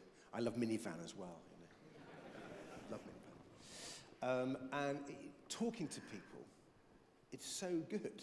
And you know when you knock on that door and you don't know who's going to answer it, and you've got to work out if they're the person on the minivan list and what sort of mood they're in, if they're cooking, if they're looking after the kids, or if they've got time to talk, and you're trying to engage, and then you have that conversation, and you just have no idea how it's going to go. I think that's really where politics is at, those human interactions, and you learn so much, and you learn more the more you canvass in different areas, different parts of the country. So canvassing and having those conversations is one way of learning what politics actually is. And I always think canvassing is a great thing to do when you've been in Westminster, because the Westminster bubble does not reflect the country. Go out and have 2 or 3 sessions of canvassing if you want to know what reflects the country. The other thing I'd say, more seriously, moving on from canvassing, is actually get involved in your community. Get involved in your community. It was a real pleasure to celebrate the awarding of an MBE to one of our councillors, Susan Goodchild, who's a councillor in Bedfordshire. And she sort of epitomises what I mean by someone getting involved in politics, but actually, before that, getting involved in their community. So Susan was councillor for over 30 years, but before that, and then during all her time as a councillor, she was really active in her community, setting up youth groups and youth centres, helping people with activities who have got mental health challenges, setting up food banks, really active. And you could tell that she was really respected in the community, not just because she was kept being re-elected, but she was even re-elected in 2015, and that was quite a tough year. Some of us didn't quite manage it then. But Susan did, because she was embedded in her community. She understood them. And I think that understanding that real community politics gives you, and which you then bring into party politics, is probably the best thing you can have, the best training you can have. So, that's what my advice would be. Yeah, you don't want it to be all through a party, right? Yeah. So the next question is from Ian Jones in Rushcliffe. And he asks, if you could pass one law tomorrow with no parliamentary obstacles, what would it be and why? Easy. It's very, very easy. It's the law that would change our country for the long term. It's the law that would open up so much, whether it's health and care, education, transport, social justice, the environment, and that law would bring in proportional representation.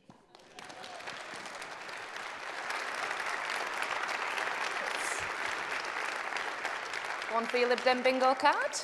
The next question comes from Will Sapwell in Sheffield. And he asks, are we becoming a party that wants to spend on the NHS, cutting bills, etc., while also precluding tax rises? Where will all the money come from? Really good question, really good question. Things have really moved on in the last few years in this whole debate, because there's no doubt taxes are at a very high level. We've borrowed a lot of money, and the finances are not in a great shape. And so we've got to have some serious questions as a country, let alone a party, about how we deal with this very difficult fiscal situation. The truth is, the only real way out of it, is to grow the economy. Now, Labour said that at the last election, didn't they? And then they had no growth strategy whatsoever. And that, frankly, was a con on all of us, and has led, I think, to the huge disappointment. And yes, there are wins from different parts of the world, whether it's normally Donald Trump, but nevertheless, they still haven't articulated any strategy that either investors or businesses or we really can believe in. So what we have to do, and this is the core of my answer to that question, we have to show that we do have a growth strategy. I will talk a little bit about this tomorrow, but as I mentioned in an earlier answer, a lot of it is about rebuilding our relationship with Europe. There is no doubt that improving the trading position of a country is the fastest way to get growth going and to fix the public finances. And a lot of the analysis, and we saw it pre-Brexit, we've certainly seen it post-Brexit, is if you get that growth, whether it's through a customs union, improving the broader relationship, you can get that growth. There was a study done by an American institute, a bit like our Institute of Fiscal Studies. It was a not-for-profit economic think tank in the States. It's had more Nobel Prize winners for economics than any other equivalent organization in the States, so it's pretty pucker. And it analyzed what's happened since Brexit, and it showed that the GDP had been hit, our national income, our growth, by between 6 and 8%. 6 and 8%. And that was worth to the Exchequer nearly £100 billion. So, if you want to be able to deal with those problems, whether it's finding money for our NHS, finding money to help with the cost of living, you've got to sort out growth. And that starts with our relationship with Europe. Now, I want to go...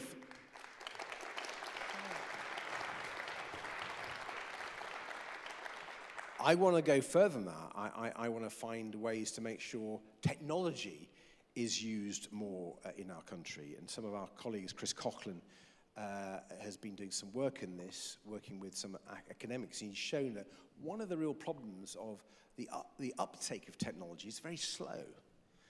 Because, yes, there's incentives for people to create that new idea, but there's not many incentives for people to adopt that new idea throughout small businesses and medium-sized businesses, so it goes, all the benefits and the productivity goes through the economy. I think that's an area that Chris has rightly identified that we need to focus in on, so that technology can really help our economy more broadly.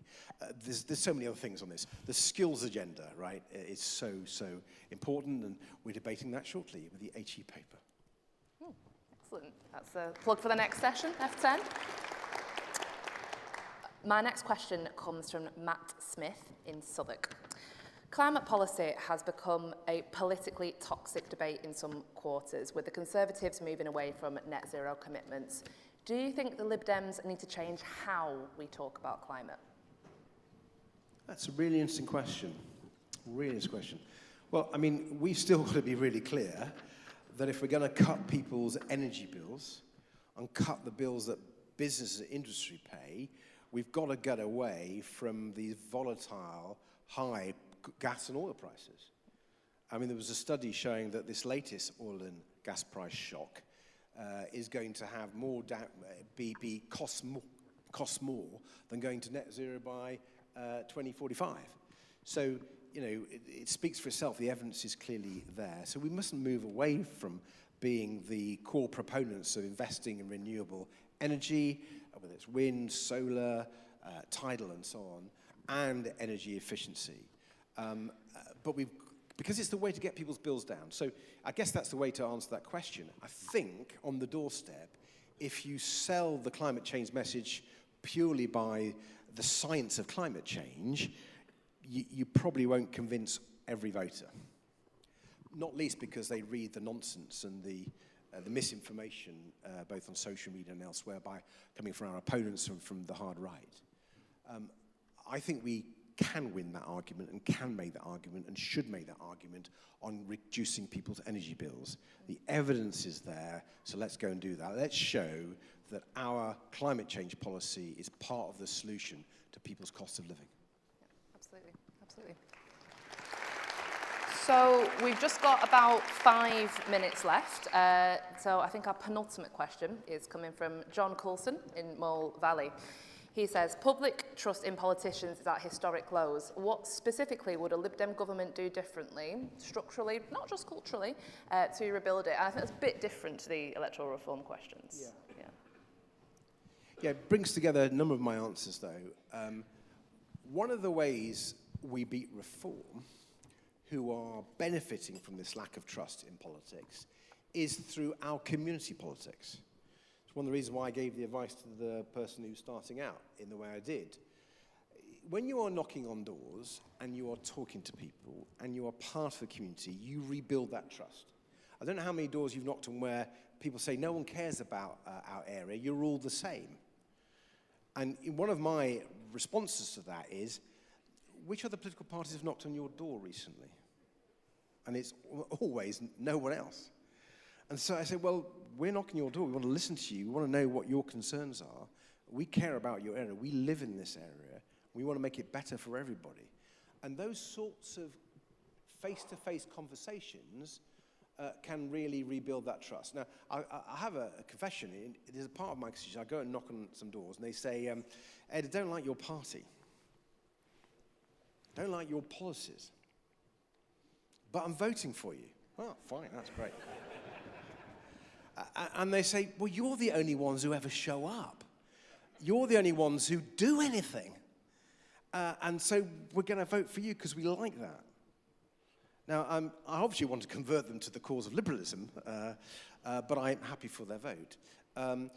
So I think, that's part of the way you rebuild trust. You have those relationships. You build that trust over time. It takes time. It doesn't happen quickly. So it's hard work, but it's the right thing to do.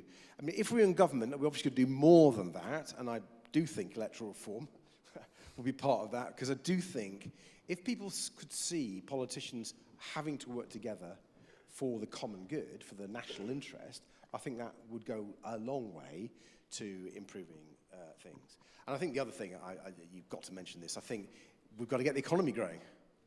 When the economy grows, people not surprisingly are happier when they see their wages going up, when the cost of living is dealt with. One of the great things about the Customs Union, by the way, I've taught it in the context of growth, it's the only way to cut the cost of living.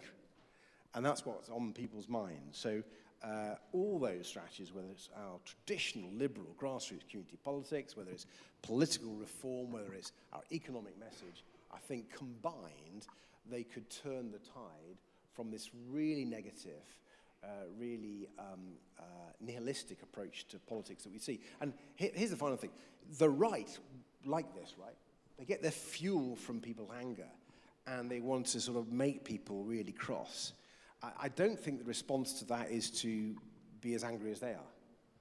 I think the response is to listen and to come up with, genuine ideas that they can relate to.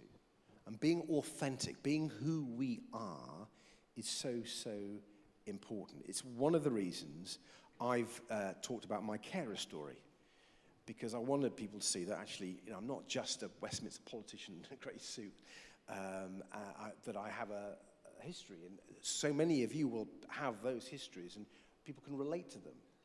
And I think that, again, is part of the way we overcome this cynicism about politicians, that we're all in it for ourselves and we're all the same, because we're not, we're different, and we offer something different.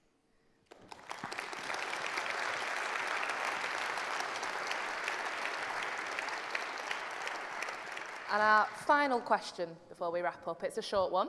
It's from Gabriel Barton Singer in Wandsworth, and he simply asks, Wes Streeting or Angela Rayner? Very, very easy.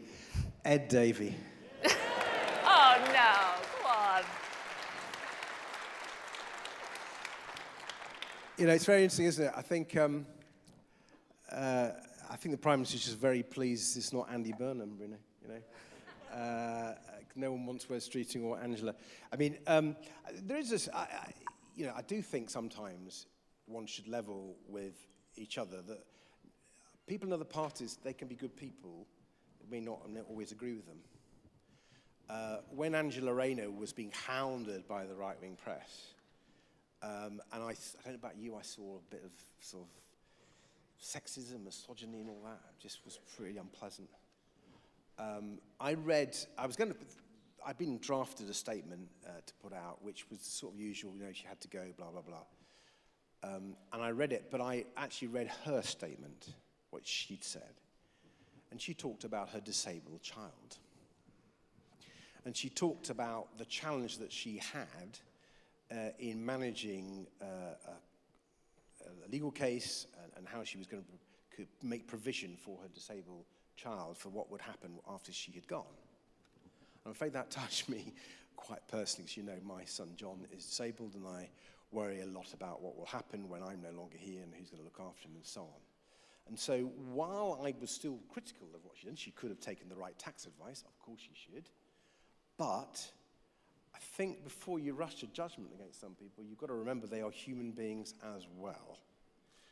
And Angela Rayner is a human being with a story, and we should respect her for that, and we shouldn't just attack people just because they aren't on our side. Hear, hear.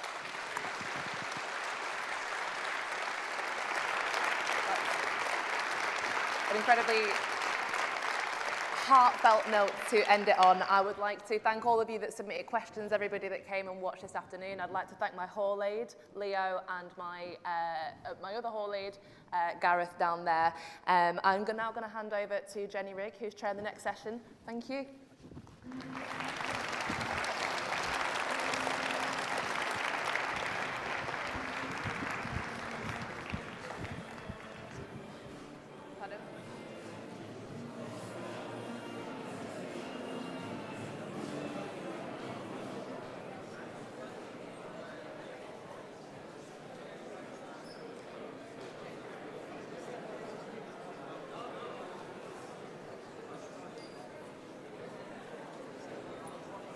Good afternoon, conference. If I could ask those of you who are leaving to do so quietly, because we are running a little below time.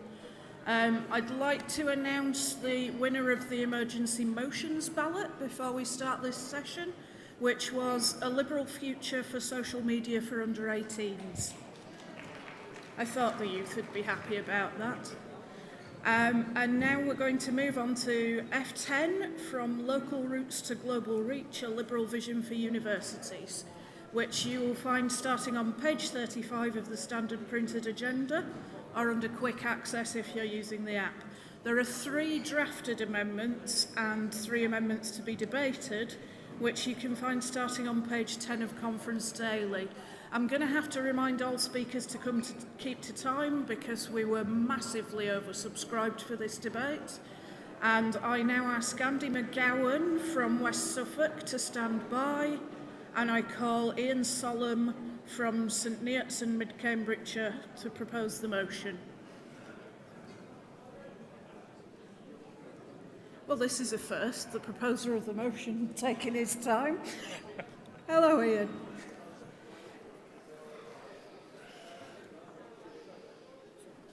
Thank you, Jenny. Conference.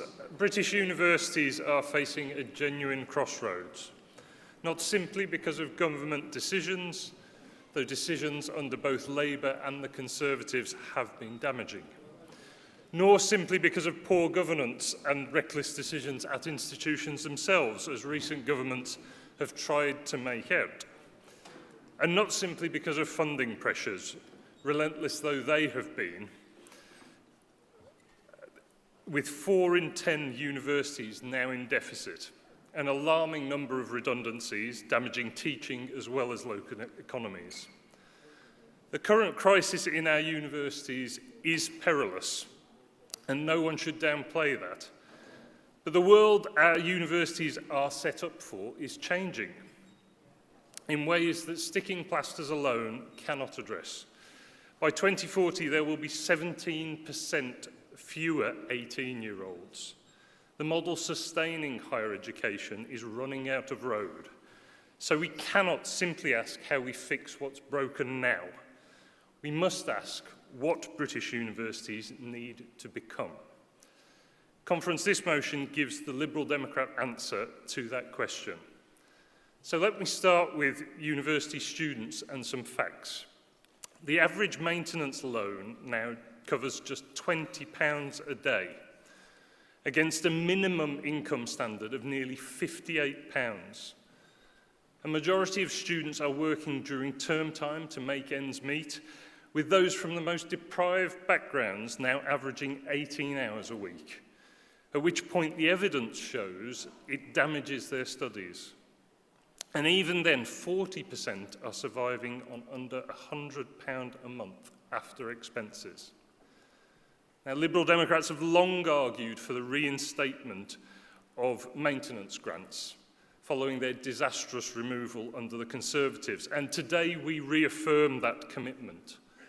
And while Labour offered just £1,000 to those studying subjects of the government's choice, we would introduce maintenance grants of at least £3,500 for students of all disciplines based on need.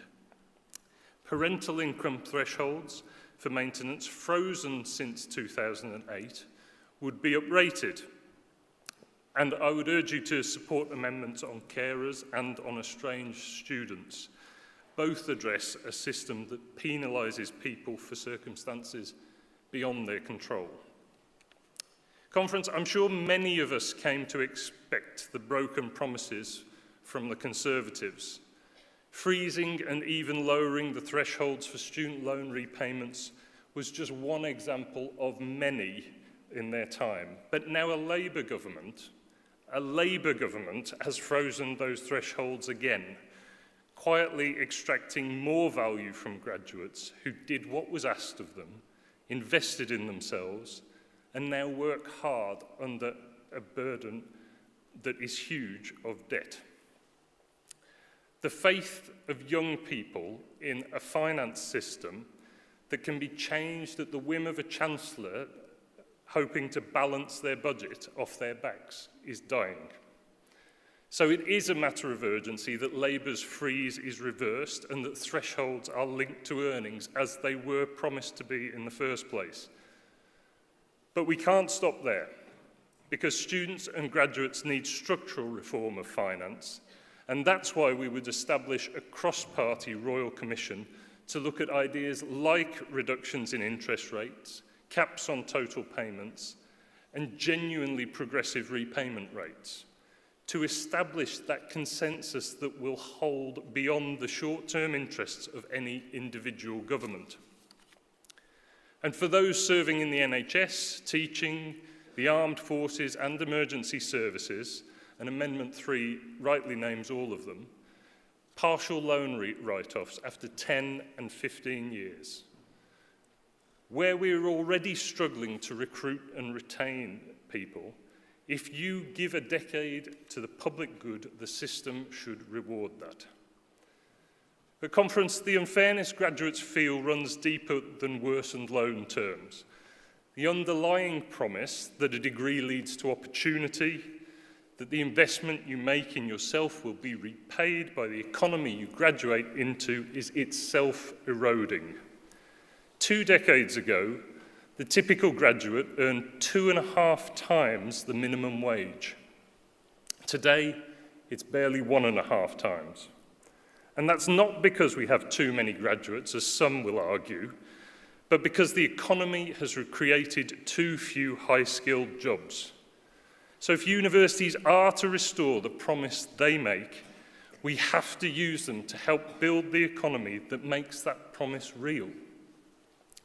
The spin-out rate of UK universities matches that of the United States. But 75% of spin-out investment just goes to the southeast, and too many promising technologies die for want of proof of concept funding. That's why we would quintuple that funding to £40 million per year, create regional innovation centres in every part of the country, and expand university-affiliated investment funds to every region. And for our workforce, lifelong learning isn't a nice-to-have. It is the strategic answer to demographic change. If we are serious about building a high-skilled economy, we cannot rely on what happens between 18 and 21. Workers needing to retrain shouldn't have to quit their job and move city to do it. Modular, stackable qualifications, seamless movement between further and higher education, funding that follows the learner rather than the institution. That is what a university system fit for the future looks like. Conference, the alternative to transformation is managed decline. Universities closing, courses cut, talent lost, and regions left behind. If that happens, it will be no accident. It will be the consequence of decisions. Decisions this government is making by default, and decisions that we should reject loudly and clearly today. Conference, I urge you to back this motion. Thank you. Thank you very much, Ian. Can I ask Charlie Hastard from Lambeth to stand by, please? And I now call Andy McGowan from West Suffolk. He is going to propose Amendment 1 for us. Conference. This motion rightly highlights the huge pressures put on students and families by the inadequate maintenance system we have. But for unpaid carers wanting to go to university, they aren't just having to juggle their studies with paid employment. For many of them, they are also having to do 10, 20, 50 hours of care on top of that.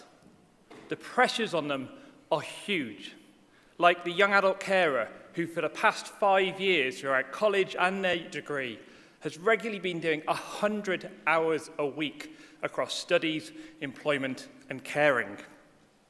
Or the young adult carer who felt no choice but to resort to online sex work because the 2 part-time jobs she had were not enough to put food on the table, combined with her caring role for her mum. The 21-hour rule, which excludes carers from carers allowance just for studying for 21 hours or more a week. That rule does not reduce the amount of care they have to provide. That rule does not give them better support as carers. The 21-hour rule punishes carers by making them choose between learning or carers allowance. And for those carers for whom going to a course in person is just simply not an option because of their caring responsibilities, the system locks them out of maintenance support altogether, even when their course is still equivalent to full-time as well. This has to change. As a young carer for both of my parents from the age of 6, I grew up in a household where my parents working to get us more money and to support me was never going to be an option. I would never have been able to go to university were it not for the full maintenance grant and really generous bursaries that I received. But back then, as a carer, and now in my work with carers, time and time again, I see carers who are brilliant and talented, who do not have the same opportunities to go to higher education. Not through lack of talent, not through lack of aspiration, but through a lack of support. So conference, in the week where it is Young Carers Action Day, I'm asking you to show your support to give us a fair deal and fair support for all carers. So I ask you to back this amendment. Thank you very much. Thank you, Andy. Can I ask Rob Hurd from Cheshire West and Chester to stand by? And I now call Charlie Hastard from Lambeth, who wishes to propose Amendment 2.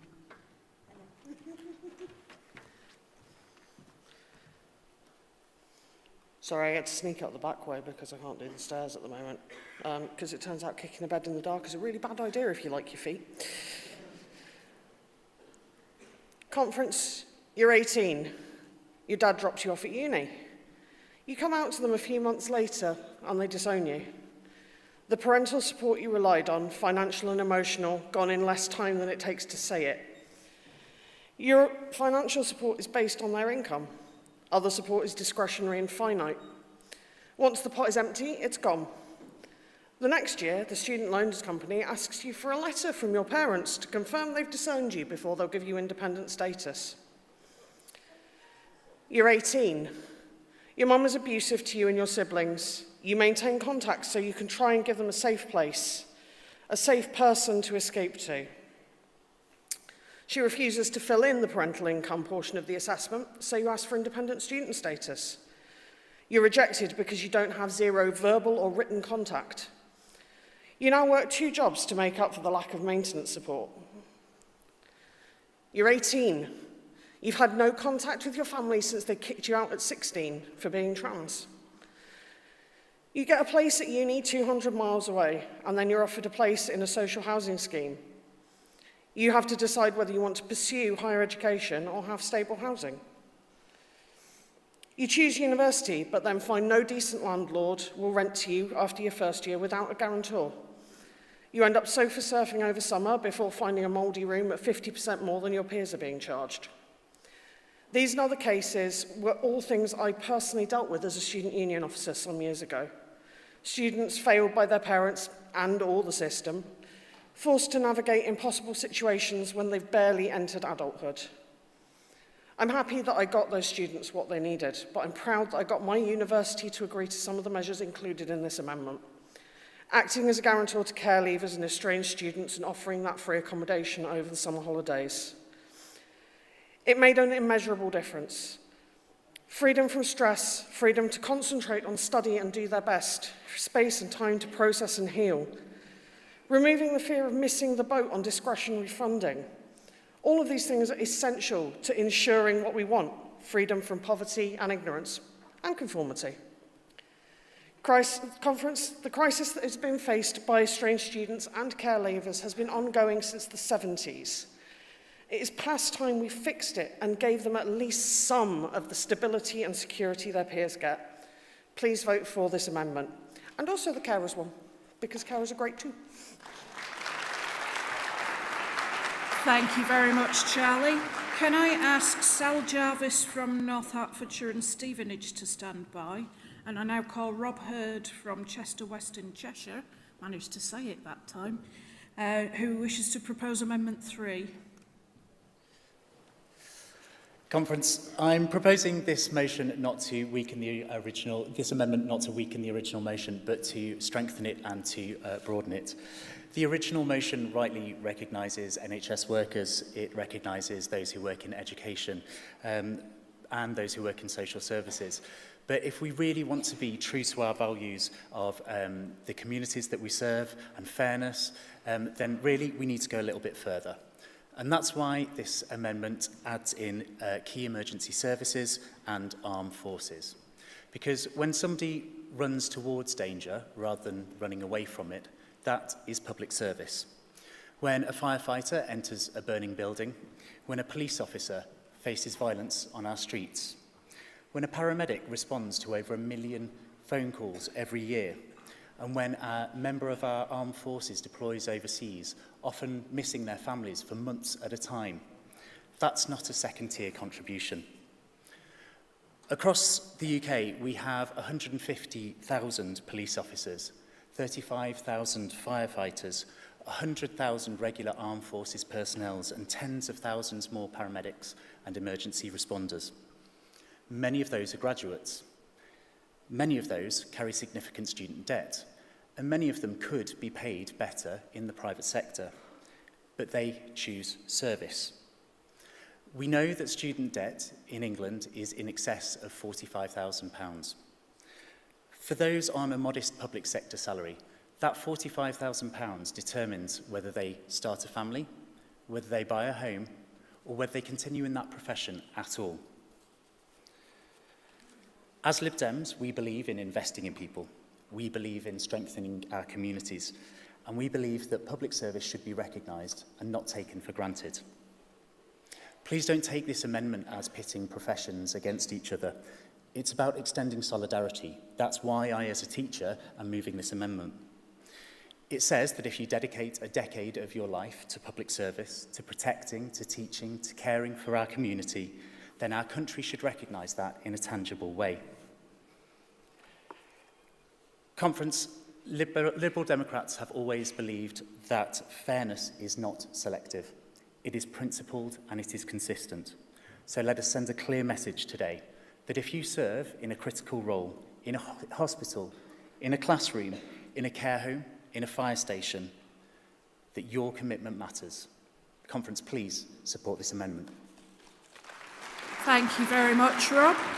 Can I ask Cian Tynan from County Durham to stand by, please? And I now call Sal Jarvis from North Hertfordshire and Stevenage, who wishes to speak in favour of the motion as a whole.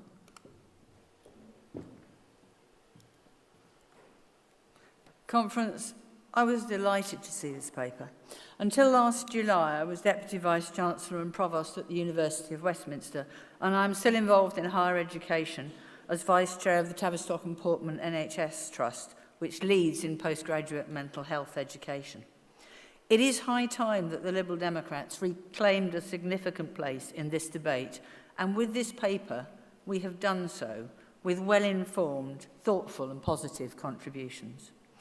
One of my students was a mature student, single parent, working her way through university, juggling study, parenthood and jobs. And she said this. She said, I always knew the whole university thing wasn't for me. You know, societies and stuff. I was just going to come and study and go again. That's all I can fit in. And then she added, don't get me wrong, it's okay. I don't mind.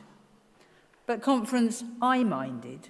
Why should your university experience be constrained by social and economic challenges which leave you so time poor that you only just have time to study? Why should that affect the class of your degree? Our students tell us that the cost of living barriers are the biggest challenges that they face now, and therefore it is right that this paper proposes the reintroduction of maintenance grants for students from the lowest household incomes. But conference, don't think that this is something that only affects the poorer students. The HEPI Student Academic Experience Survey last year highlighted that while in 2020, 42% of our students worked during term time to support their studies, already quite a high enough figure, by 2025, that figure was 68%. So I welcome the plan to extend the reach of maintenance grants as finances allow. Universities are facing an existential crisis. Increasingly in deficit, they are ending courses, cutting disciplines and closing whole campuses. The University of Essex is closing its Southend campus and relocating courses. The impact will be huge. Southend allowed local students who couldn't relocate or travel to access higher education. Their nursing courses will lose talented students at a time when we can ill afford fewer nurses. Measures proposed in this paper to build financial sustainability, expand FEHE collaboration and enhance employer engagement will help to hold back some of these closures. And the detailed proposals to address some of the issues are welcome practical measures that universities need. In higher education, it sometimes feels as though no one in politics is listening, as though universities are too toxic and too contested a sphere for any politician to risk their career on. This paper is a brave attempt to put that right. The Liberal Democrats are listening. Thank you very much, Sal. Can I ask Lorna Dupre from Ely and East Cambridgeshire to stand by? And I now call Cian Tynan from County Durham, who is a first-time speaker at conference. Hello, conference. I don't think that this motion and paper are up to scratch. They go nowhere near the radical reform of the university system that we actually need. A system that we need to work for both universities and students. I'm in Year 12, I'm attending my first University Open Day next week, and one of the biggest barriers for deciding which university I go to attend is finance. Maintenance loans aren't good enough. The paper's solution is the reintroduction of maintenance grants for 35% of students. I don't think this is anywhere near enough to tackle the true battle that we have in student finance. There's also been a lot of focus on what happens after you graduate with student loans at the minute. Plan 5 student loans have ridiculously low repayment thresholds, 41 hours a week at minimum wage. Plan 2 student loans have ridiculous interest rates, requiring a salary of over £65,000 just to pay back the interest. Both plans have interest rates set by RPI. The paper identifies this as a problem and then proceeds to do nothing in order to attempt to rectify it. The worst thing about this system of student loans is that those from the wealthiest households do not have to pay back a penny. And those from the poorest households have to pay back the most. If you come from a rich family, you have no need to pay 9% of your income to Rachel Reeves in almost perpetuity. No proposals for any reform of this type are included in this paper. I don't think that this is a paper that will ensure that no one is enslaved by poverty. I think it is a paper far from the radical reform of student finance this is needed for a fair deal for students. And while we should not make a promise that we are not absolutely sure that we can deliver, we can do better than this paper and this motion. I urge you to vote against, so at a juncture down the line, we can actually get a fair deal for our world-leading universities and the students who attend them. Thank you. Thank you very much, Cian, and after that, I'm sure that won't be your last speech at conference. Can I ask Zoe Hollywood to please stand by, and I now call Lorna Dupre from Ely and East Cambridgeshire, who wishes to speak in favour of the motion as a whole.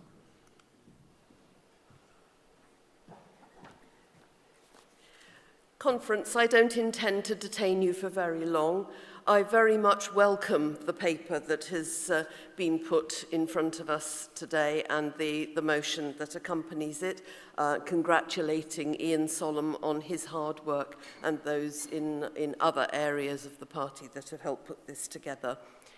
What I did want to say specifically, however, was something about a contributor to higher education that isn't mentioned at all in the paper or in the motion. The Open University is effectively the single largest HE institution in the UK by student numbers. It has a significant role in social mobility.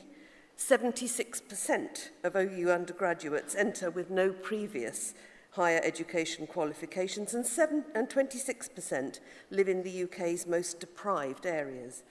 Nearly 70% of OU students work full or part-time while earning their degrees, very different to most universities, and it is the largest provider for students with disabilities, supporting nearly 40,000 students annually. The Open University represents a huge and uniquely inclusive opportunity to expand higher education in this country and recast its funding model.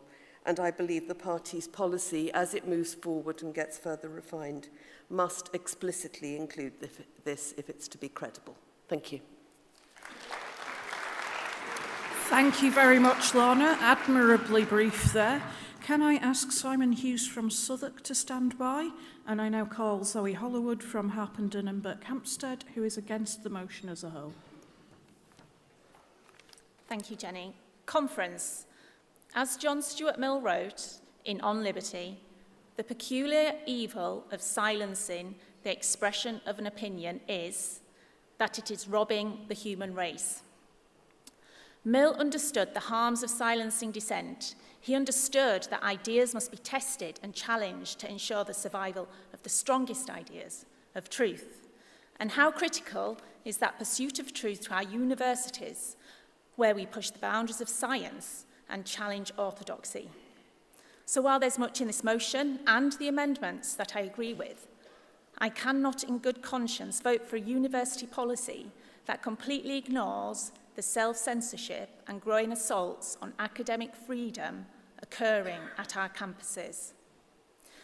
Now, I did propose an amendment that recognised the importance of free speech, quoting the worrying report from the Office for Students, which said 28% of staff say their universities become less tolerant of diverse viewpoints, and 1 in 5 academics felt unable to express controversial or challenging ideas in their teaching. The amendment I proposed called for the implementation of the free-to-use complaint scheme in the Higher Education Freedom of Speech Act, which the Education Secretary Bridget Phillipson continues to hold back, dithering and delaying as she does with much else. In January, 370 academics, including 3 Nobel laureates, wrote to Phillipson, urging her to stop kicking the scheme into the long grass. It is crucial that those who have been unlawfully censored have a meaningful and timely way to hold their silences to account. Let's consider a recent example. In 2025, Professor Alice Sullivan, who led the Government Review on Sex and Gender Data, spoke at Bristol University. Protesters climbed walls, banged on windows, set off fire alarms to drown her out, trying to rob students of her insight. She required a mounted police escort to leave safely, and the professor who invited her, David Gordon, has been suspended by Bristol. Now, the Lib Dem Conference Committee refused the amendment, saying it was too controversial and would skew the debate. Since when is defending lawful freedom of speech too controversial for the Lib Dems? We cannot let this issue become polarised left or right. It is free speech. If we cannot advocate for freedom of expression and belief at our universities, are we being liberal? So please vote against motion F10 so we can bring a university motion that meets these challenges being faced today. Thank you. Thank you, Zoe. Can I ask Michael Kilpatrick from South Cambridgeshire to stand by? And I now call Simon Hughes from Southwark, who wishes to speak for the motion as a whole and for amendments 1 and 2. Chair, thank you very much. I haven't changed party allegiance. I'm a Wales rugby supporter, and we're on the way back. If you haven't seen me very much politically in the last few years, it's because after the temporary change in my seat from Liberal Democrat to Labour, which we're absolutely determined to reverse at the next general election, and with your help will do, I've been working with the Open University, and I've had the honour to be the Chancellor of London South Bank University in my constituency, founded in 1892 to promote the industrial skills, general knowledge, health and well-being of young men and women. It became a university in 1992, and it's part of England's only integrated education institution, university, colleges in 3 sites in South London, sixth form and academy.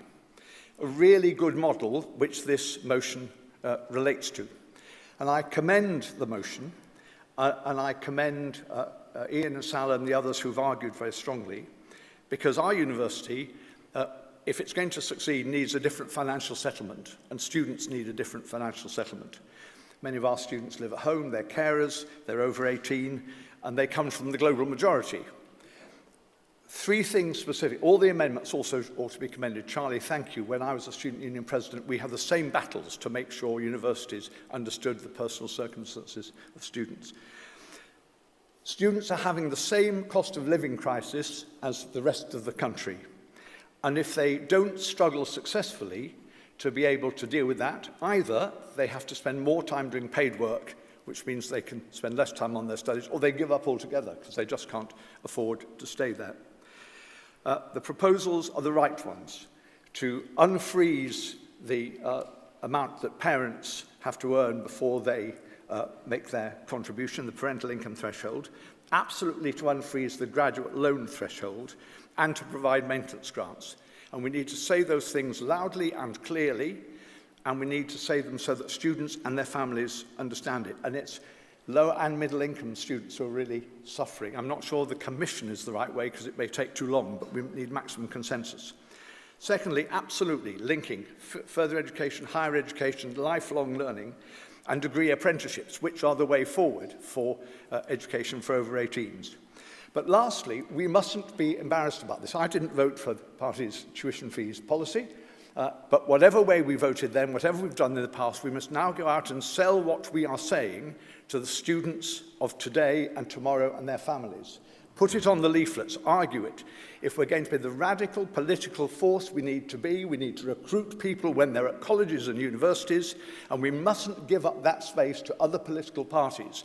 Radical liberal policies begin with people when they're young deciding they can support us. These policies will allow that. Please support this motion and go out and sell it in your leaflets this May and ever afterwards. Thank you. Thank you, Simon.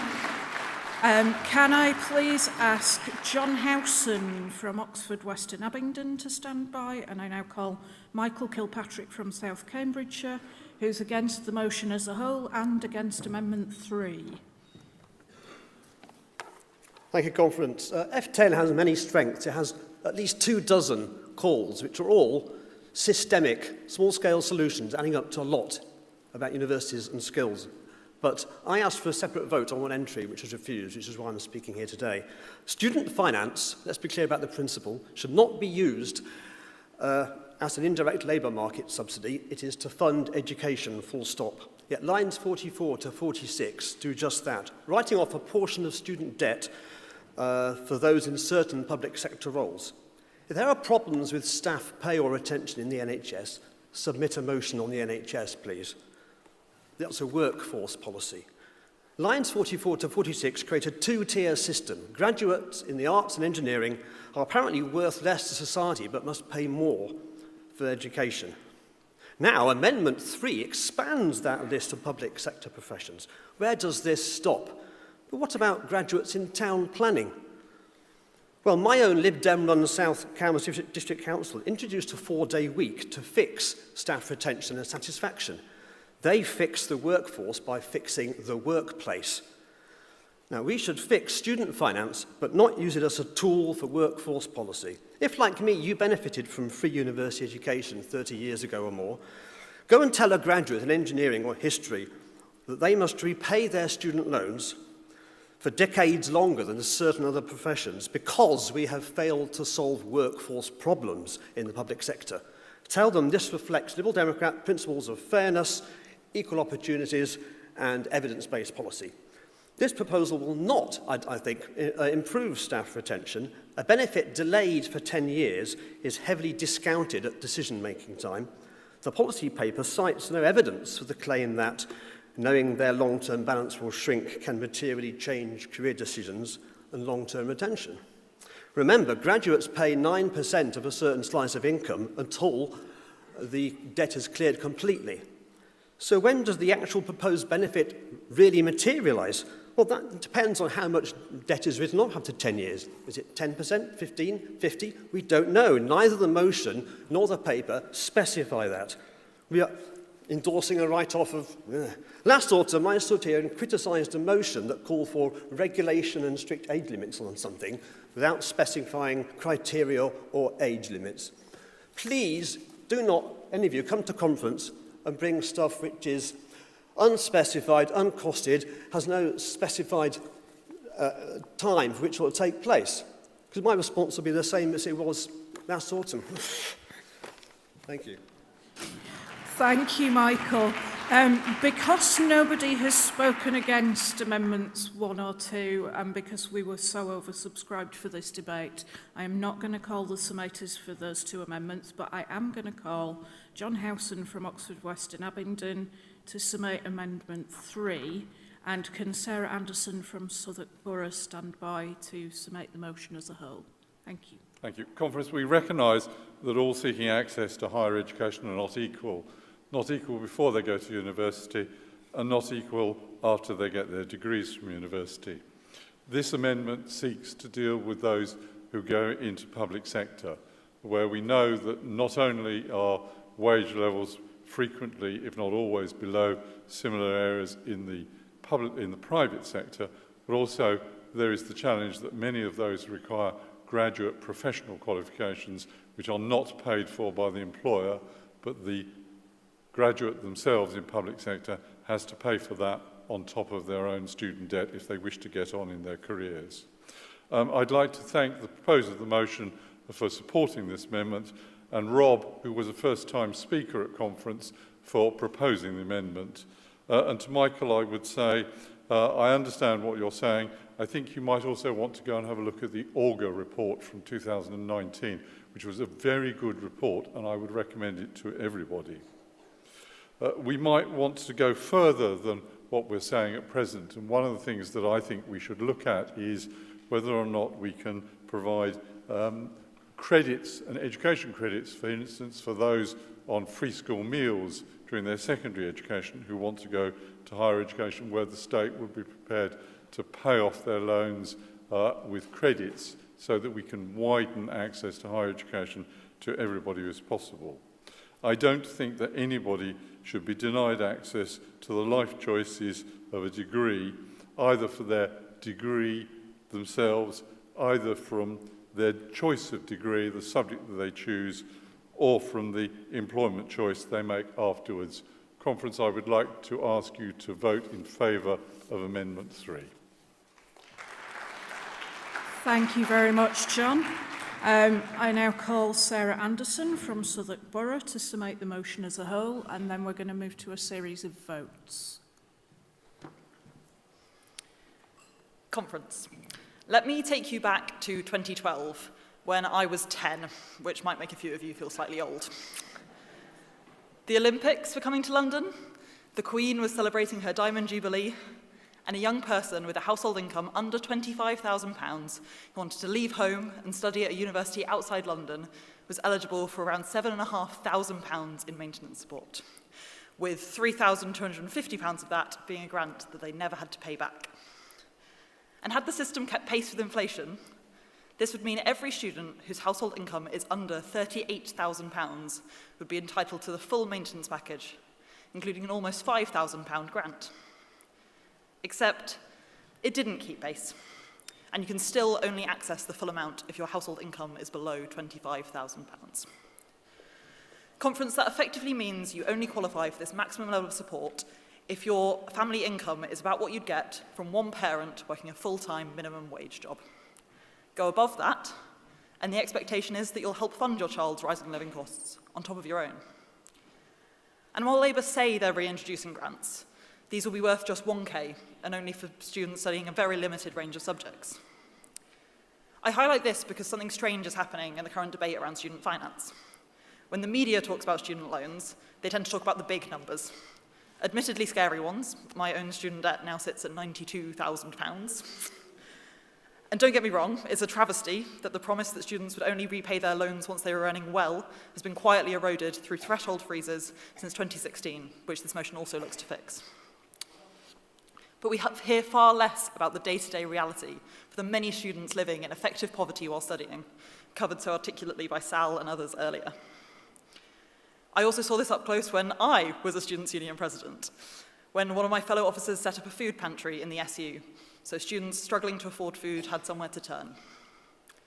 Of course, students have always been expected to feel a bit hard done by. Beans on toast, hunting for freebies, it's all practically a rite of passage. But the current system has pushed things far beyond that. Students working longer and longer hours, commuting instead of living on campus, and in some cases, deciding not to go at all. We've heard today from Andy and others about the financial and structural barriers to participation faced by carers and estranged students. And I thank Rob for foregrounding the unfair extra burdens faced by many who dedicate their lives to public service. I encourage you to vote for all 3 amendments. The current student finance system allowed me to go to university, as the first person in my family to do so. But more than that, my university experience was rich and vibrant because financial support gave me the time to make the most of it. Time to meet wonderful people, get involved in brilliant societies, including the Liberal Association, which is why I'm here today, and participate in student democracy, trying, in the way that we all aim to as Liberals, to improve life in meaningful ways for the people around us. But the truth is that this kind of university experience is becoming rarer and rarer for people from backgrounds like mine.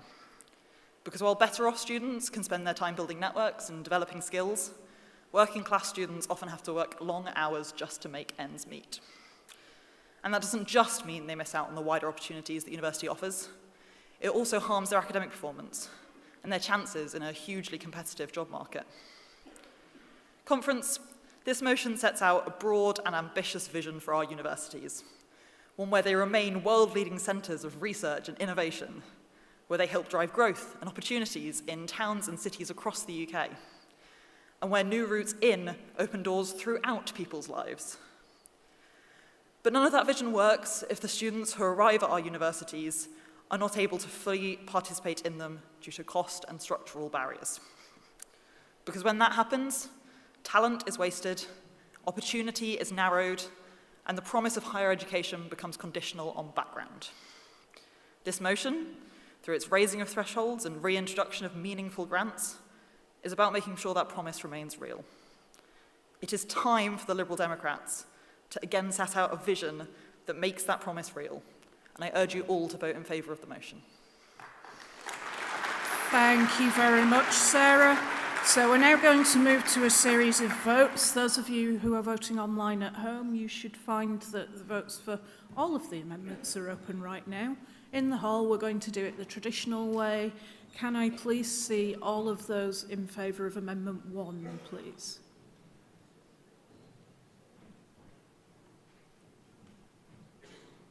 Okay, thank you very much. And then can I see all those against Amendment 1, please? Thank you very much.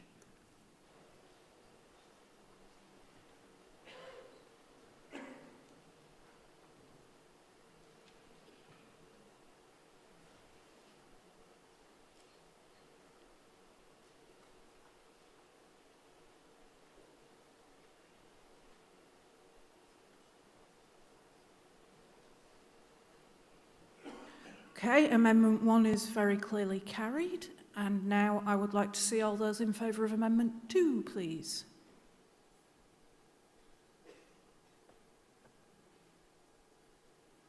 Okay, thank you for that. And all of those who are against Amendment 2?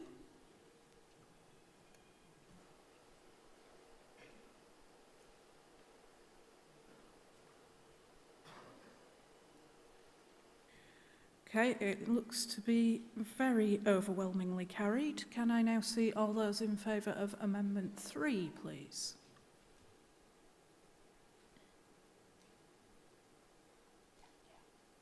And all those against?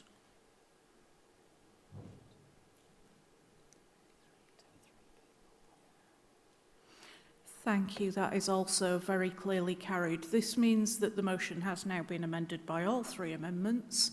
So if I can ask you all to hold up your cards, who is in favour of the motion as amended?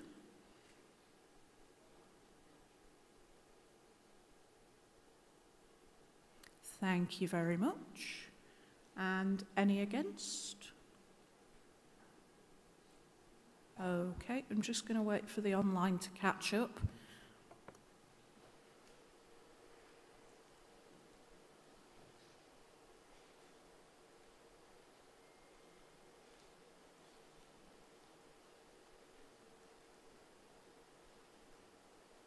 And that motion, as amended, is very clearly carried. Thank you very much, Conference. And I apologise to all the speakers that I couldn't call. We did get a slew of last-minute cards in. I'd like to thank my aide, Alison Jenner, and my hall aide, Chris Mains, and I now hand over to Chloe Hutchinson to chair the next session.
Prynhawn, good afternoon, Conference. If you are staying in the hall, if you could please take your seats. With the current state of the world, it's more important than ever that we stand up for strong liberal values. If you're leaving the hall, please can I ask you to do so quickly so we can move on to the speech and quietly.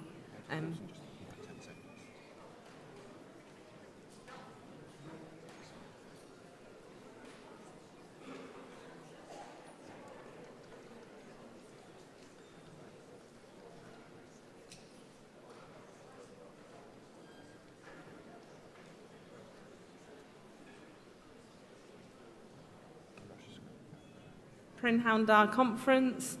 With the current state of the world, it's more important than ever that we stand up for strong liberal values. I'm sure that our next speaker needs no further introduction than that. So the MP for Lewes and our spokesperson for Defence, James McCleary MP.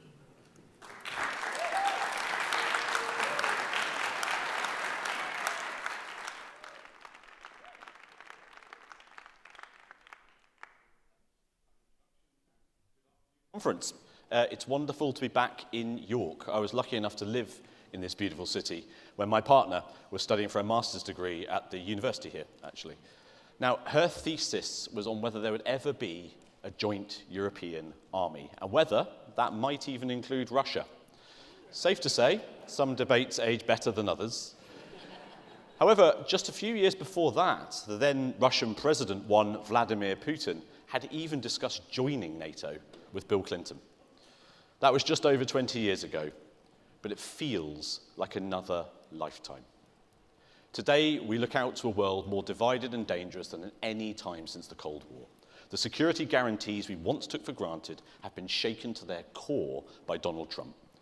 By casting doubt on America's commitment to NATO's Article 5, he has thrown our collective security into question. His illegal attacks on Venezuela and Iran have trampled on international law, as he has tried to twist international politics in a system of might equals right. Vladimir Putin has been only too eager to take advantage of the opportunities created by Trump. He cannot believe his luck to have the Donald back in the White House, a man the former KGB agent has no trouble wrapping around his little finger. We learned yesterday that instead of choking off Russia's war economy, Trump has agreed to line Putin's war chest by lifting US sanctions on Russian oil and gas. Shameful.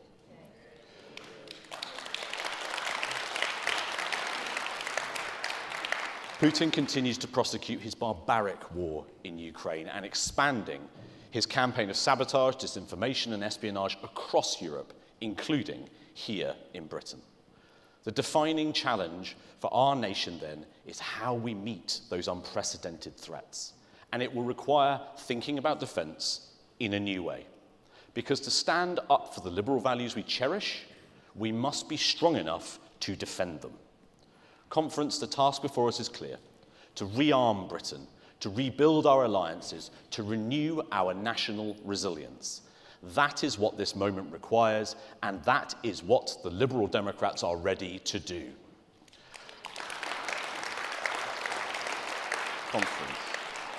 Conference, in this new era, the first duty is to rebuild our alliances. Trump's chaos has made restoring ties with Europe a national security priority. Britain is safer when we stand together with Europe.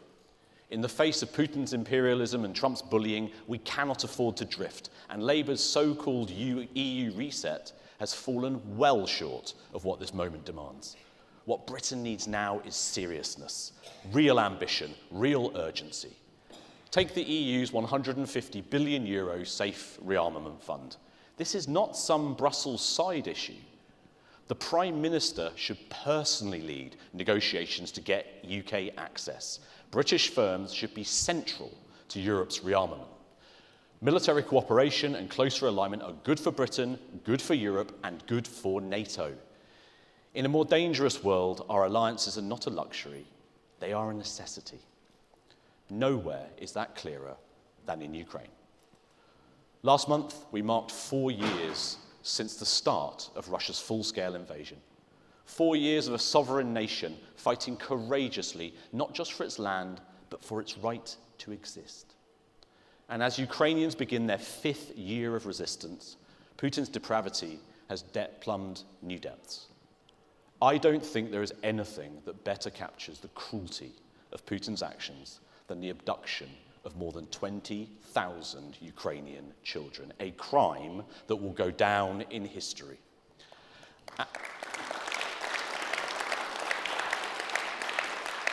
And as a parent of 2 small children myself, I can only imagine the pain of not knowing where your child is, or even if they're alive. For Putin, this war is not just about territory. It is about erasing a nation. Conference, he will not succeed.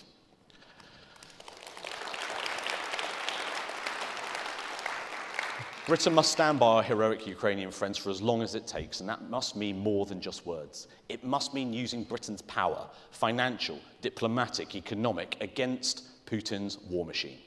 That is why the 30 billion in Russian assets frozen in the UK should be seized and made available to Ukraine immediately.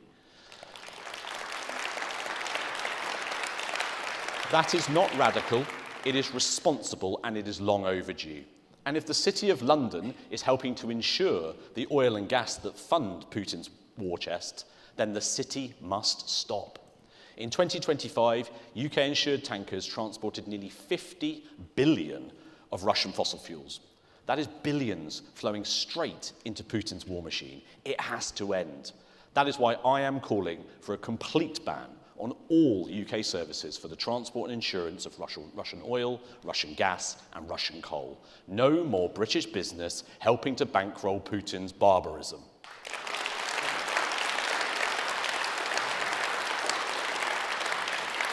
Conference. The second task is to rearm Britain for the changing nature of warfare, because rearmament is not a slogan, it is a governing test. Yet even now, we still have no defence investment plan. The plan was promised for last summer.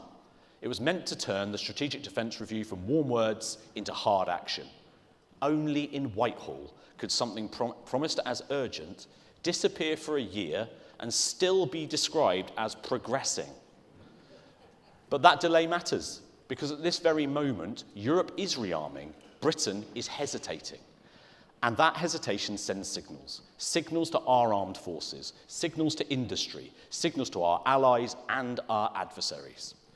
What signal does it send when Poland and Germany are moving and Britain is still waiting for a plan? That hesitation has real consequences for British defence companies, for sovereign capability, for supply chains, for skilled jobs, and for our national security. Recently, dithering over a new contract for the new medium helicopter programme put at risk the future of helicopter building in Yeovil and across the UK. But luckily, Yeovil has a Lib Dem MP.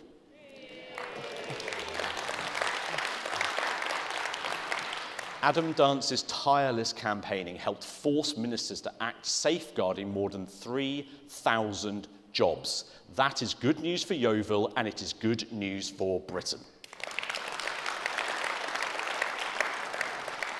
But the wider point is bigger than one contract. If Britain wants credible defence, Britain needs credible industrial confidence.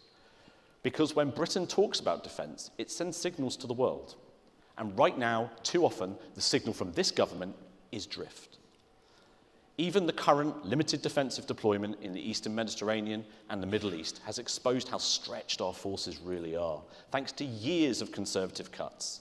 The army is at its smallest size in more than 200 years. The Royal Navy is struggling to meet its commitments, and all the while, the nature of warfare is changing before our eyes.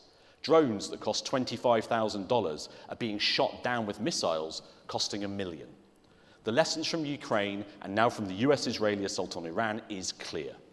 Innovative defence technologies procured rapidly, resupplied rapidly, and now as vital as tanks, ships and jets. The most senior British commanders have warned that we are not ready for a conflict. The evidence is plain. So Britain needs urgent investment in defence. Britain needs procurement that is faster, smarter and more accountable. And Britain needs to prepare for the wars of the future, not the habits of the past. And that is why we are proposing defence bonds. Because serious threats require serious funding. Defence bonds would raise £20 billion over 2 years and invest directly in the capabilities our armed forces need. They would attract funding from the financial markets, but they would also be available to the public. A secure way for people to invest their savings while helping to strengthen Britain's national defence. A chance to back our armed forces, a chance to back our security, a chance to back Britain. But rearming Britain is about more than spending. It is about spending better. The Ministry of Defence has a dismal record on major projects, and that must change. The Ajax armoured vehicle should already be in service. Instead, the £6 billion programme is years overdue, with soldiers on a recent exercise taken to hospital after emerging shaking and vomiting from the vehicle. Ajax is not just a bad project, it is a warning. Too slow, too expensive, too complacent, too trapped in a culture of too big to fail. So if Britain is serious about rearmament, Britain must also be serious about change. That means overhauling procurement, linking defence spending to wider industrial strategy, and investing properly in research and development. Because defence investment should strengthen our armed forces and strengthen our economy. And let me say this about the Conservatives. After a decade of hollowing out our armed forces, they now have no credible plan to rebuild them. Their answer is to cut support for renewable energy and slash welfare. That is not strategic thinking. That is just old Tory thinking in a harder hat. And in a world where oil prices surge and dictators weaponize energy, weakening energy security does not make Britain stronger, it makes Britain weaker.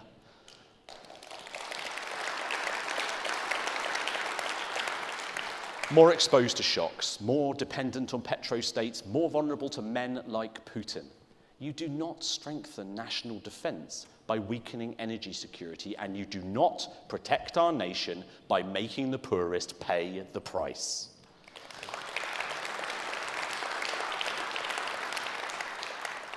Nigel Farage is trying to fill the vacuum left by the Conservatives on defence. Yet he doesn't even bother to appoint a shadow defence secretary. He's more interested in flying out to Mar-a-Lago to chum up with Donald Trump, who denigrates the sacrifices made by our troops. That should tell you everything you need to know about his priorities. Conference's third ask is to renew our national resilience by backing the people who serve. Because defence is not just about budgets, platforms and procurement lines, it's about the men and women who put on the uniform. It is about whether the country they serve values them in return. There has been some progress. The government accepted Liberal Democrat amendments in the House of Lords to introduce a decent home standard for service family accommodation. That should be welcomed. But it is not enough.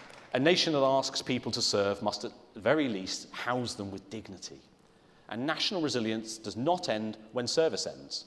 No veteran should ever be punished for putting their country first. And yet too often, the system still lets our veterans down. Those who leave the military must not be abandoned once they step out of uniform. They deserve proper support in the transition to civilian life.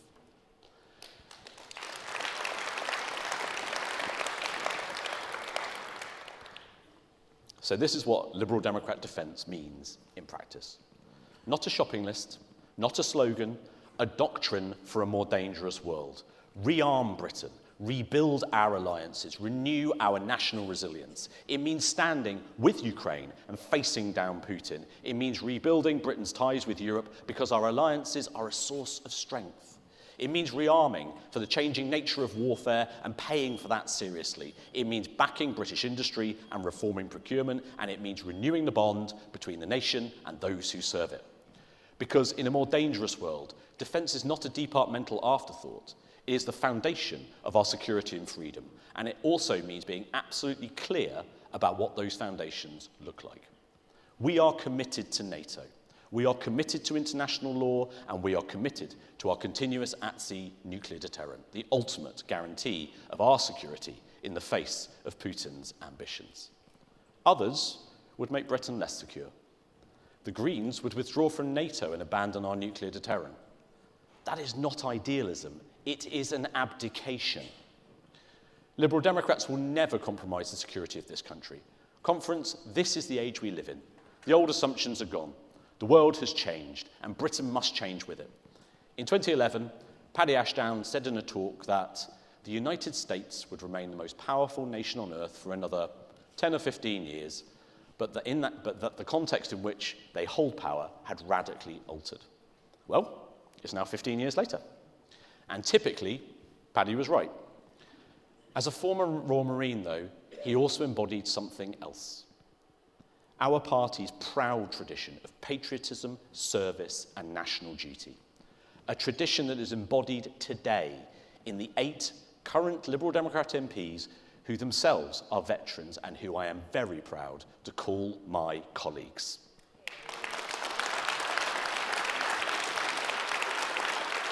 So let that be our message now. In this more dangerous world, Britain has to be ready. Ready to rearm Britain, ready to rebuild our alliances, ready to renew our national resilience, ready to show that liberalism is not the politics of standing back, but of standing up. for our security, for our servicemen and women, for our allies and for our country. Conference, this is our moment to lead, and Britain cannot afford for us to fail. Thank you.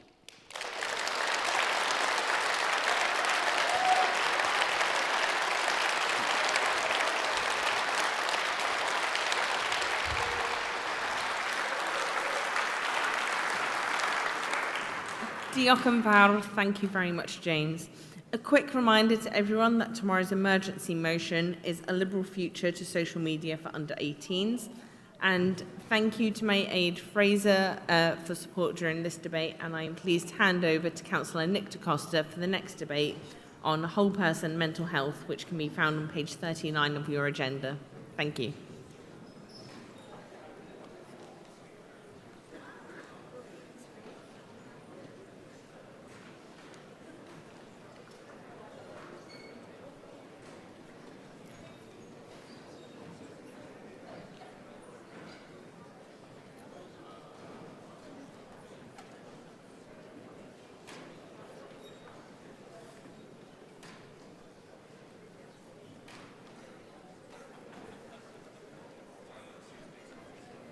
Good afternoon, conference. Can I ask if you are leaving that you do so quickly, quietly and safely, please, so we can commence with the next section.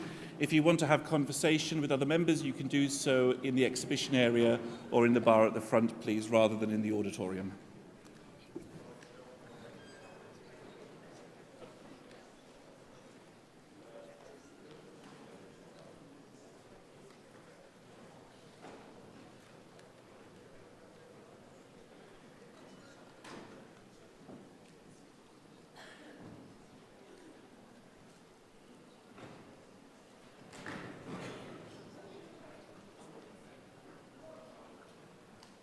Okay, good afternoon, conference. I hope everyone's well and enjoying themselves. We now move on to F12, Whole Person, Mental Health Care, Choice, Community and Combating Populism, which you can find on pages 39 to 43 of your agenda. The FCC has agreed a number of drafting amendments to the motion, which you can find on page 13 of Conference Daily. Furthermore, there are 2 amendments, which you can find on Conference Daily, pages 13 to 15. I'm going to ask that everyone please stick to time. I want to try and fit in as many speakers as possible, as I've had a huge number of speakers' cards for this debate. Additionally, we will be taking some interventions from the intervention mic, which you can find over there. With that in mind, could I please ask Victoria Collins to stand by, and I call Helen Morgan, our spokesperson for Health and Social Care, to move the motion.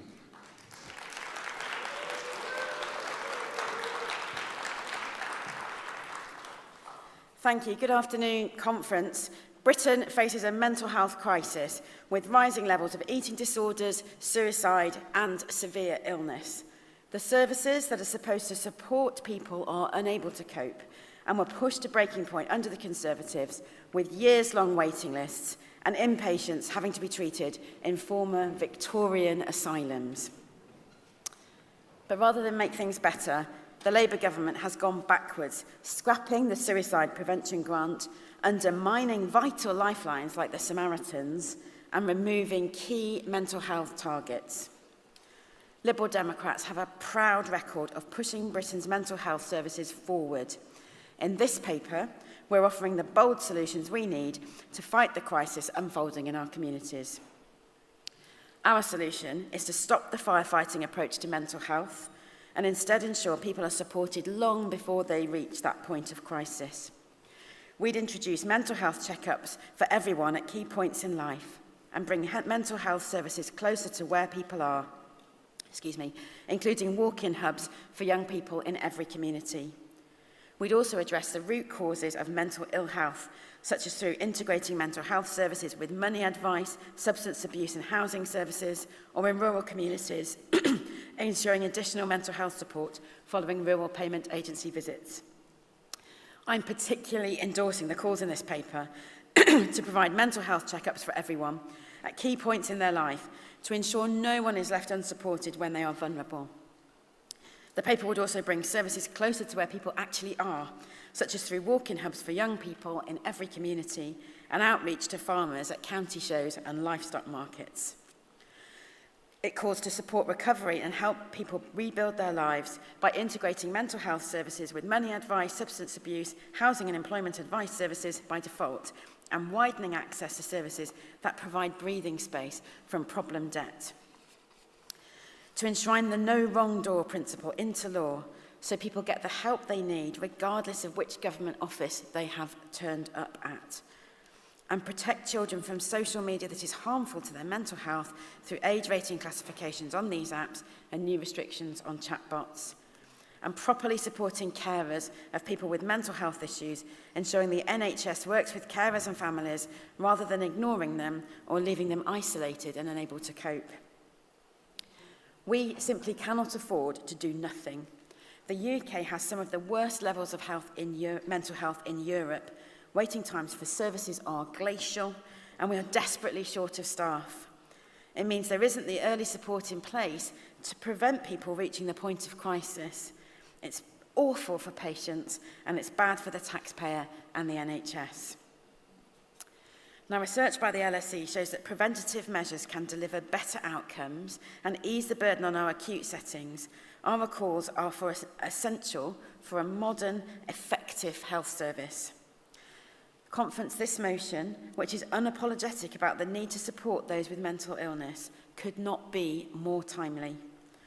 Reform UK and Conservative politicians are peddling the lie that mental illness is fashionable or even made up. Farage and his MPs should come to me, with me, to my surgeries and listen to the parents worried sick about their children's mental health and unable to access the services they need. I think he might change his mind. He wants to take us back to the dark ages, to a time when mental ill health wasn't treated and more people died as a result of suicide. It's yet another reason he's not fit to lead our country.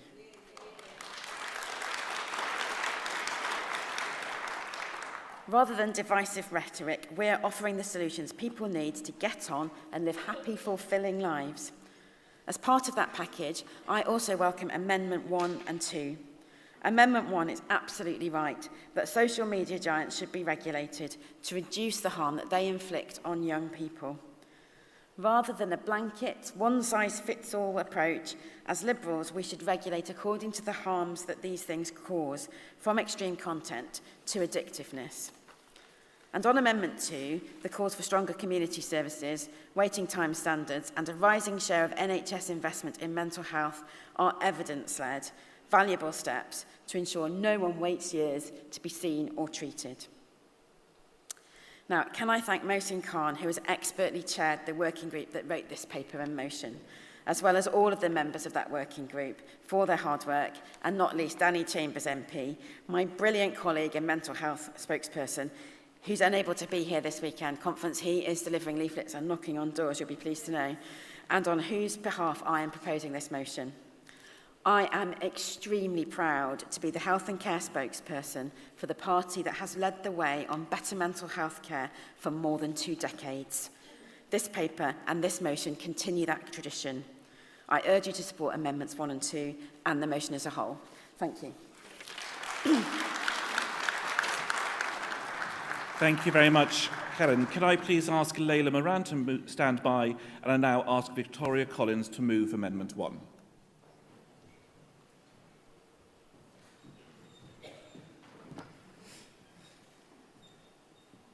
Good afternoon, Conference. When I first went to meet a local sixth form school in Berkhamsted, I'll never forget sitting round the table with one sixth former, let's call him James, who'd invited me to talk about a project about mental health. When I asked him why, he shared his loss at how he saw friends that were spiralling and he didn't know what to do, the rise of self-harm that he'd seen amongst his male friends, that even shocked his teacher, and the anxiety that he had around the role of social media. Since then, I've carried out a Safer Screens tour of young people where students have spoken about brain rot, seeing extreme content that the algorithm continues to push even when they try and block it. And one student said, "Help, I just can't stop." And another said, "It is as addictive as a drug, and I feel the harms every day." I'm proud that as Liberal Democrats, we have been leading the charge for a safer, healthier online world for young people. We called for a ban on addictive algorithms by raising the age of data consent. Last conference, I was calling for health warnings on social media and a doom scroll cap for under 18s. And social media platforms are simply not doing enough. When asked to assess their own risk to children, not one single platform classified itself as high risk for suicide, self-harm or eating disorders. At the very same time, research by the Molly Rose Foundation showed that over 95% of algorithmically recommended posts on a 15-year-old's Instagram and TikTok contained exactly that content. Children are being shown harmful content every 39 seconds on TikTok. Suicide content appears within minutes of a new account being created, and AI chatbots are having deeply dangerous conversations with young people with devastating consequences for mental health. But this isn't just about content. This is about addiction. It is our young people, it is us who are the product in this attention economy. Our focus, our time, our lives are pulled into interacting with the screen. And we have now reached a tipping point, but one that's actually been decades in the making. Facebook was first launched 22 years ago. Indeed, a documentary from 6 years ago highlights warnings from people who work in tech about social media, with one expert saying they are using your psychology against you. And having worked in tech myself, I've read the books, I had the training of exactly how to do that to get us hooked. Across the world, countries are taking action, and landmark trials are seeing big tech being taken to court over addictive features. And going back to James and his friends, they are now taking a local lead to educate younger pupils and parents on the harms of social media. I'm proud, as Liberal Democrats, we've led the drive for real solutions that hold tech giants to account, to get the best of the online world while protecting from the worst. We're learning from Australia, listening to experts and to young people themselves. This amendment builds on the excellent work of this health motion. In this fast-changing world, we must lead the way. And unlike the Conservatives who've jumped on a blanket ban, and that's after watering down online safety in the last Parliament, this amendment shows a smarter path, a film-style age rating based on a harms-based approach that's backed by over 40 charities and experts who are working in this space. Crucially, this is also future-proof, including AI chatbots, where the onus falls on the platforms. We must get the best of the online world for our young people and protect them from the worst. This is vital to any serious mental health policy, and I'm proud we're leading the way. We must push back on simple solutions and tackle the root cause to tackle world-pioneering steps, preparing for a future that has already arrived. And that conference is why I urge you to support this amendment. Thank you very much. Thank you very much. Could I please ask Andy McGowan to stand by, and I now call Layla Moran to move Amendment 2. Good afternoon, Conference. I'm delighted to be standing here as the first ever Liberal Democrat chair of the Health and Social Care Select Committee, which is only possible because of all of your hard work in getting my amazing 71 other colleagues elected. So thank you, because I think I've got one of the best jobs in Parliament. And in short, it's very simple. It's to hold West Streeting and this Labour government to account on our most precious NHS and to urge them to do better. That scrutiny is so important in the area of mental health. And it's personal to me. I've spoken publicly about it. My partner, Rosie, lives with bipolar every single day. And I've seen firsthand the good, the bad, and the downright absent of the current system. Our recent inquiry into severe mental illness looked under the bonnet of community mental health services. And it will be unsurprising to you to hear it's dire out there. Streeting says that mental health has a problem of overdiagnosis. Well, I say it suffers from a problem of neglect. The committee considers a wealth of evidence. Thank you. The committee considered a wealth of evidence from charities, NHS bodies, academics, and ministers, but the most compelling of all was those with lived experience, such as Diane Martin, who's a constituent of mine, whose son Leon suffered from schizophrenia and tragically completed suicide. And she said, Leon's death was preventable, He was let down by adult mental health services. He got lost in the system, and there was no effective safeguarding measures. Powerful testimonies like this drove our 22 recommendations to improve mental health provision that totally complement this excellent motion. And today I want to highlight just a few. First, we need to roll out adult mental health services and centres in every single community across the country. I saw firsthand how these centres transform the experience of patients. They just walk in and they get the treatment that they need. There's no complicated referral. There's no pathway says no. They are able to take the brave step, and it is brave, to go in somewhere and say, I need your help. And they get it.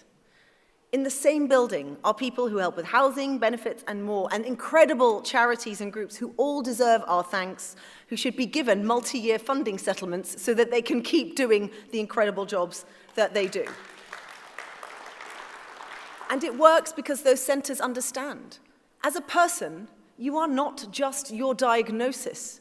We know how awful inequalities in this particular population can be. And it's for that reason that we also recommend that they reinstate the physical health check targets, because if someone is living with severe mental ill health, they are far more likely to be suffering from other ailments too.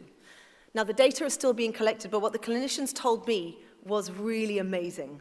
They are seeing fewer people show up to their A&Es in crisis, and they are also seeing way fewer people not having to go into inpatient facilities. But the best thing of all is those families feel reassured and those clinicians love their work again. I call this hope, and it's so tantalizingly close. But the government have said they haven't got a plan for a national rollout, and on that we will push them. And without things like the mental health investment standards, so this is the amount of money that you put aside for mental health rising with the amount of money that goes into the NHS, you will always find that mental health is a Cinderella service. Now, not only has this amount of money as a proportion gone down for the last 2 years, but just this week, West Streeting admitted, shamefully, that for the third year running, it is going to again fall. What does that say about putting parity of esteem, which is enshrined in the NHS Constitution, into government policy? Labour say one thing and they do something else. It is not good enough. These families, these patients, they deserve so much more than this. It is Liberal Democrats who, from the time of Norman Lamb through the last decade, who have been consistently the champions of mental health. It is amazing to be in this conference hall again talking about it. Please support this excellent motion and this amendment. Thank you very much. Thank you very much. Could I please ask Sal Aziz to stand by, and I now call Andy McGowan from West Suffolk to speak for the motion.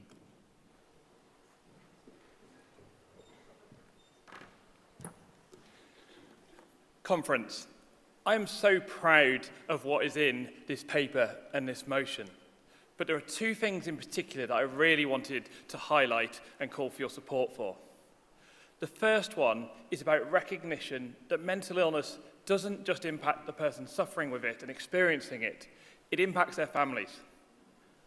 I was 3 years old when my mum was first sectioned. I grew up spending my weekends visiting in hospital whilst my friends were out at the park. I would go and see her and be in that environment, and the mental health professionals saw me there. But yet it took over 10 years for anyone to think, actually, maybe what does that do to me? What's the impact for me of sometimes having my mum not with me for up to 6 months at a time? And it didn't just impact me as well. It also impacted my dad. And I saw the impact of him struggling to get my mum the support when she so desperately, desperately needed it. And so that is why I'm so proud that this paper takes that whole family approach, looks at actually having that parity between the person with a mental illness, the health professional, and the carer at its heart. Because that has to be crucial. Because we see too often where parental mental illness then leads to the impact being felt by the child and also other members of the family. But conference, there is also another part of this paper that I wanted to highlight. There is a huge, understandable and absolutely right focus on the impact around mental health for mothers from that perspective. But when I had my third child, I was diagnosed for the first ever time of having issues with my own mental illness. I experienced, completely out of the blue, postnatal depression after my third child. I went for months finding it impossible to form a bond with my youngest, while still having that really close bond with my middle and my eldest children. And I felt so guilty that nothing I was doing could help me get that bond.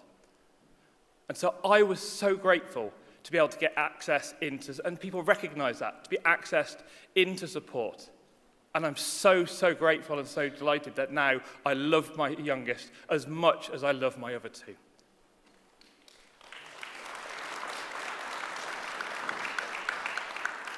But too often, that experience that I had is not the case for fathers out there. And so that is why I'm so proud that the working group agreed to have that focus, not just on mothers' mental health, but on fathers and others as well.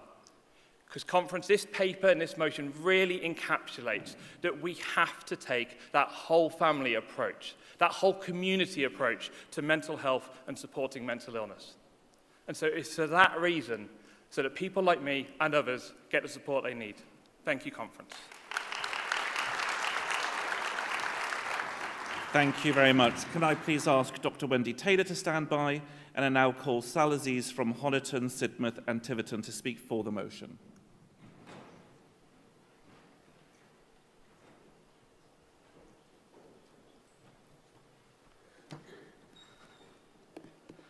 Conference, thank you. I speak today as someone who has experienced mental health services from both sides of the system. I speak as a patient and someone who has worked in the NHS supporting both adult and CAMHS mental health services. And I speak as a disability advocate through NHS disability staff networks and trade union disability groups, where I've worked alongside amazing colleagues who are trying every day to support people living with mental illness. But these experiences have taught me something simple but powerful. Mental health policy works best when it's shaped by the people who live with it. The motion recognises something that patients know very well, that every mental health journey is deeply personal and that treatment needs to reflect that individuality. But too often, our systems still assume the opposite. Too often, decisions are made for patients rather than with them. And that, unfortunately, is where stigma quietly creeps into the system. If we truly believe in a whole-person approach to mental health, then we must also believe in choice, autonomy, and evidence-based care, because mental health care is not one size fits all. What works for one patient may not work for another. That's why I'm proud that this Liberal Democrat policy is rooted in both scientific evidence and lived experience, even at a time when some voices in politics are trying to drag us backwards, unfortunately. And we see that Liberal instinct in action across our party, when just last week the Welsh Liberal Democrats passed policy supporting the rights of medical cannabis patients and other essential medicines. A clear example of being bold, but listening to patients and following the evidence. And we see that here too in our mental health policy paper, because it recognises something that many other parties avoid, that when we're talking about mental health, we need to talk honestly about all treatment options, and that includes things such as psychoactive substances. We can talk about them not through stigma, not through fear, but through science, compassion, and patient-centred care. That is the Liberal approach. And we're just asking for something very simple: to be listened to be trusted, and to be treated with dignity. Conference, if we want to build a mental health system fit for the future, we must be brave enough to trust the evidence, challenge stigma wherever it appears, and put patients first and foremost at the centre of decisions about their own care. Because when we do that, we're improving services and we're standing up for something profoundly liberal, that dignity, autonomy, and humanity of everyone living with mental illness is central to our party. And that is a vision of the mental health policy that this party should be proud to champion. Thank you very much. Thank you very much, Sal. And Sal is also a first-time speaker. Could I please ask Clive Jones to stand by, and I call Dr. Wendy Taylor from Newcastle to speak for Amendment 2. Good afternoon, Conference. I want to support this excellent motion and in particular speak to Amendment 2 and the need for community walk-in services for patients with mental health problems. And I want to tell you about a pilot scheme we have in Newcastle called The Space. This is a joint NHS and local council wellbeing hub. It's based in a GP surgery in one of the most deprived areas of Newcastle, and it's a walk-in service for people with mental health. Just once a week at the moment, but hopefully more in the future. It was reviewed after 10 months. There'd been 206 attendances from 168 individuals. The most common age was 36 to 45. And people come in and they're seen, they're welcomed, and they're asked roughly what the problem is, and then they're referred to the most appropriate service.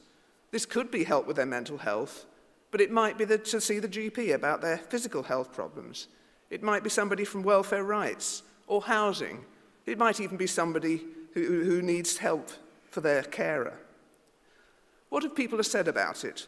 Well, the professionals said that they got quicker triage, immediate support, reduced inappropriate referrals, decreased stigma, improved accessibility, and it created connections and strengthened relationships. The patients also fed back. They got ongoing support. Most importantly, they had a warm welcome. They got help for multiple things. One patient said, "It made me feel less vulnerable." Another said, "It reduced my suicidal thoughts." They knew help was available and that robust plans were put in place without any referral being needed. Conference, this is exactly the sort of service we need. So far, it's only a pilot scheme in Newcastle, and we're trying to find out how we can spread it across the city. But these are the services mental health patients need. I hope we can progress this across the country. Thank you.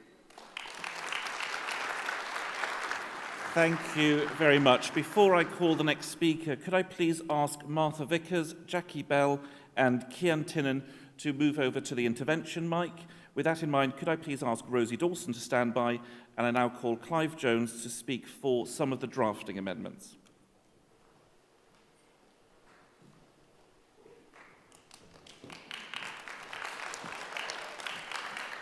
Thank you very much, Conference, and thank you to Helen for proposing such an important motion.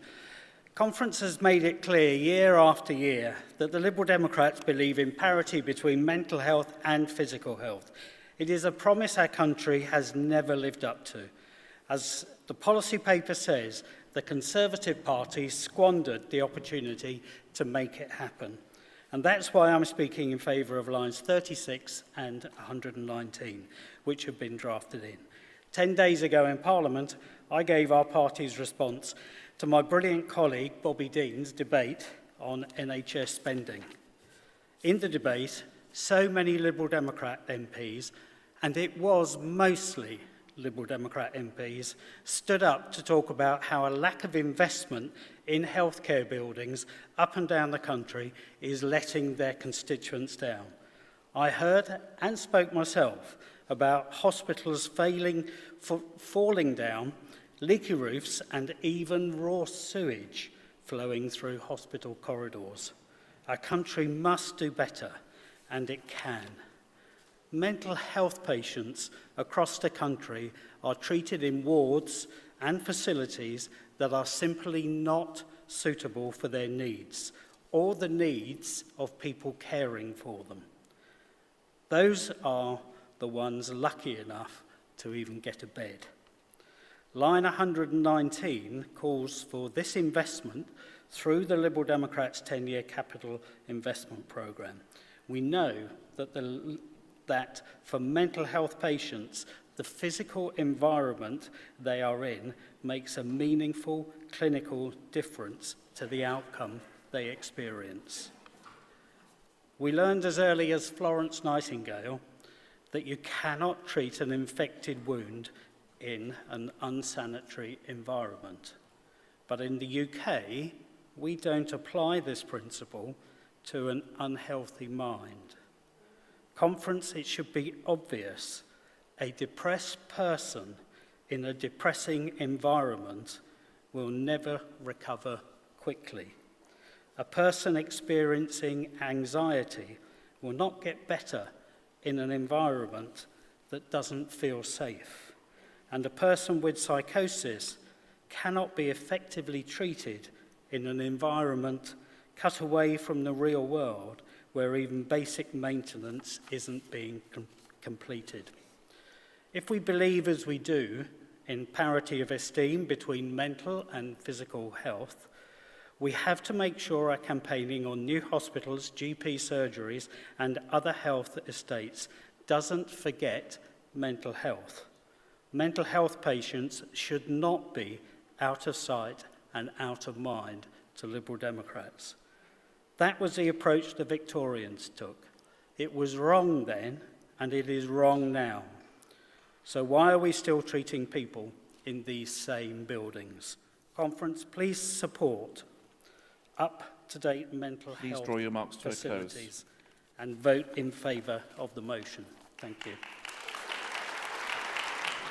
Thank you very much. After the next speaker, we will move to a series of 3 interventions. So with that in mind, could I please call Rosie Dawson from Newton Abbot to speak for the motion?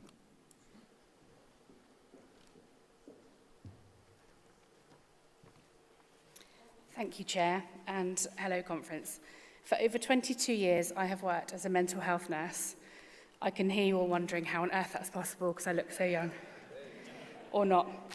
I have sat with people at their lowest moments in hospital wards, in community settings, and in homes where hope sometimes feels very far away.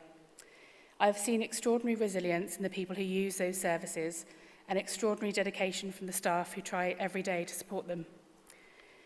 But I've also seen a system under relentless pressure, a system where demand keeps rising, where services are stretched thinner every year, and where far too many people only receive help once they've reached crisis. And I stand here not only as a professional, but also as someone with lived experience. I have ADHD, and like many people, particularly as a teenager, I struggled with anxiety and periods of depression. I remember what it feels like to feel so isolated, to feel overwhelmed, and to feel like life's not worth living, to feel as though support is way out of reach. Those experiences matter because they remind us that mental health is not something that happens to other people. It touches every family, every community, and every workplace in this country. And when we talk about improving the nation's mental health, we must be honest about what that requires. There are no quick fixes. Real change means long-term, serious investment in mental health services, not as an afterthought, but as a core pillar of our health system. It means properly funding community mental health teams so people get support early when they need it. It means investing in prevention in schools, youth services, housing, employment support, and community spaces, because mental health is shaped by the lives people live. And it means recognising that well-being is not created in clinics alone. It is created in strong communities, secure homes, meaningful work, and compassionate services. Conference, the people working in our mental health services are doing extraordinary work in extraordinarily difficult circumstances, but goodwill alone cannot sustain this system. If we want to truly turn around the nation's well-being, not for a year or for a political cycle, but for good, we must be bold enough to invest holistically, consistently, and for the long term. Because mental health is health. And a country that takes the well-being of its people seriously is a country that is stronger, fairer, and more hopeful for everybody. Conference, I urge you to support this motion and all the amendments. Thank you. Thank you very much. After the interventions, I'll be calling Josh Matthews, so I can ask Josh Matthews to stand by. We now have 3 interventions. Interventions are short 1-minute contributions to the debate, and we're going to be starting off with Martha Vickers from West Berkshire and Newbury. Liberal Democrats have talked about parity of esteem between physical and mental health for some time. So why not mental health first aid? West Berkshire Council have assisted in rolling out a programme of training in mental health first aid to its own staff and local businesses. This training can give people the confidence to approach family, friends or colleagues whom they may be concerned about, having acquired the knowledge to support and signpost them appropriately. Mental health first aid can save lives, so please consider including information about this important training in this policy. Thank you. Thank you very much. And now Jackie Bell from East Lothian. Conference. Last month's Scottish Conference confirmed that social isolation and loneliness are a growing issue since COVID. It is a public health issue. The situation is compounded in rural areas where there may be no public transport to social activities, services like health, retail and hospitality. Other transport policies can also impact. Parking charges can discourage time spent browsing shops, having a coffee. They can hit the low-paid and unpaid volunteers who cannot afford to pay and have no bus. Domiciliary services like mobile hairdressers may cut time to clients for whom they may be the only weekly visitor. Conference. We need to ensure access to social opportunities and that council policies do not restrict people from meeting together for the benefit of their mental health. Thank you. Thank you very much. And now Cian Tinnan from County Durham. Conference, I urge you to vote against Amendment 1. These film-style age ratings have already been used by the Parliamentary Party to vote several times for a ban in both the House of Commons and the House of Lords. These are not optional film-style age ratings. It's being used to support outright bans, which are not liberal. Social media is, for many young people, their connection with the world. It is of vital importance to many people, whether they be LGBTQ+, or like me, a young carer. I think Amendment 1 is nanny statism at its very worst. I think it's the state taking on what the role of the parent should be. We should instead regulate social media platforms themselves more effectively, not push for outright restrictions on young people's use of social media. Thank you very much. Could I please ask Yorna Vaish to go to the stage on my right? I ask Lee Darg to stand by, and I now call Josh Matthews from Lewisham to speak for the motion. Conference. It's the perfect time to speak for the first time after coming to, 7 years of conferences, winning and badly losing elections, professional speaking, teaching, my own struggles with mental health always didn't seem to fit with this stage in particular, but I'll come back to that at the end. This topic is much, much bigger. The paper and motion are so full of great policy. Absolutely support it, support the amendments. It goes without saying thank you to the entire team. But there is a gap that we can build on, and it's mental health at work. The UK completely fails in its duty of care. It does exist in law, but mental health is not treated the same as physical health and safety by employers. The paper doesn't address this, but we can. We could be in government soon, and a strong duty of care policy for mental health at work that is implementable could be so powerful for so many. There are too many heartbreaking stories. One friend had a seizure 2 years ago. Doctors said it was work-related stress. Thank goodness he pulled his bike over first. I won't share too many personal and family stories here, but Mental Health First Aid England do find that 4 in 10 experience high stress daily. Deloitte finds 77% experience burnout, and only 1 person in every 4 thinks that their employer actually cares about their well-being. Sweden, Belgium, Australia, New Zealand, they have explicit "you must" type rules versus the UK guidance. Employers cannot expect suffering, whatever they pay you or whatever they get you to sign away in your contract. Well-being at work is fantastic for employees, families, friends, for employers and the economy and the NHS. Requiring mental health first aiders in large businesses is a great start in this policy and in this paper, but we could launch and should launch a major engagement program with business, with health professionals, advocacy groups to craft that genuinely effective duty of care and see it implemented. I want to finish by speaking to anybody who feels that coming up here or speaking up anywhere, could be a fringe, could be at work, could be in your personal life, could be around the dinner table, is a lot. It can feel like it. But I knew in 2019 that I joined the right party because of the people. I trusted that they were in the right place, even if I understood nothing about politics at the time. You could not ask for more supportive people. You can speak up. Vote for the motion, vote for the amendments. Let's take it much further. Thank you. Thank you very much. Could I please ask Zoe Hollywood to stand by, and I now call Lee Darg to speak for lines 79 to 83.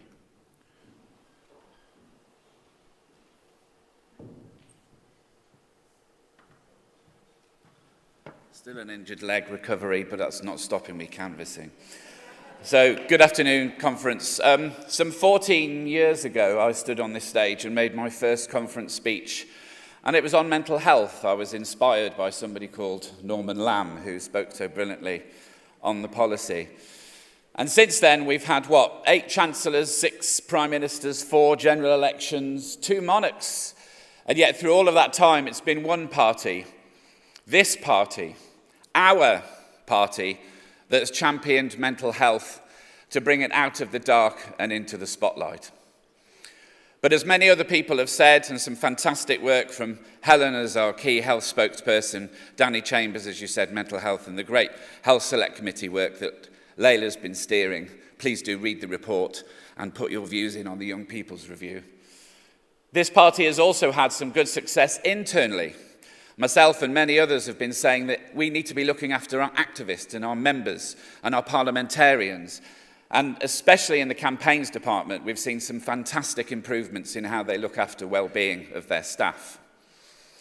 My own mental health, I've had depression and anxiety for as long as I can remember. I can stand in front of a hall like this and talk to you all, and yeah, my ego gets a little bit of a kick out of it at the same time. But I can tell you I've been due to go to a meeting of 3 people in a private hall somewhere on a subject I like, and I've been sat there on my phone finding ridiculous ways to come and avoid the meeting simply because my anxiety didn't want me to go. And it's those kind of things, and thank you, Josh, for sharing your experience as well, that we need to be talking about a lot more. On the particular lines in the policy, and Mosin, Alexander, and every member of the working group, it's been such a privilege to work with you all. You've continued to school me on what mental health means to so many people. CAMHS, I think, I've bored people senselessly by saying CAMHS, I think, is broken and beyond repair. But what this motion does rightly call for is we cannot have a situation of a cliff edge where people get to 18 and say, well, you've had your CAMHS, now off you go and find your own support. Indeed, if you're 16 or 17 and not currently in CAMHS, you can't even get anything at all. So that, to quote a former member of this party, is a disgrace. And on that note, Wes Streeting should apologise for being the health secretary of this country and saying that mental health is either overdiagnosed or just used as an excuse for people to get time off work. How dare he say that? How dare he? So as I say, it's been a tremendous privilege. I recommend this motion, and despite the very impassioned plea, I think Amendment 1 tries to avoid nanny statism because the only other options are to do this illiberal thing called ban, which we know bans don't work, whether it's on drugs policy, whether it's on social media, bans do not work. So I support Amendment 1 and absolutely support Amendment 2. And thank you again to all the speakers, because every time someone speaks out about mental health, I'll say thank you on behalf of all of the people that you're never going to meet, that you may have just helped them or saved their life. Thank you, conference.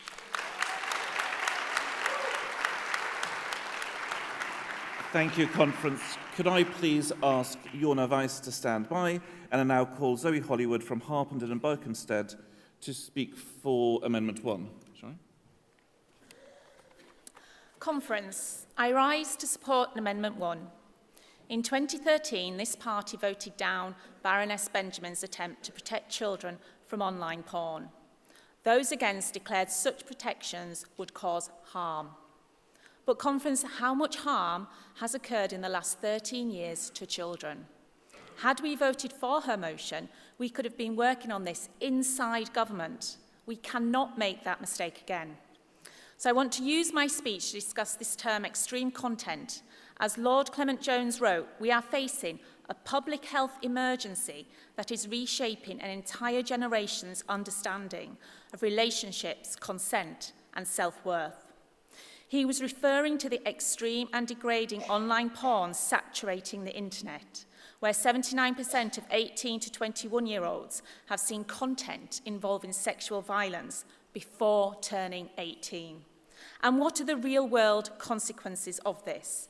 Well, the consequences are that boys and young men are more likely to assume that girls expect or enjoy physical aggression during sex. The group We Can't Consent to This reports that 38% of women under 40 have experienced unwanted choking, slapping, or being spat on during sex. Online porn has normalised choking, which is now the second most common cause of stroke in women under 40. We are failing our daughters and our sons. And girls are fleeing from girlhood. And who can blame them? Look at the toxic, degrading online world that has been built for them. The metaverse, a virtual reality world, was barely launched before a young girl's avatar was virtually sexually assaulted. And this experience has left the girl psychologically traumatised. Even Baroness Burton at International Women's Day recognised why girls might want to flee girlhood.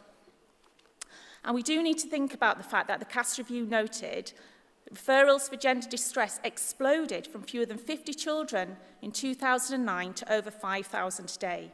And the demographic has flipped and it's now predominantly teenage girls. So conference, please help safeguard children from this extreme, inappropriate and irreversibly damaging content, so both girls and boys can grow up envisaging a more equal, more respectful society where both sexes can see a positive, empowered role for themselves in the world. Please vote for the motion and Amendment 1. Thank you. Could I please now ask Jojo Godfrey to stand by, and I ask Jonah Weiss to speak for section 4.10 of the policy paper.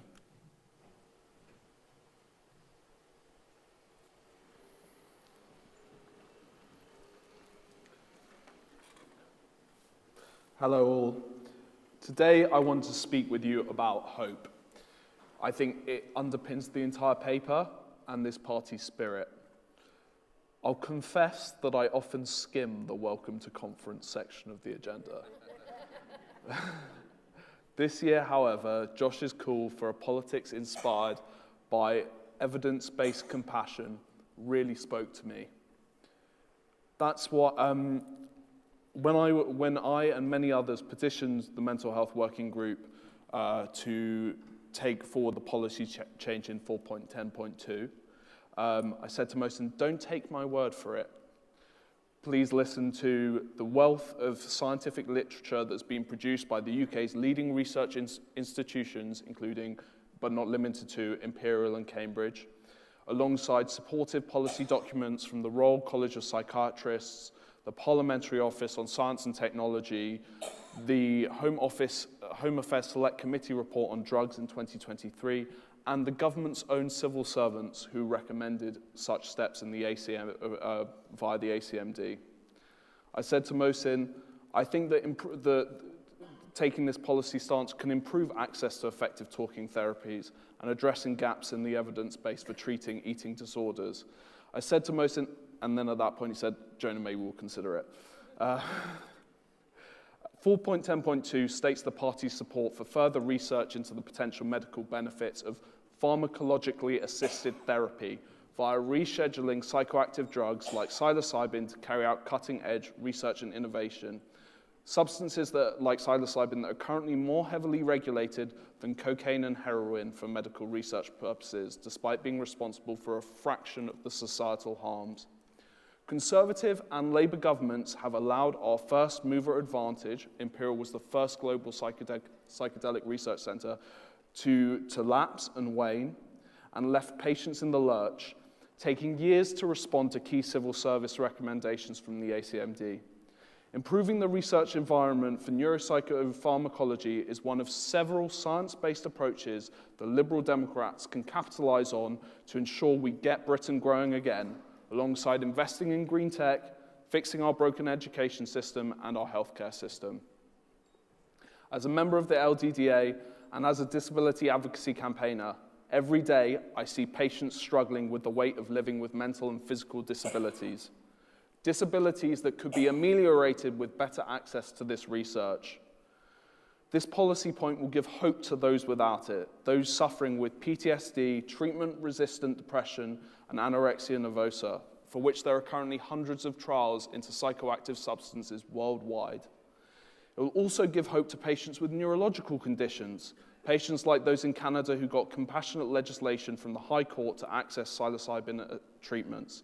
Elite athletes like Deontay Wilder and Scotland's own Please draw your remarks to a close. Rory Lamont, and patients like me who've had to petition universities to carry out this research. I'm chuffed to note that this is now going in front of the Wellcome Foundation. I'd like to thank from the bottom of my heart all the members of the LD Psychoactive Policy Group, the Young Liberals, the LDDA and the Lib Dem Health and Care Association, especially Lee, Richard, Brandon and Abriel, for all of their help and support, and the Mental Health Working Group for listening to us. I urge you to vote for this motion and its supporting policy paper.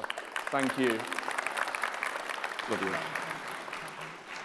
Could I please ask Morgan Makabula to stand by, and I now call Jojo Godfrey from St Albans to speak for the motion.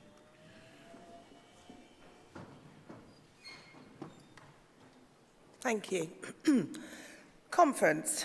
As someone who has studied addiction psychology and worked in the service, I can tell you that addiction and mental health illness almost never arrive separately, yet the current system still treats them as if they do. Those of us who have worked in this field know how deeply entwined these issues are. Around 71% of people entering alcohol treatment also need mental health support. And that should tell us something. I mean, very clearly, we cannot continue to treat these conditions in isolation. Too often, people are passed from one service to another. Mental health services, they say treat the addiction first. The addiction service, they say treat the mental health first. And in the middle of that, people just fall through the cracks. Addiction is rarely just about substance. Behind you often find trauma, isolation, poverty, and untreated mental health conditions. If we are serious about recovery, dignity, and better outcomes, we must treat the whole person, not just the symptom. And that is why a national addiction strategy that tackles the drivers of addiction and delivers properly joined-up treatment is so important. Thank you. Thank you very much. Could I please ask Mackenzie Gregory to stand by, and I now call Morgan Makabula from Surrey Heath to speak for the motion.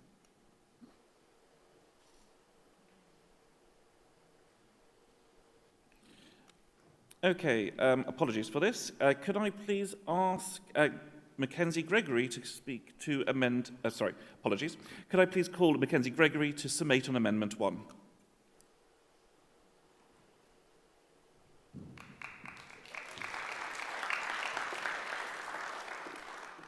Conference, I'd like to thank Victoria for all her work on this motion, on this amendment, and for being such a strong advocate for the Young Liberals.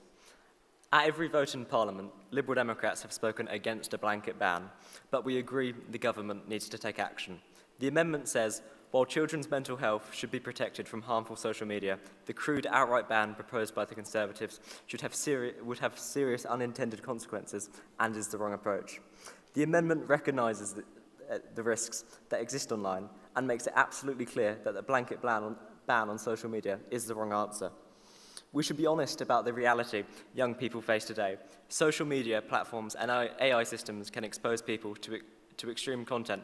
They can amplify harmful material, and they are deliberately designed with features that maximize engagement and keep users scrolling for as long as possible. Those things can have real consequences for mental health, particularly for young people. We shouldn't ever pretend otherwise. But recognising those harms does not mean accepting the crude solution that some people are proposing, a blanket ban on social media for under-16s. Conference, that would be a terrible mistake. It would not remove the harms that we're concerned about. It would simply push young people into less regulated spaces where those harms are harder to detect and harder to address. It would encourage concealment rather than openness. It would cut people off from communities, information and support networks that many rely on. And it would allow platforms themselves to avoid responsibility for fixing systems that are actually causing the harm. In other words, it would punish young people while letting platforms off the hook. That is not good policy, and certainly not a Liberal approach. What Amendment 1 does is to make the Liberal Democrat position clear. The answer to online harm is not prohibition, the answer is responsibility. Responsibility for platforms to design safer systems. Responsibility for regulators to ensure that harmful design features and extreme content are properly addressed. And responsibility for policymakers to regulate the systems that shape people's online experiences. The emergency motion tomorrow will set out this out in even more detail. During the emergency motion, this policy must fix structural issues rather than reaching for simplistic bans that do not solve the underlying problem. Conference, if we care about young people's mental health, we should focus on solutions that actually work. Amendment 1 strengthens this motion by recognising the risks that young people face online while rejecting a policy that would make those problems harder, not easier to solve. So, Conference, please support Amendment 1.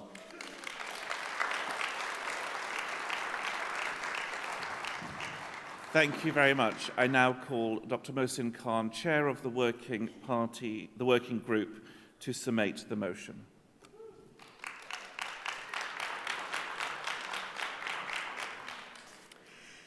Conference. I'd like to start by just echoing the many thanks that are due to the working group, hard work by so many over so many sessions, to the evidence givers contributing sometimes powerful testimony to our sessions, to the vast lived experience we have heard, whether in words, in writing, and in the hall today, and to the staff, Alexander especially helping each step of the way, the policy and the PAU unit, Christian, JJ, and the parliamentarians and their staff, Danny, Claire, Helen, Victoria, Layla, Clive, Munira, so many parliamentarians have helped with this paper and the amendments. FPC back the two amendments. Thank you, Victoria and Mackenzie, and Layla and Lee for putting those forwards. I'm just going to summate on the speakers. So we've heard powerfully from a large number of people. Obviously, Victoria and Layla have put forward their amendments. Victoria talking about the dangerous content that social media can pose in some areas, unregulated chatbots, and how platforms are failing to do enough. We know, as Liberal Democrats, we stand up to strong power and institutions when they fail to protect.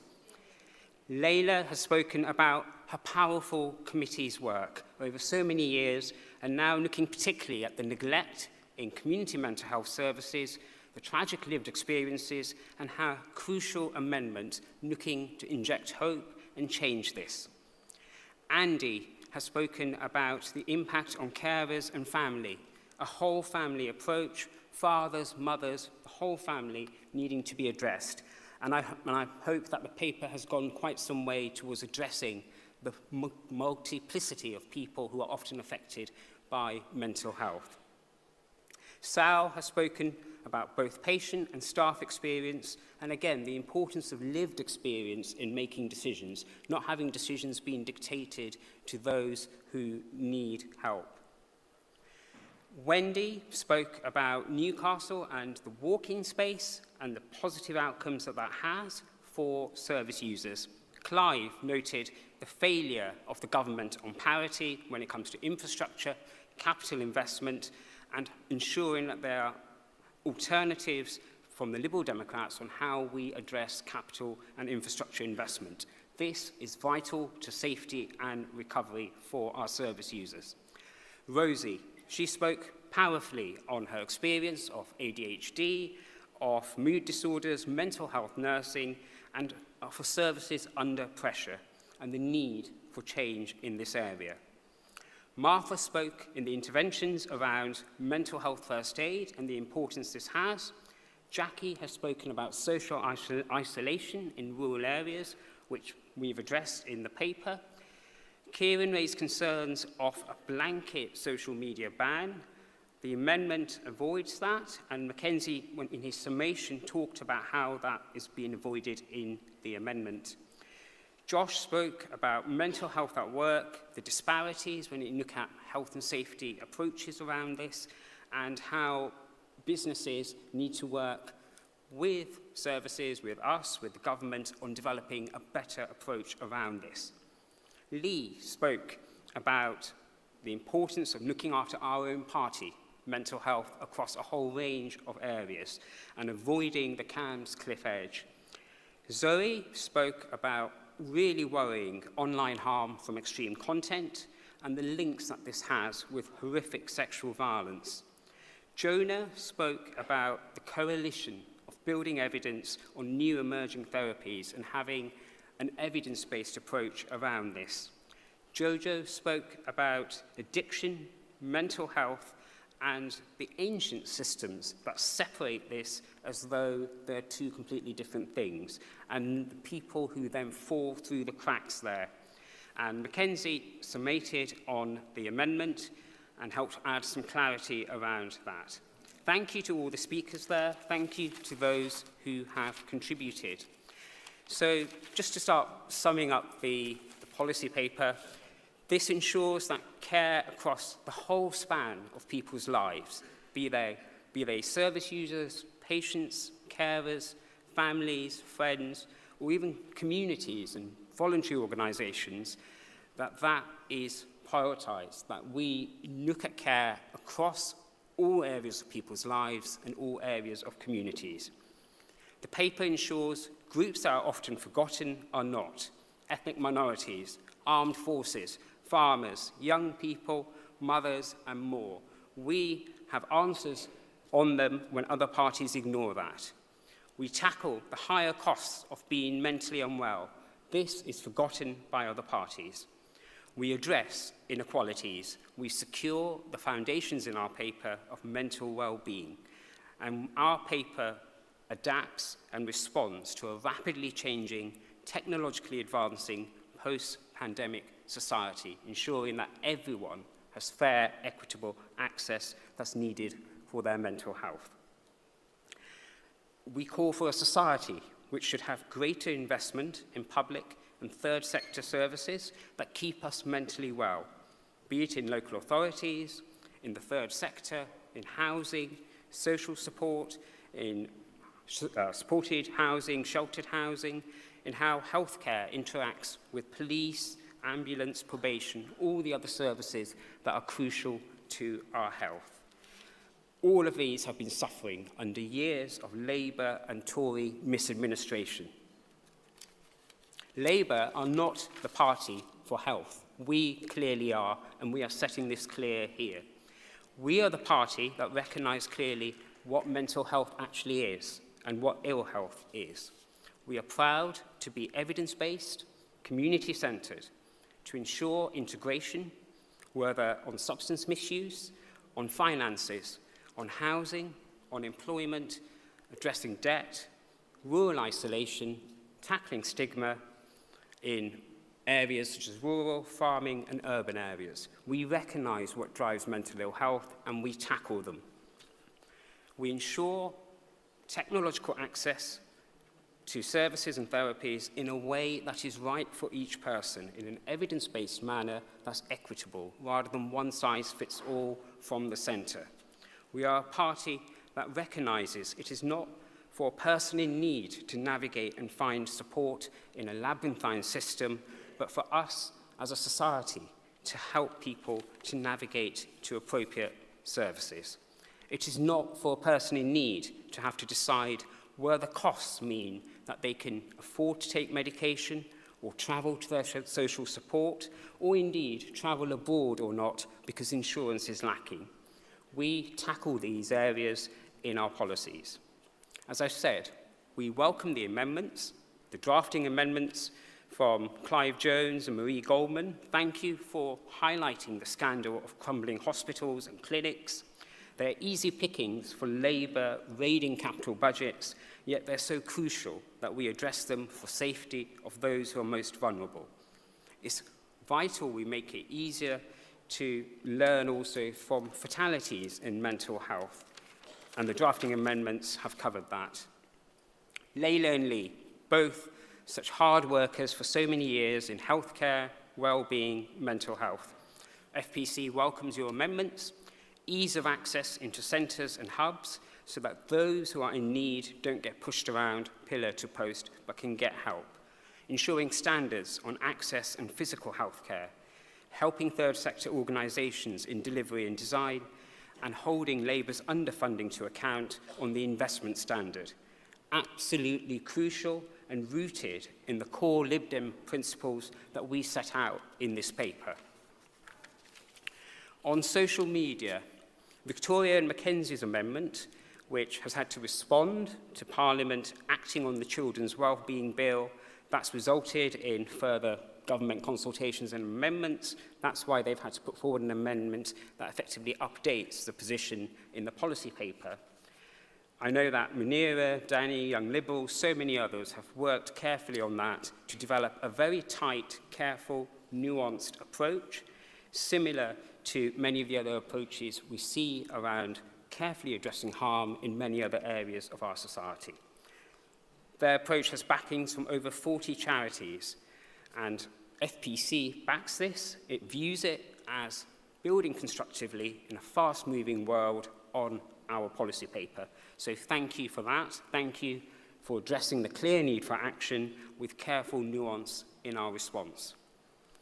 So just to close, thank you everyone for contributing. Thank you, conference, and do please back the motion and the amendments.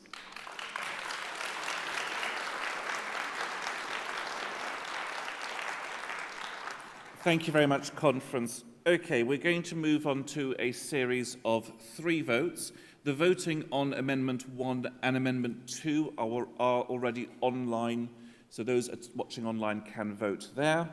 In the auditorium, please, could I see all of those in favour of Amendment 1? Please raise your voting passes.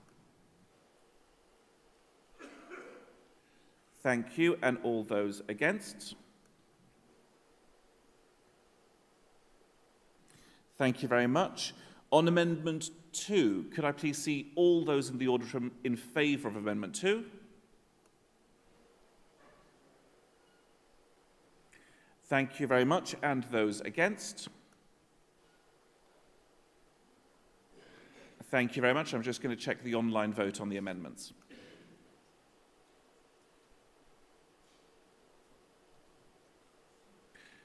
So that Amendment 1 has passed and Amendment 2 has passed. We're now going to move on to a vote on the motion, and I'll give the online vote a chance to open, which it will, and it has now. So, can I see all those in favour of the motion as amended by Amendments 1 and 2?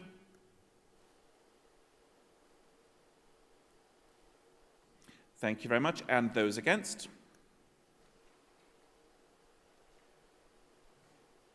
Thank you very much. I'm just going to allow the online vote to catch up as well. In the meantime, I'm going to preemptively thank my lovely aide and hall aide, Jess Brown-Fuller and Jenny Rigg, who have assisted me today. And I can confirm that the motion has passed as amended by Amendments 1 and 2. Thank you very much, conference. I'm now going to be handing over to Kath Pinnock and Chris Mains for the Federal Board Report. If you are not remaining in the auditorium for Josh Babarendi's first board report, which I think you should as it's his first one, please could you leave quickly, quietly and safely. Thank you, conference.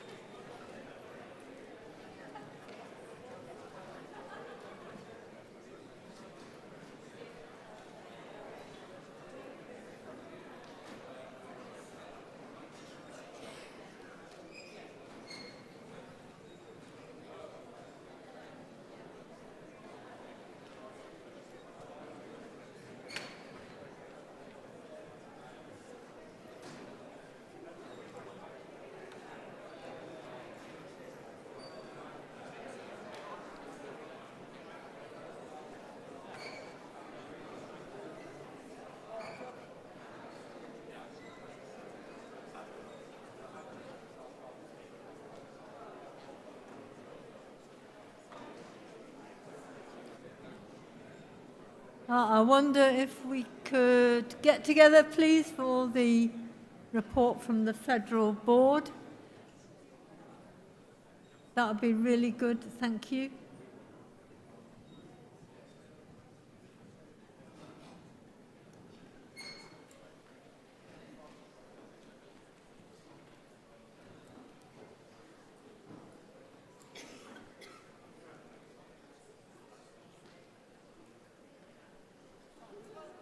We will start now.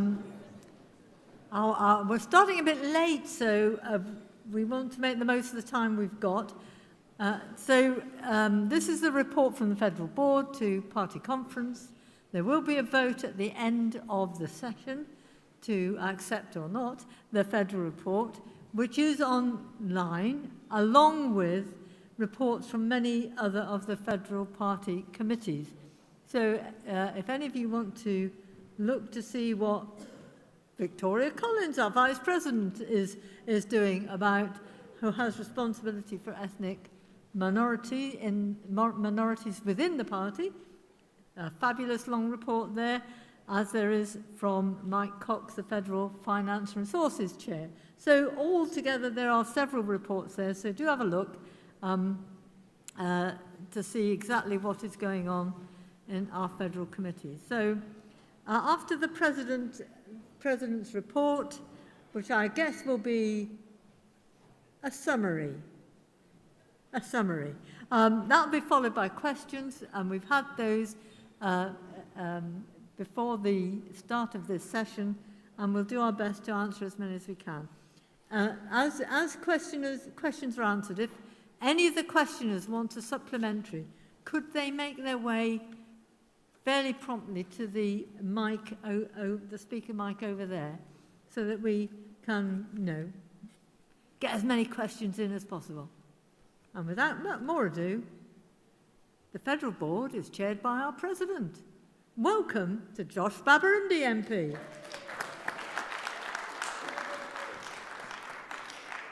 Thank you very much, Kath, and thank you, Conference. Hello again, York. So I want to start my first Federal Board report with a thank you to our staff working tirelessly behind the scenes to keep our party running, to our councillors, our activists, members giving their time across communities across our country, to members of our federal committees who pour hours into governing our party behind the scenes, and to every campaigner who knocks on doors, makes calls, stuffs envelopes, and the rest. This report is yours. And the results speak for themselves. You'll hear me say, and others say it many times, we won more council by-elections last year than any other party. That is at the top of this report. And in Parliament, our MPs voted, for example, successfully passed through Parliament the 10-minute rule bill led by Al Pinkerton to establish a UK-EU customs union. We've got more work to do to make that a reality, but we are closer than ever to it. And there's lots more to come. Now, the board's immediate priority are the elections in May. We're fighting to return more Liberal Democrat MSPs in Scotland, fighting to grow our representation in the Senedd. And in town and city halls across England, we are fighting to achieve another historic haul of new councillors. On our finances, the Federal Board approved the 2026 budget before I took office, and the new board took office in January. And I guess a key kind of summary and reflection there is that this point in the Parliament is generally the most challenging point of a parliamentary cycle. It often is, second year after a general election. And so we're running a planned in-year deficit to protect the investment in our staffing. But our Federal Finance and Resources Committee has this very closely under review, and from 2027 we expect to return to a surplus. The foundations are solid, especially under reappointed FFRC Chair Mike Cox and reappointed Party Treasurer Tilly McAuliffe. Now, on internal elections, we've welcomed new faces into roles right across the party since autumn conference on the Federal Board, Federal Council, Federal Policy Committee, many more of our committees, and I congratulate them all as party president. But I'll be honest, I've got some real concerns, as does the Federal Board, with the turnout in those elections, and of course the quota scenario that caused significant anguish and disruption to those elections. And so in terms of the former, turnout, as well as a number of other challenges in those elections, the Federal Board has commissioned a review led by Tom Brake, former MP for Carshalton and Wallington, to help make our internal democracy simpler, clearer and more accessible. And Federal Board has authored a motion, which we'll be hearing at 5:20 immediately after this, around diversity, inclusion and representation on federal committees. We have appointed lots of new members to committees, as well as some committee chairs, which is the preserve of Federal Board. We're through FCEC, FPDC, FASC, Campaign for Gender Balance, and we have interviews for Racial Diversity Campaign and the rest of FFRC around the corner. And before we get to questions, to kind of round off some of that progress that we have made, I just want to finalise my remarks with a tribute. We lost two Scottish giants of liberalism since autumn conference, Lord Jim Wallace and Lord Ming Campbell. Great liberals, great servants of Scotland and the UK, great liberal Democrats. And so on behalf of our party, Federal Board pays tribute to them and sends our deepest condolences to their families. Thank you, Conference, and I look forward to the questions that are about to come.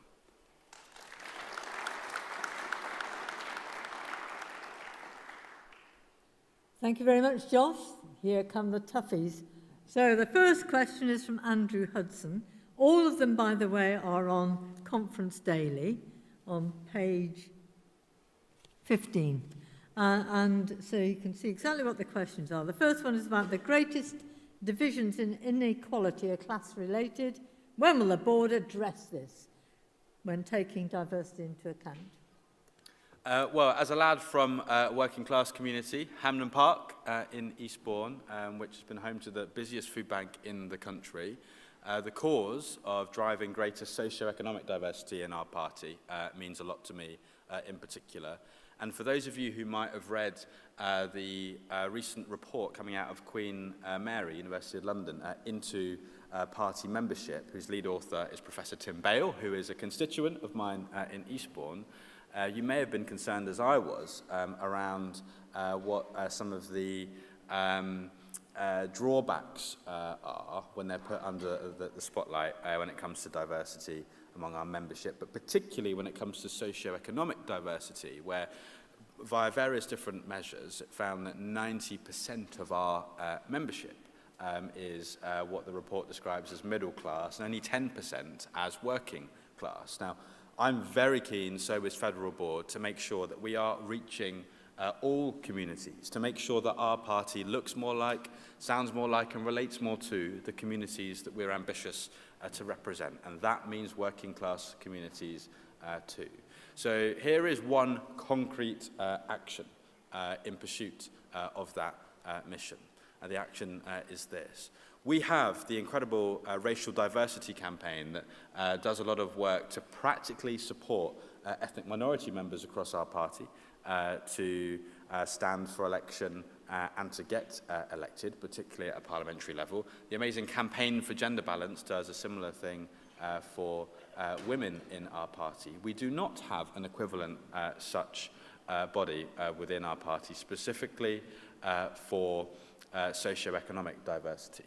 And so we're working on a paper to take to board in May to get the wheels in motion to launch an equivalent. And by the end of my presidency, at the very latest, I want to see such an initiative in action. And very personally, committed to doing all I can to see to that. I've been engaging with some donors across our party who are particularly keen to help drive this cause as well, so watch this space. Thank you very much, Josh. And Andrew Hudson, is he here to ask any supplementary?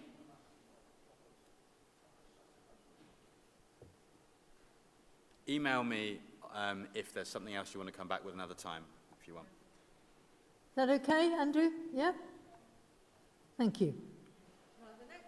The next question is from Josh Lucas Mitter about declining membership. So you've got the question, I guess. Josh, off you go. Yeah, thanks for the question, Josh. And for those who don't know Josh, he's a young Liberal legend and should be applauded for the work that he's done to help make sure that our party reaches more young people. So, of course, I want to make sure that our party grows with as many members as possible. And we want to stem that decline that we have, that we've seen. I think one of the ways that we can do that is by learning from some of the areas of our party where membership has been growing or where there's some great practice in action.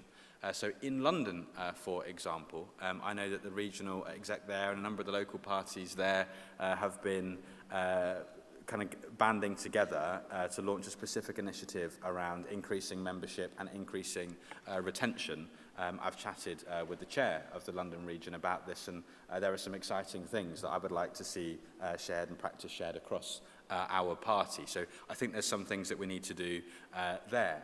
We've just appointed the new members to the FPDC, the Federal People Development Committee, whose remit includes party membership. And I know that our new members of that committee have a number of ideas as well to help kind of review the membership situation and deploy numerous initiatives to help enhance it, including, I should say, some great proposals put forward by a great, again, London member, Guy Benson, around reviewing our supporters scheme. There are some technical things that can be done to help us best enhance our supporters scheme. For example, asking our registered supporters on a regular basis, like we do with party members, are you still with us, so that we can better prioritise people for re-engagement and retention in our party.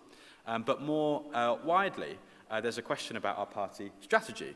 And Conference has tasked Federal Board once every Parliament with developing a party strategy, which includes things like how we best grow our membership. The last time Conference set the party strategy was in 2021, and it's high time in this Parliament that we set a new party strategy for the radically different political situation that we find ourselves in. And so we embarked on the kind of preparatory work for that process at the last board meeting in February. We're doing some more to help kind of design and structure that strategy development process, which would include extensive consultation across our party. So again, watch this space and please contribute your ideas to that. Thank you, Josh. Sorry, thank you. And Josh, do you want a supplementary if you're here? No? In which case we'll move on to the third question, which is from Rebecca Jones.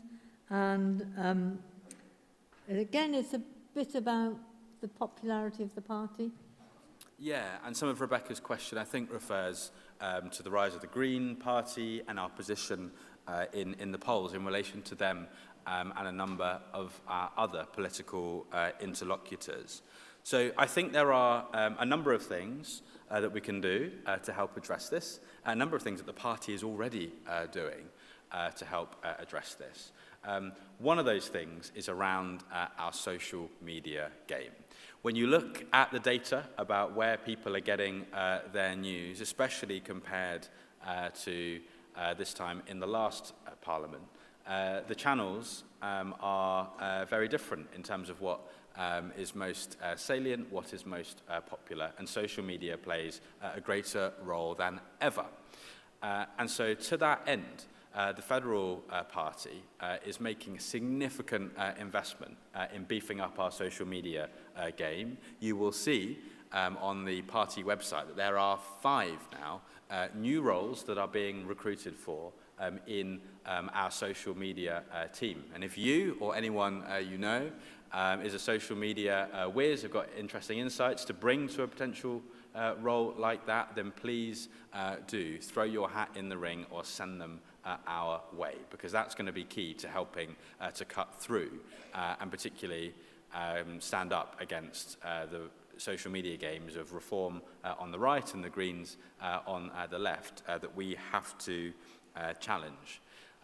There's also some stuff as far as our messaging is concerned that Ed is very much turbocharging. I spoke in the rally about the importance of being bold and brave.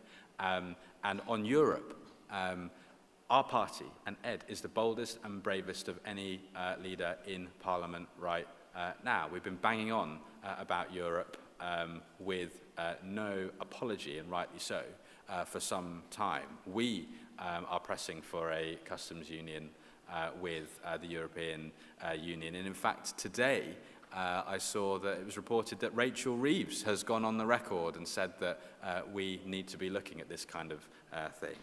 Being brave and bold on Trump. Again, no one else is doing that in the way that Ed is and in the way that Liberal Democrats are, and the same on populism more generally. So I think that more of that is going to help us cut through. And I should say maybe just a bit of a warning that, of course, the polls give us an interesting indication of where things might be at in terms of the macro-political environment. But for now, unfortunately, our electoral system is a majoritarian one. It is first past the post. And so what matters in that election, more than our position in the polls, is our position seat by seat. And when you look at 1983, where the Liberal Democrats, or the SDP at that time, secured 25.4% of the vote, we secured just 6% of the seats. We need to make sure that we are tactical about our ground game so that we gain as many seats as possible for as long as first past the post is part of our electoral system. Thank you, Josh. And Rebecca, I'm really sorry, but we're up against time, so I'm not able to ask if you wish to make a supplementary question. And I want to thank Josh Babarundi for answering the question so thoroughly, and so we all understand exactly what's going on. And thank everybody for the questions, all the questions that have been submitted that are on the conference daily, plus 2 that were submitted today, will have written answers and will be posted online. Now then, we do have a vote on this. Oh, I forgot to say, please support my report. Well, we were waiting for that. So we just wait. The online voting is open. So I'm able to ask people if they dare not support this. Josh, our President's report, please raise your hand if you on your voting card. I'm hoping we'll make it an absolute full house. Look at that. Thank you. Any against? There you are. Unanimous support. North Korean. So thank you very much, John. Thank you. As party president. And thank you, everybody who submitted questions. I thank Chris Mains and Dion Daniel in the hall. And thank you all for listening and taking part in the important part of accountability for party governance. And with that, I hand over to Duncan Brack for the next session. Thank you all.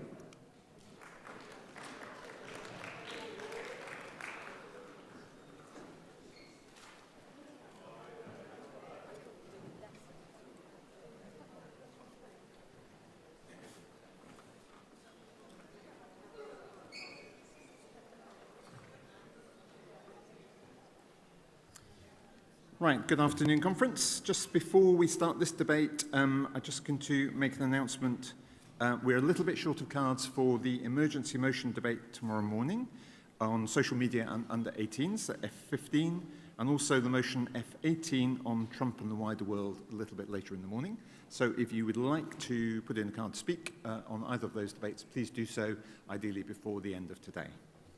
Now, we're moving on to item F14, diversity, inclusion and representation. You will find the motion on pages 44 and 45 on the standard agenda. There are no amendments, so it's a straightforward debate on the motion and one vote at the end. So, would Jenny Rigg from Calderdale please stand by? I now call to propose the motion Josh Beberundi, Party President.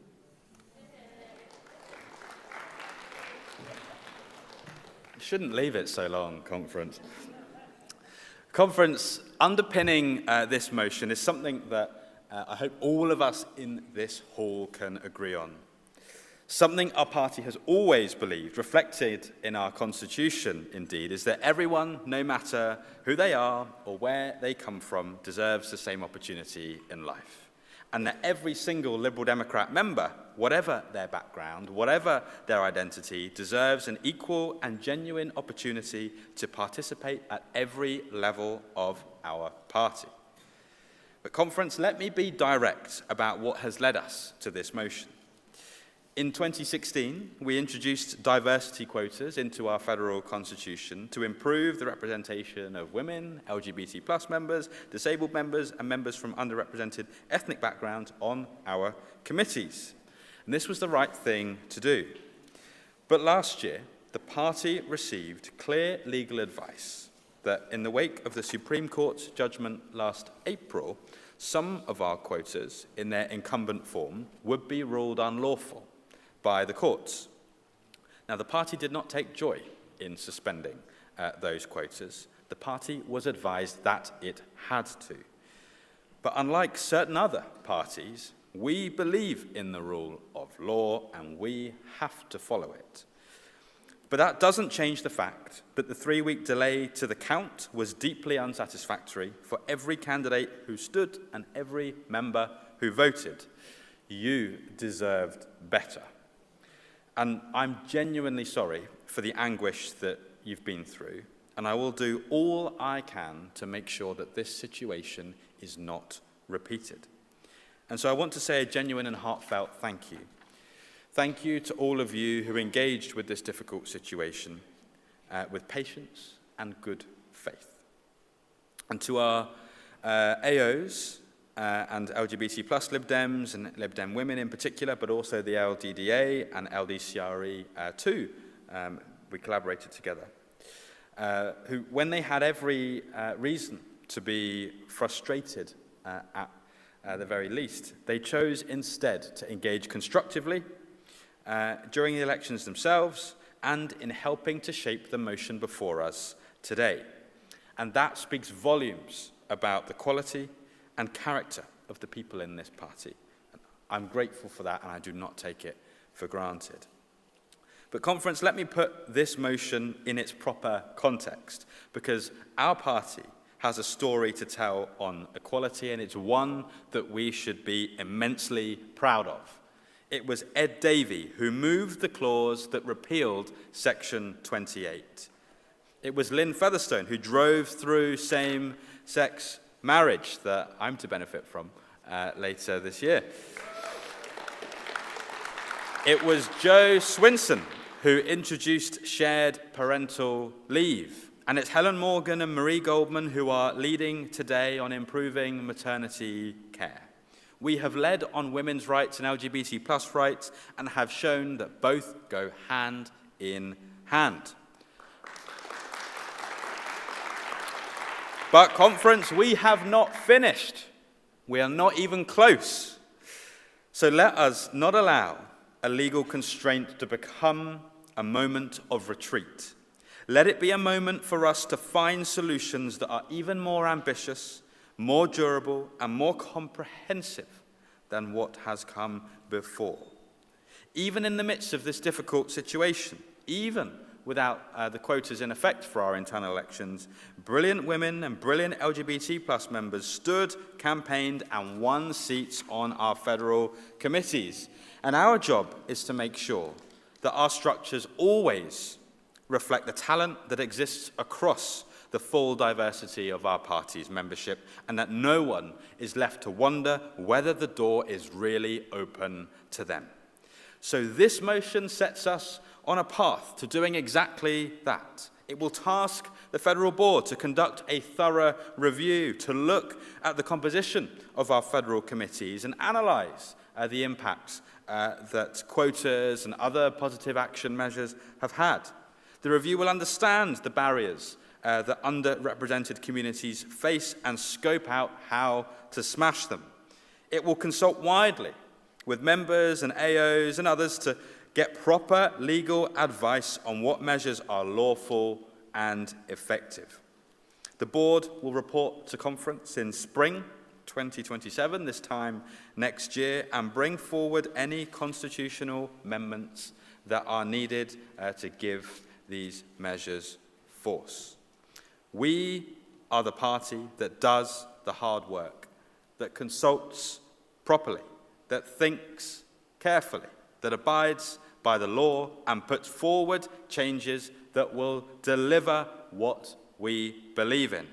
That is who we are. That is what this motion calls for, and I hope, conference, that you will support it. Thank you. Thank you, Josh. Would Rennie Raj from Hounslow please stand by? I now call to speak Jenny Rigg from Calderdale. Jenny is claiming to be speaking both for and against the motion. Good afternoon, conference. I'm sorry, it's me again. The reason that I ticked that I'm both for and against the motion as a whole on my speaker's card is the old Liberal canard of, this motion's fine, but it doesn't go far enough. While I recognise that all this motion does is instruct the Federal Board to do something, and that is a necessary and proportionate response to the situation we find ourselves in, this motion isn't titled Tinkering About the Edges of the Internal Election Regulations. It's titled Diversity, Inclusion and Representation. And Josh spoke very powerfully about his beliefs in those areas.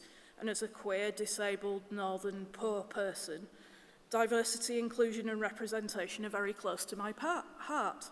Now, happily, as a Liberal and a member of this party, I get to celebrate diversity, inclusion and representation a lot. Our party president, the proposer of this motion, is an LGBT+ man of colour. Our MP for Oxford West and Abingdon was the first Lib Dem MP to come out as pansexual. From my own neck of the woods, our Yorkshire Lord, Lord Schaff, is a Muslim man of colour. And that's just 3 examples of the diversity involved in representing the forces of liberalism in the running of our country. Now, conference, you lot, you're also great. Every time a motion comes before you, involving diversity, inclusion and representation, you vote overwhelmingly, sometimes even NEMCON on the side of the angels. We've passed policy after policy in favour of increasing diversity, inclusion and representation. And then what happens? Well, sometimes those motions will get a line in the manifesto. Sometimes an MP might write a letter. Marie Goldman did a really good one recently. But in the grand scheme of things, those actions don't really achieve very much. And in the meantime, this government and the previous one have relentlessly attacked queer rights, particularly trans rights, immigrant rights, and lots of other things that Liberals are in favour of. The problem is at some point the party does need to work out how we are going to go about the campaign to change the law so that it reflects our values, so that we can still be law-abiding with our election regulations, but the law will not stop us from living our values. And at some point,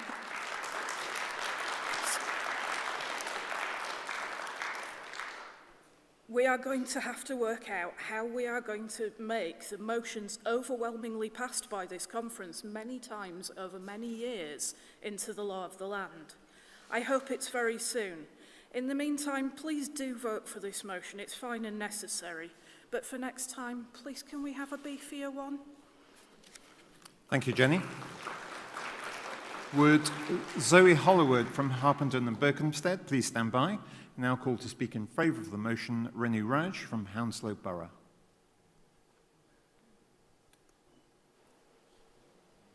I don't call her.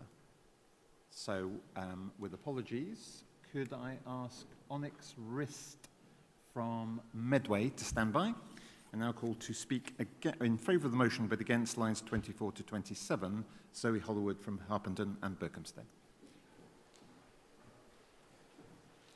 Good evening, conference again. So I am delighted to speak for this motion with two caveats.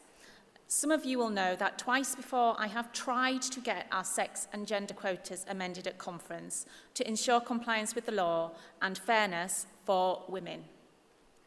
Twice now this debate has sadly been shut down by male censors in the party with character smears and a little dash of self-aggrandising, because apparently our censors felt conference needed protecting from being exposed to ideas about the law and biological sex from those of us in Liberal Voice for Women who understand such matters.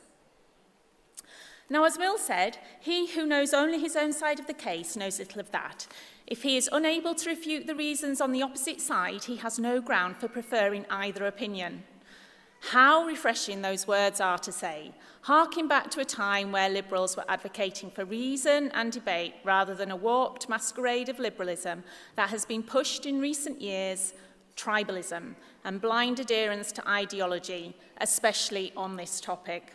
So I welcome the simple and official acknowledgement in this motion that our current quotas are not lawful and Josh's commitment to follow the law and get legal advice. On to my first caveat, lines 24 to 27 refer to other motions Lib Dems have passed. I felt this complicated matters. I have been assured in writing this won't be the case. My second caveat is around data collection. To measure diversity on sex, male or female, we have to collect this data, and at the moment, we do not. The Lib Dems sadly seems to become a place for sex denialism, as if knowing such basic facts is taboo. One man who's fathered children even told me he didn't know his sex as he hadn't had his chromosomes tested. Yes, he'd fathered children. I am sure this man in his ordinary life knows his mail, ticks the mailbox on forms, and it is frankly odd to observe such performances in the party from otherwise sensible people. Briefly on women's representation, currently only 1/3 of our councillors and members are women, and we want to encourage women in the party, and quotas are one way to do this. It's important women are at the table when we create our policies. For example, no future pandemic should see betting shops and pubs prioritised ahead of schools.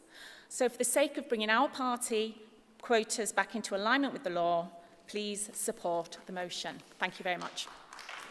Thank you, Zoe. Would Karen Lindsay from West Lothian please stand by? And now call to speak in favour of the motion, Onyx Rist from Medway.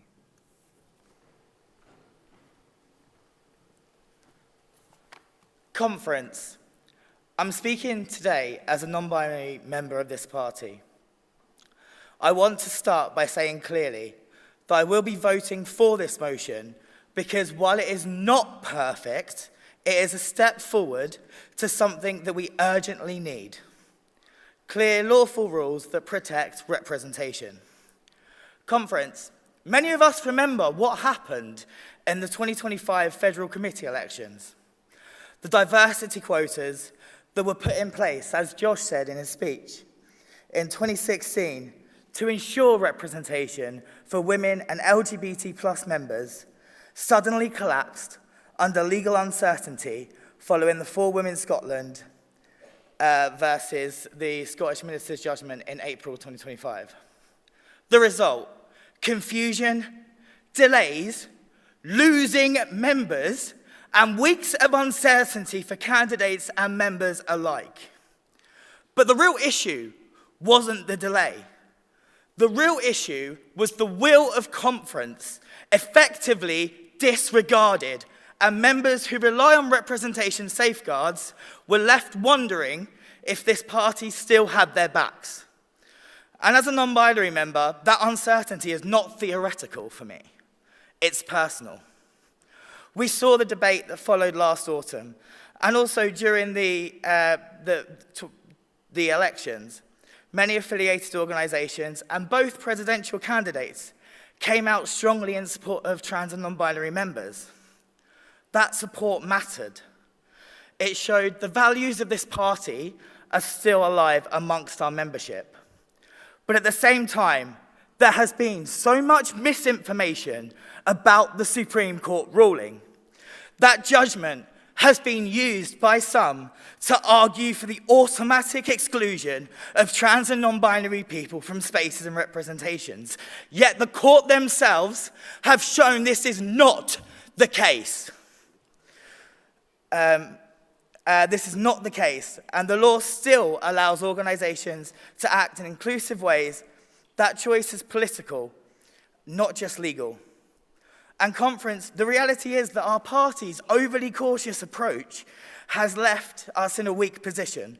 A small minority of transphobic voices, amplified far beyond their numbers, have managed to push this party into hesitation and silence. And that hesitation is damaging us. If you look at the example with the Green Party, they have been loud and unapologetic in their support for trans people. They have confronted transphobic organising within their spaces.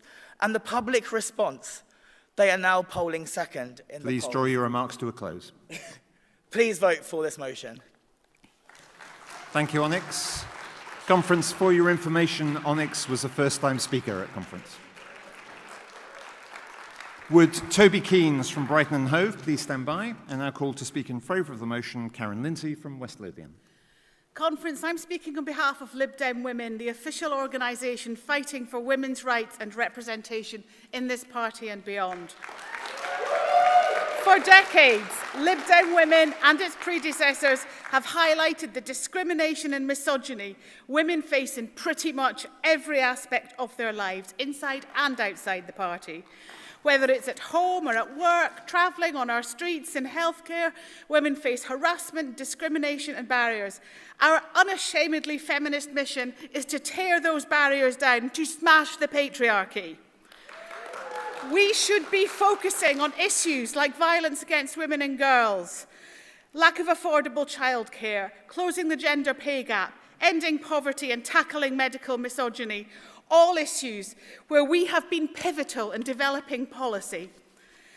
These are the issues which impact most on women's lives. However, all the right-wing media wants to talk about are the issues raised by the Supreme Court judgment, which, let's be clear, makes no woman safer and makes the lives of all women more difficult.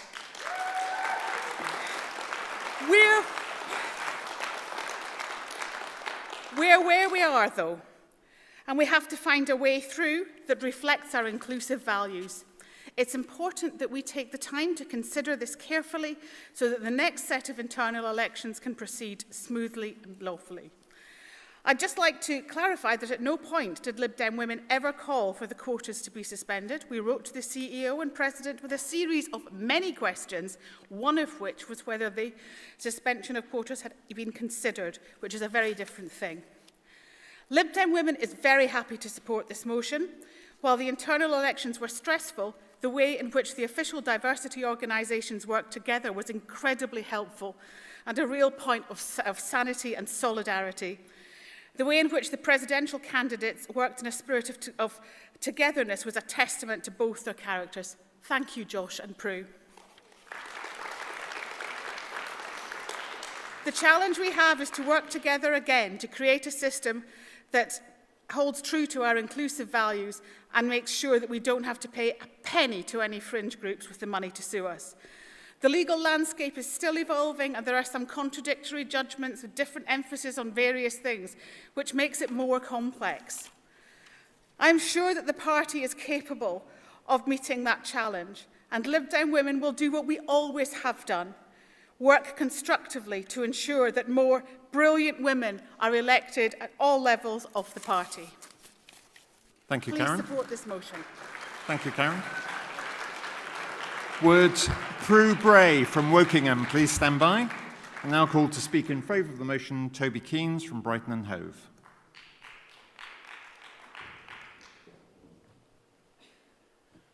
Thank you, Chair. Good afternoon, Conference. I welcome the call for the review. I suspect we all do. I certainly hope we do. We never want to have a repeat of the shambles that was last year's federal elections, which was, I think, absolutely not the fault of any returning officer. But we also need to ensure that our federal committees are broadly representative of the party membership. We need to recognise that some minority groups do not have a problem with underrepresentation. When was the last time we had too few gay men like me on party committees? And as men too, we've never had a problem with underrepresentation except for the odd freak result. Women, on the other hand, have been hugely underrepresented for years, probably since the birth of this party, and still are. We need a women's quota, we need it as soon as possible, and of course it needs to be legal. The next federal elections won't take place until late 2028, but elections do take place regularly at every other level in the party, and we need to ensure that women are properly represented at every level. We cannot sit in our hands. We have to get on with this. A large part of the reason it all went so horribly wrong was that the party hierarchy were in total denial and were absolutely determined not to listen to anybody who questioned the existing rules. Even after the Supreme Court ruling early last year made it crystal clear, absolutely crystal clear, that those gender identity quotas were not lawful and indeed never had been lawful. Liberal Voice for Women tried to raise this, but they were consistently silenced, shut down and treated with contempt. The last president of the party absolutely refused to discuss this or anything else with them. He operated a policy of rigid exclusion, right up until the day before the voting was due to start in the federal elections. That has to change. The review must not allow itself to be trapped in the kind of groupthink and denial that got us into this mess in the first place. It has to reject the policies of conformity, exclusion, and misrepresentation. It needs to involve members who hold a broad range of views and beliefs, and it needs to engage genuinely, seriously, and with respect, something that was totally lacking last year. And that way, yes, Josh, we can avoid a repeat of the shambles that was last year's federal elections. Thank you, Conference. Thank you, Toby. Would Victoria Collins please stand by to submit and now call to speak in favour of the motion, Prue Bray from Wokingham Borough. This motion is about all forms of diversity and gives us an opportunity to review how best we can improve it across the board. But I want to focus on what is happening with regard to trans people, because that is fundamental to why this motion is here. And now, as anyone who read my piece for Lib Dem Voice will know, I did not hold back when quotas exploded during the federal elections. And the issue was primarily about whether trans women could be considered women for the purposes of our quotas. And we discovered that they almost certainly could not, and the quotas had to be scrapped. And this motion is a step in sorting out the resulting mess. I can't stress too much how important it is that we take a measured and comprehensive approach towards sorting it out. And this includes me keeping my emotions out of this speech. Sadly, things have been going backwards for trans rights, with various court cases effectively overturning all the progress that we thought had been made. It is no longer clear what is allowable under the law and what isn't. And the party has to deal with this. We are not immune from it. For several years, even before last spring's unfathomable Supreme Court ruling, a well-organised and very vocal minority of members has been pushing the party relentlessly and inexorably into making life more difficult for trans people, even though previous conference debates have shown that the overwhelming majority of us are vehemently opposed to what they're doing. It has been a waste of time trying to get them to stop. They have been impervious to argument, to criticism, and to ridicule. They are not going away. We need to stop being reactive and start being proactive in dealing with it. To get onto the front foot, we need to be confident we know what the law actually permits and what it doesn't. We need to put in place processes and procedures that are as inclusive for trans people as we can legally make them, and where we think the law and society must change, we need a plan of action for how we're going to bring about that change. And to be successful in all that, we must work together on a detailed plan. It will take time, and I know it's frustrating that we can't go quicker, but it will be time well spent, because we must do this right. We must not let trans people down. The only way to win this fight is with cool heads and determination. So please vote for the motion and then help us to implement it in whatever ways you can. Thank you. Thank you, Prue. After the next speaker, we're moving to the vote on the motion. There's just one vote for or against. For people watching online, the voting is already open. So I'm now calling to summate on the motion Victoria Collins, who is MP for Harpenden and Berkhamsted, and of course our Vice President responsible for working with ethnic minority communities. Victoria. Thank you, Conference, and thank you so much to all the eloquent speakers this afternoon. Conference, before us is a choice that defines us. In the light of the challenges we've faced and mistakes that have been made, we've chosen persistence, resilience, and to work together to find long-term solutions to fair and diverse representation. We reassert boldly our Liberal Democrat values of tolerance, equality, and community, and wholeheartedly say we must do better. Last year, when the party was legally advised that in light of the Supreme Court judgment, some of our quotas would be unlawful, as was highlighted by our President Josh Babarinde, it was with deep regret that those quotas were suspended. And indeed, as Josh has also highlighted, the uncertainty and the stress caused by that change was unacceptable, and the delay to the count completely unsatisfactory. We must go back to our core Liberal values and ensure that they shine through as we move forward. And this motion looks at a review of diversity and inclusion, analysing the impact of quotas, and I believe most importantly, examine the barriers to full and equal participation and propose changes to remove those barriers. We have heard eloquently and passionately from Jenny, who talks about how we must go further in terms of representation, to stand up for for liberal rights and take the fight to Parliament to change the law. Zoe spoke about support for the motion and stance on staying lawful, but concerns about lines of the motion 24 to 27. Onyx passionately talked about how this is a step forward but not perfect, the importance of clear lawful rules that protect representation, and the importance of ensuring candidates know that we have their back. Toby said we must avoid a repeat of the last federal election and ensure representation in our committees. Prue highlighted the sad state of affairs and how we turn back of progress and how we must stand up for trans rights. And Karen, working with as a member of Lib Dem Women, highlighting the importance of standing up for women's rights and focusing on the issues impacting women's daily lives, and also working together with AOs. And that brings me to where I'd like to say another thanks, to reiterate that thanks to our AOs, especially LGBT plus Lib Dems, Lib Dem Women, LDDA, Young Liberals, LDCRE, and to President Josh Babarinde and Prue, who worked together during the federal elections and on this motion. Conference, this motion is so much more than quotas and reviews. It is about equal opportunity at every level of our party. This motion is vital in the face of the ugly populism that is rearing its head. The easy rhetoric that alienates and blames the other, whether it's your race, your gender, or even the person you love. As the currency of hate and divisiveness grows, we must pay it back with the bold tolerance and kindness. We must use this as an opportunity to break down the barriers to diverse representation within the party.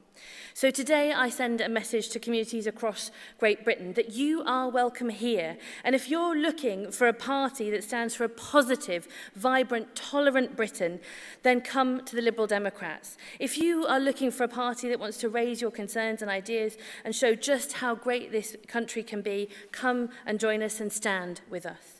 To our members, I call on you. Don't wait for the outcome of this work to break down those barriers. Much of that work needs to start now. And so, as Liberal Democrats, we choose to endeavour to hope, to learn from mistakes and do better every day, to work together, to stand up for our liberal values and lift up others, whatever your background. Your voice deserves to be heard. You deserve a seat at the table. And so, conference, with that, that's why I urge you to support this motion. Thank you. Thank you, Victoria.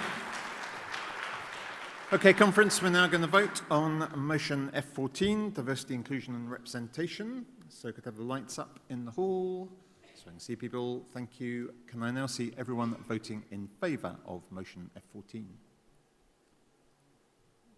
Thanks very much. Now can I see everyone voting against motion F14?